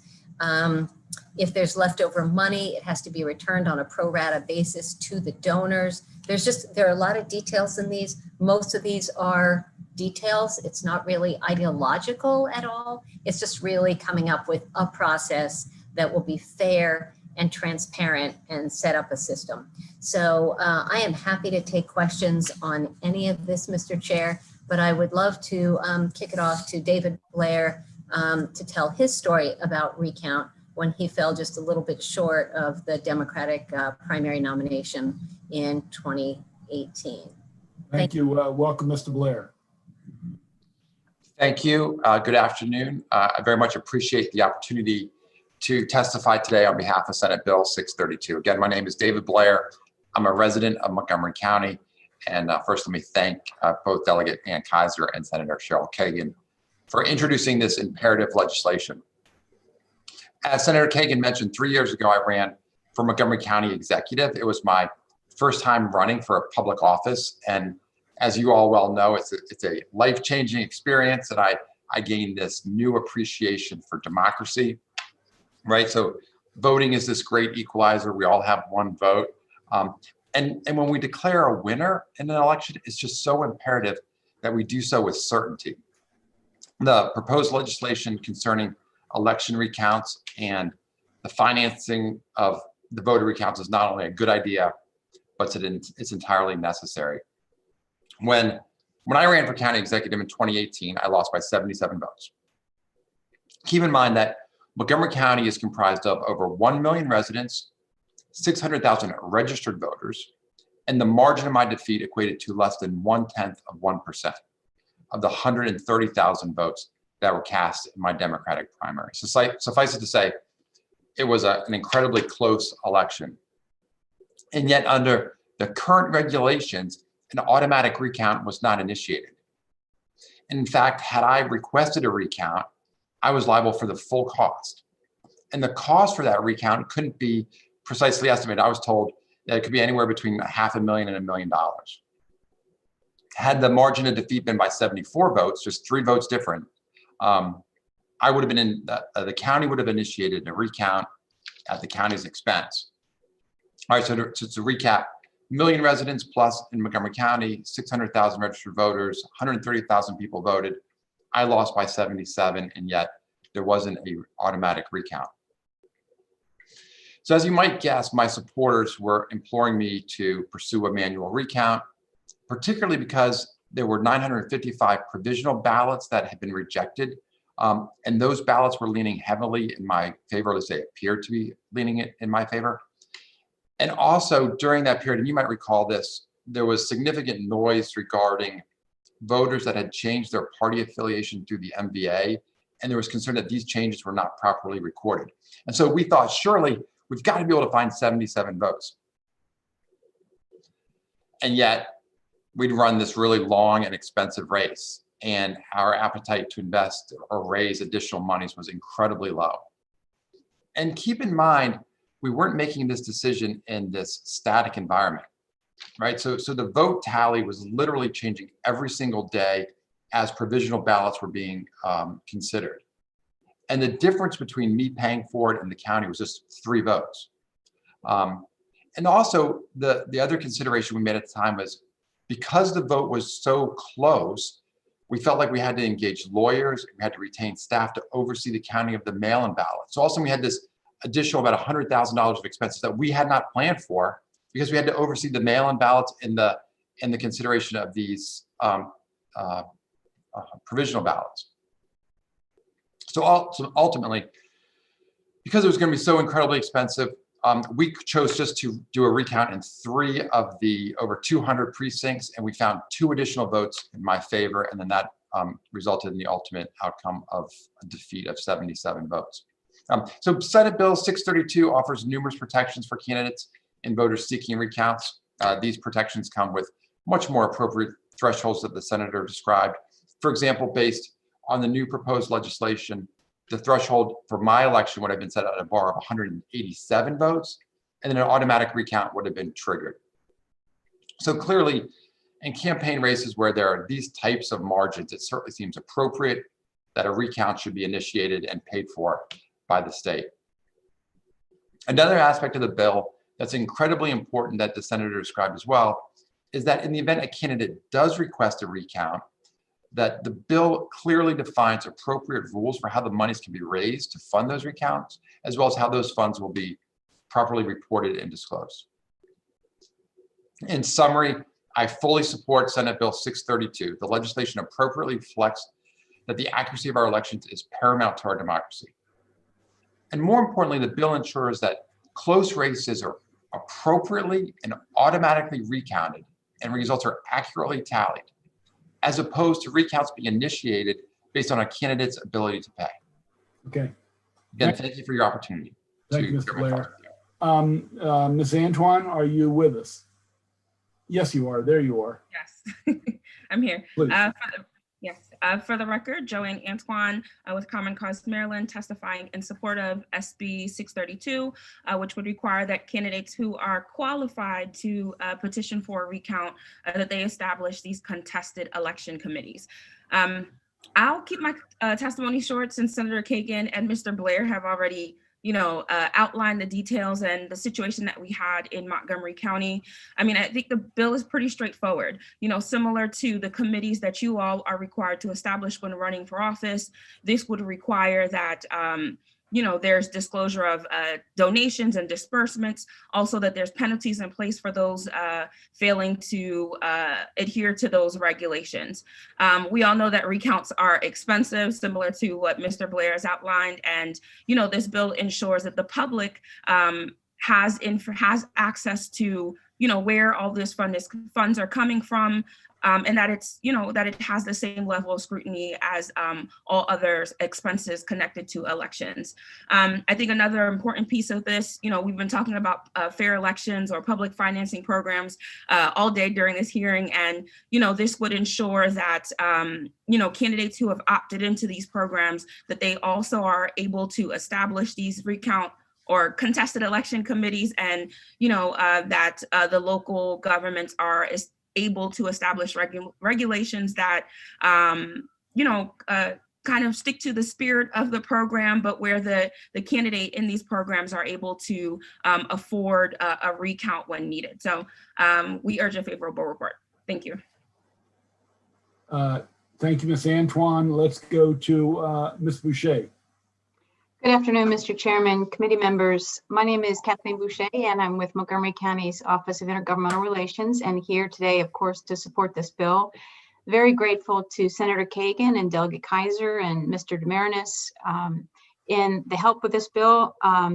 As Senator Kagan indicated, we first came to her because the county council, in reviewing the county's own public financing law and reviewing recount issues, had been exploring under what circumstances could public funds be used to support a publicly financed candidate in the recount situation, and what enabling authority did the county have. And Mr. Demarinis actually spoke with the county council, and it became clear that really additional state statutory authority was needed for a county who has a local public campaign finance system to appropriately deal with the issue of how much funds might be contributed, how they would be contributed, really all of the issues that are dealt with in this bill, that a committee must be established, that bank accounts must be established, that donation limits, disbursements, reports, etc.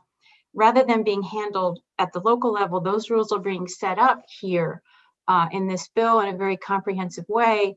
And importantly, from the county's perspective, the bill has provisions that expand the enabling authority in current law, authority in current law that allows counties to create publicly financed systems for county executives and council members. Those provisions of current law are amended in this bill to make it clear that public funds can be used and contributed to a candidate's contested election committee if it's a publicly financed candidate. And we greatly appreciate that local enabling authority is clarified in this bill and is made clear. I will just offer that we've submitted written testimony and have requested 2 clarifying amendments regarding the local enabling provisions of the bill. Our belief is that they're clarifying the intent of the sponsor, and we've run it by Mr. Demarinis. He can speak for himself, but we believe they're satisfactory to Mr. Demarinis. Also run it by MACO to make sure that, because it's a general local enabling authority provision, that it's okay with MACO. So they're in your packet. I'm available at any time to work with your committee staff or anyone else on any questions. And again, we're grateful to Senator Kaiser, really appreciate it. I personally just really enjoyed all the discussions, the in-depth discussions that wound up ensuing this interim. So on behalf of the county, respectfully request that you issue a favorable report on the bill with the clarifying amendments that are outlined in our written testimony. And thank you very much. Thank you, Ms. Boucher. You may have a little masochistic streak saying you relish all the time and energy in trying to develop that policy, but we'll let that go. It was fun. Nancy? Unmute Ms. Sarang.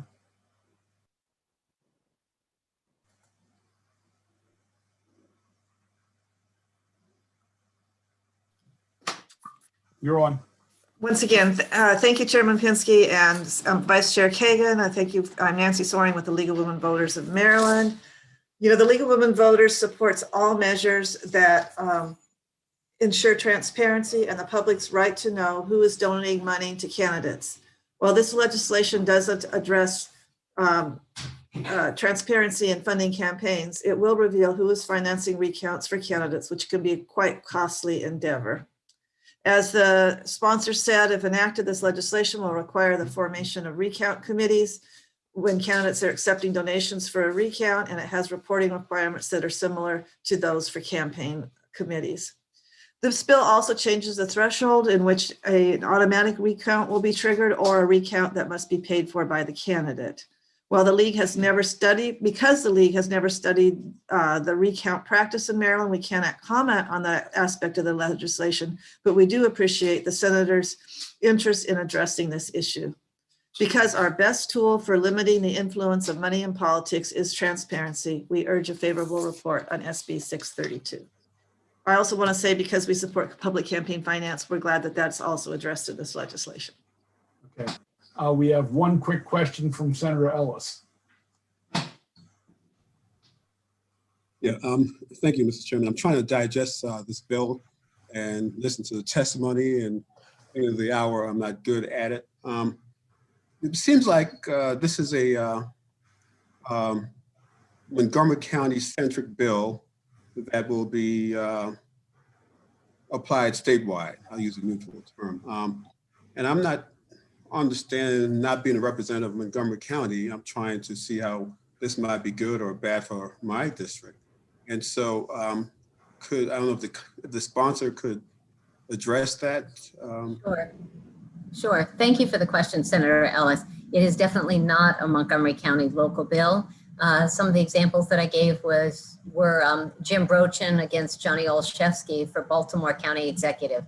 Any race that's very close, what if your campaign against your predecessor had been super close, and what if you had been at the short end? You'd have to come up with, maybe as Mr. Blair said, what if you had to come up with $500,000 in order to get a recount and you were 12 votes short or something? So this just lays some ground rules. When the government pays, when you as a candidate would have to pay, when it would just be too big a gap, and really we shouldn't take the local board of elections time, and then where the money would come from if you're not personally wealthy and willing and able to fund it yourself, who can donate, and then how transparent, when that's going to be reported so that people know where the money would be coming from. So it is definitely a statewide bill. The reference to Montgomery County, other than Mr. Blair as an example, comes from we are one of 2 and soon to be 3 or more counties that have public campaign financing. And we wanted to make sure that people who are capped at the number of dollars they are willing to accept through public financing are also included and able to engage in a recount petition. Is that better? Well, yeah, thank you. And so what it is, and since I know my district and a lot of districts counties don't have public financing, so we're being pulled into a lot of these changes, which we're not really up to date yet with these things. And I really need to really understand it better. Yeah, Senator, it doesn't apply just to counties that have public financing. It's any very close election where there's a 20 or 40 or 60 vote difference, having a program where either the state will pay, the candidate pays, or there's no recount. The vice chair was only pointing out in some counties, raising money where the candidate has to pay for the recount might come under other restrictions. That's the only reason she brought up Montgomery, Baltimore, Howard County. It's really about how do we handle very close elections by just a few votes, 1/2 of 1%, 1/10 of 1%. So are you saying there are kind of no rules now? It's just the wild, wild west, or? Kind of, yes. And there are currently no requirement to open up a separate bank account, no caps on the amount of money and how that would be run, when the government would pay, when we would pay, when it wouldn't be allowed at all, and then when it would be disclosed, so that voters and the press, the public, would know who's helping pay for the recount. And they can be pretty pricey, as Mr. Blair indicated. $500,000, $1 million, I think we'd want to know where that candidate got his or her money for that. And so a schedule of transparency as well. Yeah, thank you for removing the blank spots in my. Absolutely, and we can talk offline if you have other further questions. We can go through the bill anytime.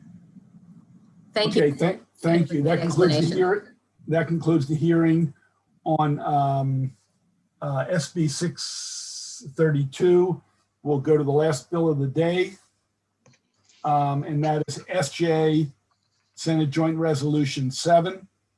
I will be very briefly presenting it, followed by Charlie Cooper, followed by Ashley Sparks, followed by Argentine Craig, followed by Charles Schaefer. And then we'll take questions, and then unfavorable, Nancy Sarong, Joanna Antoine, Cindy Smalls. So that being said, this is not a new bill. We've had it off and on for a number of years now. It was initially brought forth because of the frustration with big money nationally taking over politics. There have been a number of court cases that have been referred to, Citizens United, McCutcheon, and others, that allow private money, not only just private money, corporate money. Before, corporations couldn't spend money directly in the campaign, so they can, as I have shared before, Xfinity or Comcast can use your money, the bills you pay, to help certain candidates who are going to help their cause. There's been a Supreme Court case that ruled in favor of big money. We have no authority at the local state level to do anything. So trying to figure out what tools were available. One was a joint resolution to be sent to the congressional delegation calling for an amendments convention with the very explicit purpose of looking at controlling contributions and expenditures, and also dealing with the civil rights and citizens' right to vote. Those are the reasons. Now, some people will be concerned and raise the issue of these could be used for nefarious purposes. Anyway, the bill says that if there are not enough states to move for these purposes, the bill will sunset. So that's what it does. I have supported it because I believe we got to use every tool at our hand to raise the issue. The more that money takes over, millions or hundreds of millions, national level or local level, the further away it comes from representative democracy and the public and working families, poor people, middle income. So that's the genesis. For a change, I'm going to be brief. With that, let's shift to Mr. Cooper. Thank you, Sandy, and thank you, Madam Chair and members of the committee. May I ask a question of staff before I start my time? Did the 3 addenda that I sent in get attached to this file? I know I sent them. We can check afterwards, Charlie. Okay. All right. Well, I wanted to refer to them, but I'll just go. So this is a bill that you will hear testimony. It's a resolution that it's dangerous. This is a bill with suspenders, belt, safety pins, and drawstrings. And in previous testimony in other years, we've described the decades-long cycle of worsening income and wealth inequality caused principally by the corruption of policymakers who are dependent on wealthy donors for campaign financing. We've documented an incomplete list of corporate welfare or subsidies for wealthy taxpayers, that nevertheless total almost $6,000 per person per year in this country. And in the past year, though, everything has worsened as the greed at the root of our national agony intersects with the pandemic. We've got the greed of Wall Street, political operatives, and the media who are selling ads by amplifying partisan anger. In the written testimony, you'll find the statement of Reverend Stephen Tillett, past president of Anne Arundel NAACP and a lieutenant colonel in the Air Force, who reminds us that Presidents Washington and Adams warned us that partisan division could tear the nation apart. This is becoming real, and we call on this General Assembly, where partisanship is not poisonous, to be leaders in promoting unity by giving a favorable report and passing this resolution. Since the Citizens United decision, the cost of our federal election has tripled to $15 billion in the 2020 cycle. And while tens of millions face illness, hunger, and homelessness, the top 660 billionaires in the United States increased their wealth by over 10 trillion in the 1 trillion in the past 10 months. That's enough to pay for 70 of these $15 billion elections. So while inequality has been worsening for over 40 years, it has taken another quantum leap during this pandemic. Both parties are deeply enmeshed in the money game. And as all this exacerbates, the government becomes less able to hear the will of the people, and disintegration of the union is a frightening prospect. And the public is just completely fed up with this. The elite that spend this money on elections have kept wages low, defanged antitrust enforcement, skewed tax policies, shredded the social safety net, allowed our environment to deteriorate, and maintain endless and purposeless wars that profit weapons makers while killing and maiming our soldiers. The average citizen may not know the details of the policies arrayed against them that cost them $6,000 per person per year, but they know that the game is rigged. And that's why, as Emily Scarr said earlier on another bill, 96% blame big money for dysfunction in our election. And 2/3 of Republican voters want a constitutional amendment to overturn Citizens United. Listen to this report from a West Virginia group that just recently held 10,000 conversations with voters. There was one answer that came up 5 times more often than anything else. It came up more than roads or schools or safe water or deaths or jobs. The number one issue, political corruption. So these are open-ended questions and people are saying this. Senator Washington worried about whether private money could undermine our campaign finance. I'm someone, and people in my organization are out there with Joanne and Emily petitioning at the farmers markets to get the local campaign financing done. But the truth is, and then John Sarbanes has a bill in the Congress called For the People Act. We support this. These are great bills. But because the Supreme Court has twisted the meaning of free speech, they can be overwhelmed by money coming in, outside money, foreign money even. So another thing I want to point out is that an affirmative guarantee of each citizen's right to vote is a key element of this resolution. This year brought home the lesson that any state legislature has the constitutional authority to eliminate the popular vote for president. And that's just a flaw. I mean, they could choose the electors by some other method. That is a flaw in our Constitution.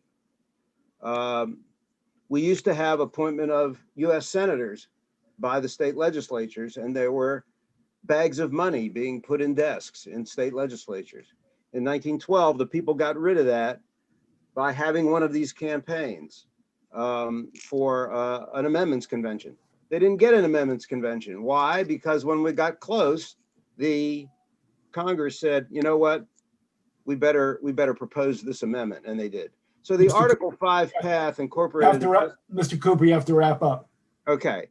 Well, I would just say that people are angry and afraid, and your positive action on SJ7 would give them some hope that people are listening to the drastic problems. in Thank this you. matter. Thank you. Thank you. Ashley Sparks, followed by Argentine Craig. Good afternoon. I want to thank the body for their time. My name is Ashley Sparks, and I'm a teacher in Charles County.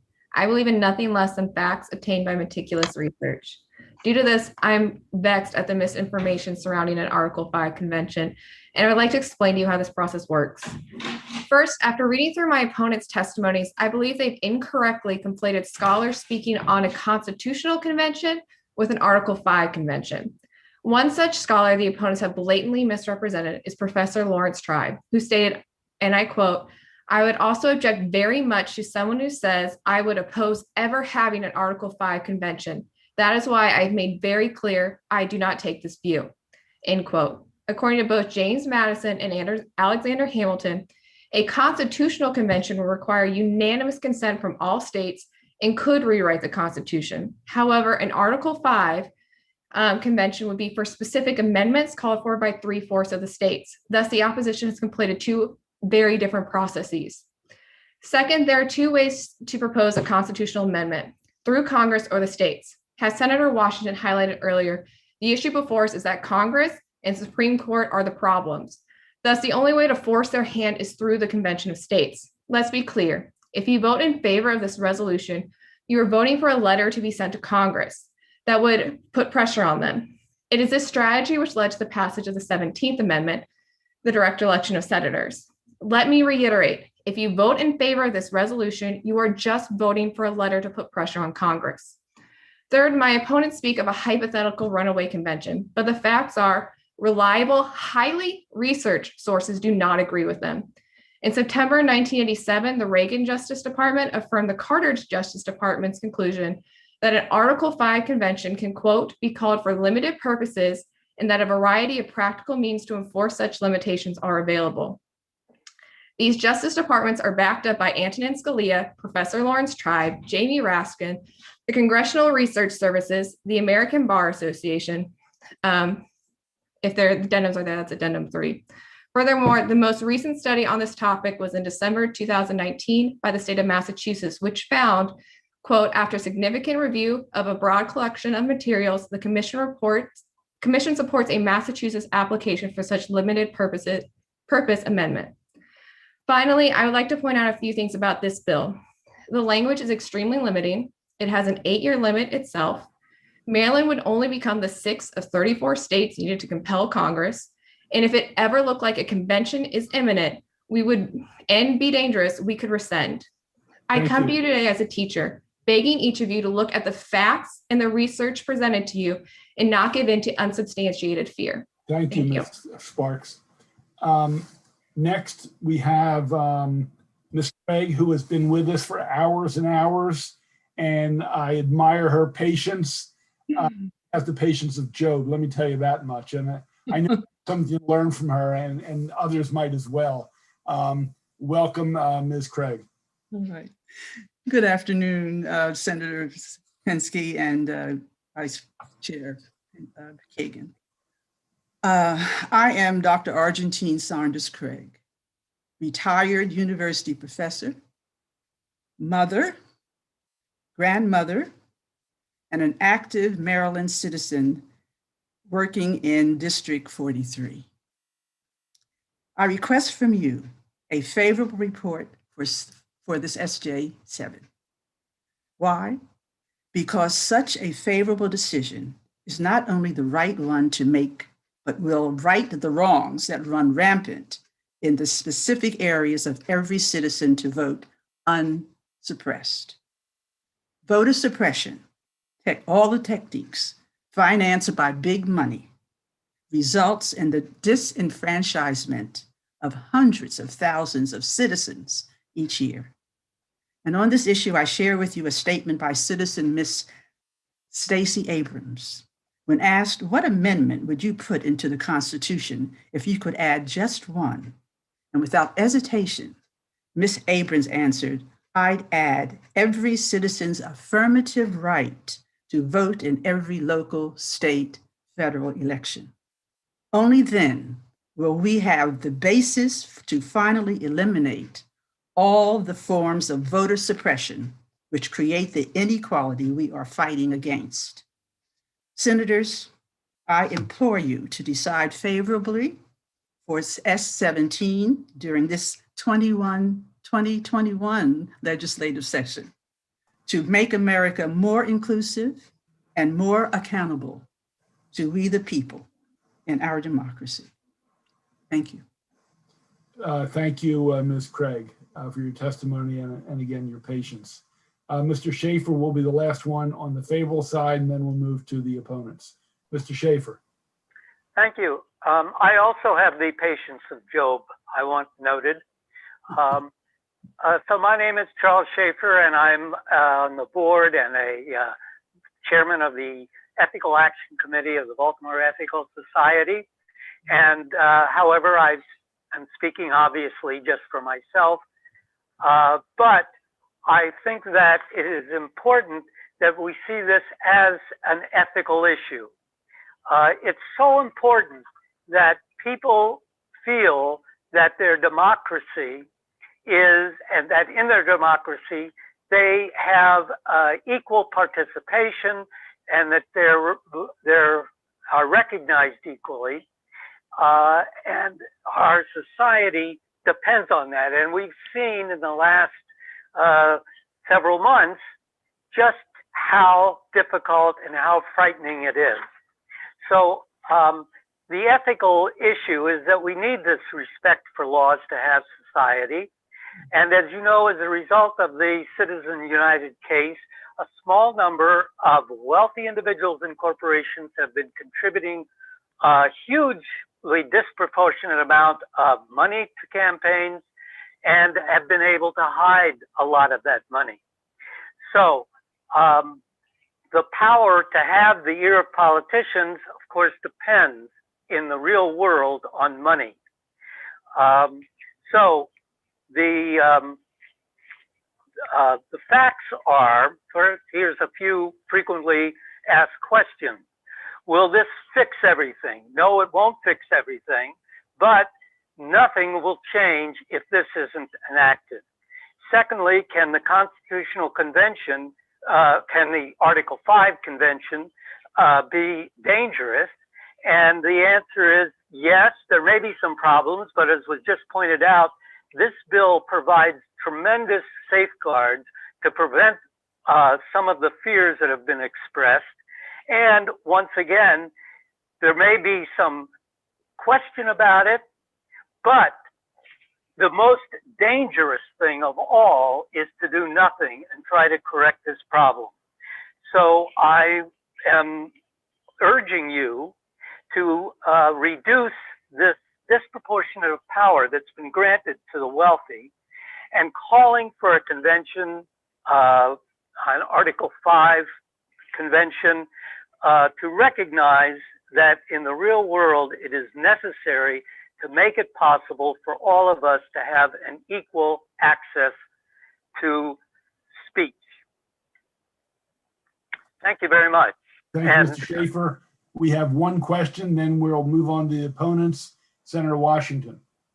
Thank you, Chairman. So first, a point of personal privilege, and then there's just a question. I just want to just welcome, of course, my constituents, Charlie Cooper and Dr. Craig. Also, Dr. Craig and I share, we are both alum of the Philadelphia High School for Girls. So we are both Girls High girls. And so I just it's wonderful to see you. So this is actually for Ms. Sparks, right, the educator. So I just want you to address, you alluded to some concerns that people have, and I just want, if you could address them just very briefly. There's just this sort of idea that there's a lack of concrete rules, and that there's a lack of rules, and that could runaway convention. The other one, it has to do with unequal representation, that the Constitution doesn't really contain guidelines about how each state would be represented. And then 3, there's some concern about influence of special interests. And then 4, around the uncertain ratification guidelines. You don't have to hit all of those, maybe follow up, but again, just to say I'm supportive, I just wanted an opportunity to be very specific, in redressing or countering those concerns. Yeah, I think one of the things that is very telling is there really is this conflation of the two different processes. And most of the research that talks about this runaway convention is speaking about the constitutional convention. And that would actually be the process that would rewrite the whole, or could rewrite the whole Constitution. The Article 5 is a very limiting process, which goes along with just a normal amendment ratification. So Congress could do it by 2/3. They're not going to do anything right now. Or you can go through the state. So it's a similar process in that manner. And from my perspective, I'm not a constitutional scholar, and I have to go on where the research has been stated and really dug into. So the Justice Departments are one of the examples I highlighted because that's something that is meticulous research that has been done by a lot of individuals. The Massachusetts Commission, I think that was like a year-long commission that really dove into this. This is not someone's opinion. This is not a random thought of fear. This is people who have really dug into it. And they are stating that these can be called for very specific purposes. In fact, if it wasn't specific purposes, we already would be having this convention because between our Article 5 and like a balanced budget amendment, Article 5, there actually are enough that it would be called if they were all lumped together. And that just isn't how the process works. So it is for very limited, and you have to be within the boxes of whichever Article 5 you're trying to call for that state. We're going to have to conclude. We're going to have to move on. Some people have meetings at 5 o'clock afterwards, so I hate to rush. Let's go to the opponents.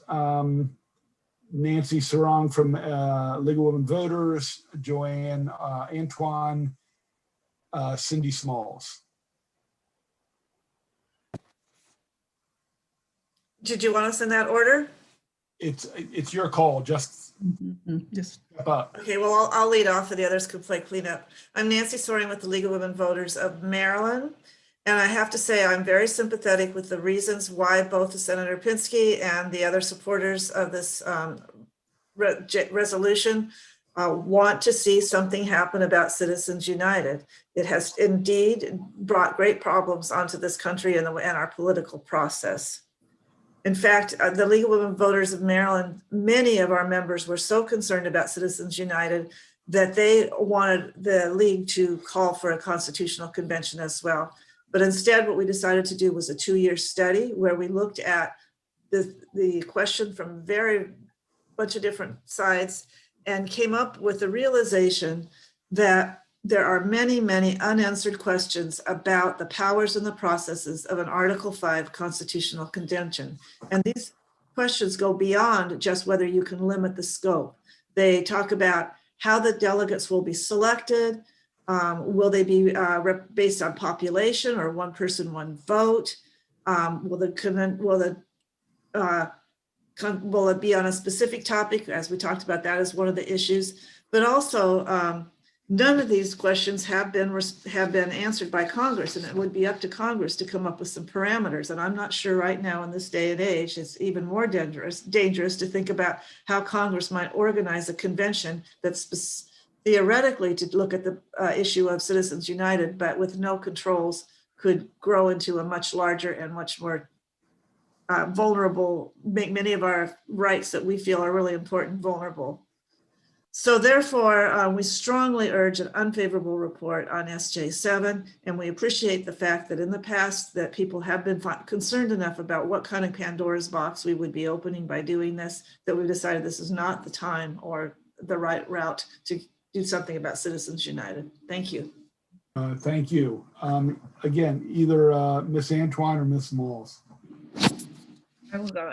For the record, Joanne Antoine testifying in opposition to SJ7, which would call for a dangerous Article 5 convention that puts every Marylander and every American's constitutional rights and civil liberty civil liberties at risk. Sorry.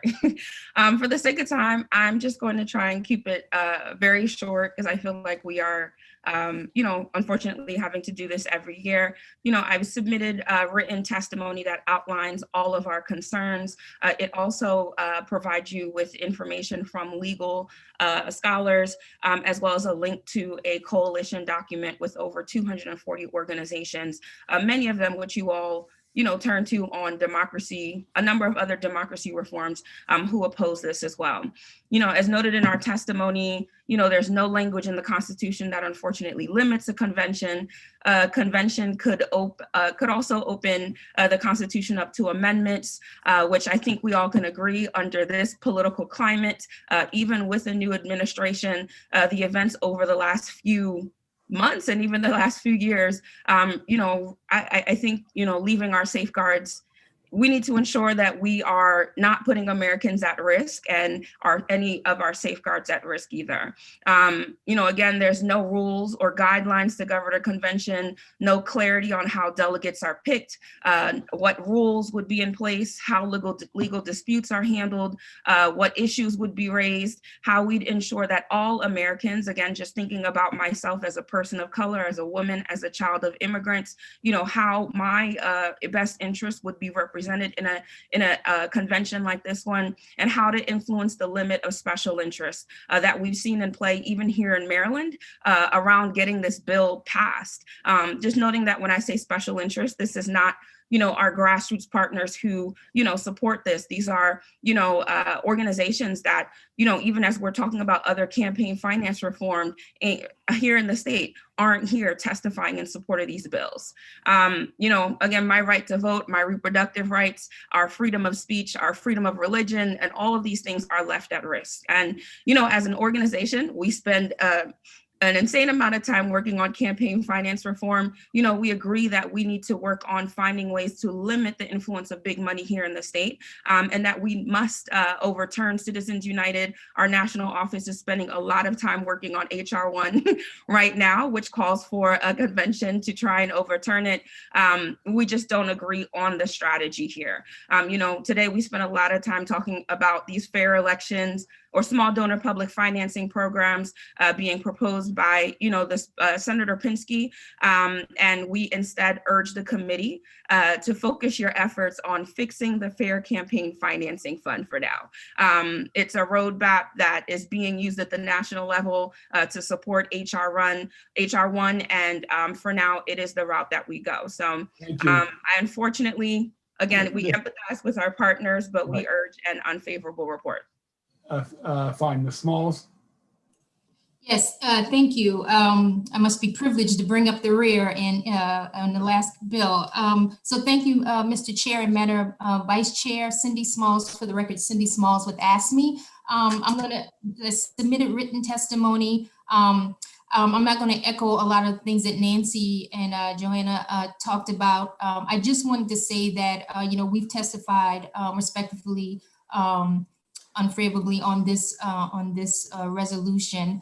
But I really wanted to, just lend our voice, as asked me to say that we sympathize with all of the reasons, in terms of getting money out of politics, the right to vote, the concept of this resolution. I think we just maybe, we differ on the way that we get there and using this vehicle. And that's okay, because I think everyone's, intent is good. We are just in the past have just agreed and disagreed on the vehicle, and this is being one vehicle that we've not been able to land, together on. And again, that's okay. We do think that there's a lot of questions, there's a lot of uncertainty. I know there's been a lot of clarification on the difference between, the article and the convention, and but I think it still leaves more unanswered questions, than resolution. And so, for that reason, we continue to and thank the committee for the great hearing on the bills that the chairman have brought forward that I think moves us in the right direction to, solving some of these issues and getting money out of politics. But for today on this resolution, we have to agree to disagree and ask for respectfully for unfavorable on this. Thank you. Yeah, just in closing, look, As a sponsor, I understand the proponents and the opponents want the same outcomes at the end of the day, of leveling the playing field, getting big money out. This is a tactical issue, not a necessarily a strategic issue. So I have no qualms, and I fully understand. We just have to have this debate on a national scale, and it's not happening, and the Supreme Court is blocking us. So I want to raise the issue in any venue I can. Okay, that completes the hearings for today. There are no voting sessions. I don't believe there are any subcommittee sessions scheduled. So thank you all. Get some rest. Put your feet up, get some dinner, read some opinion pieces, and prepare for tomorrow. As of now, session is still on at 12, and we will have a voting session afterwards.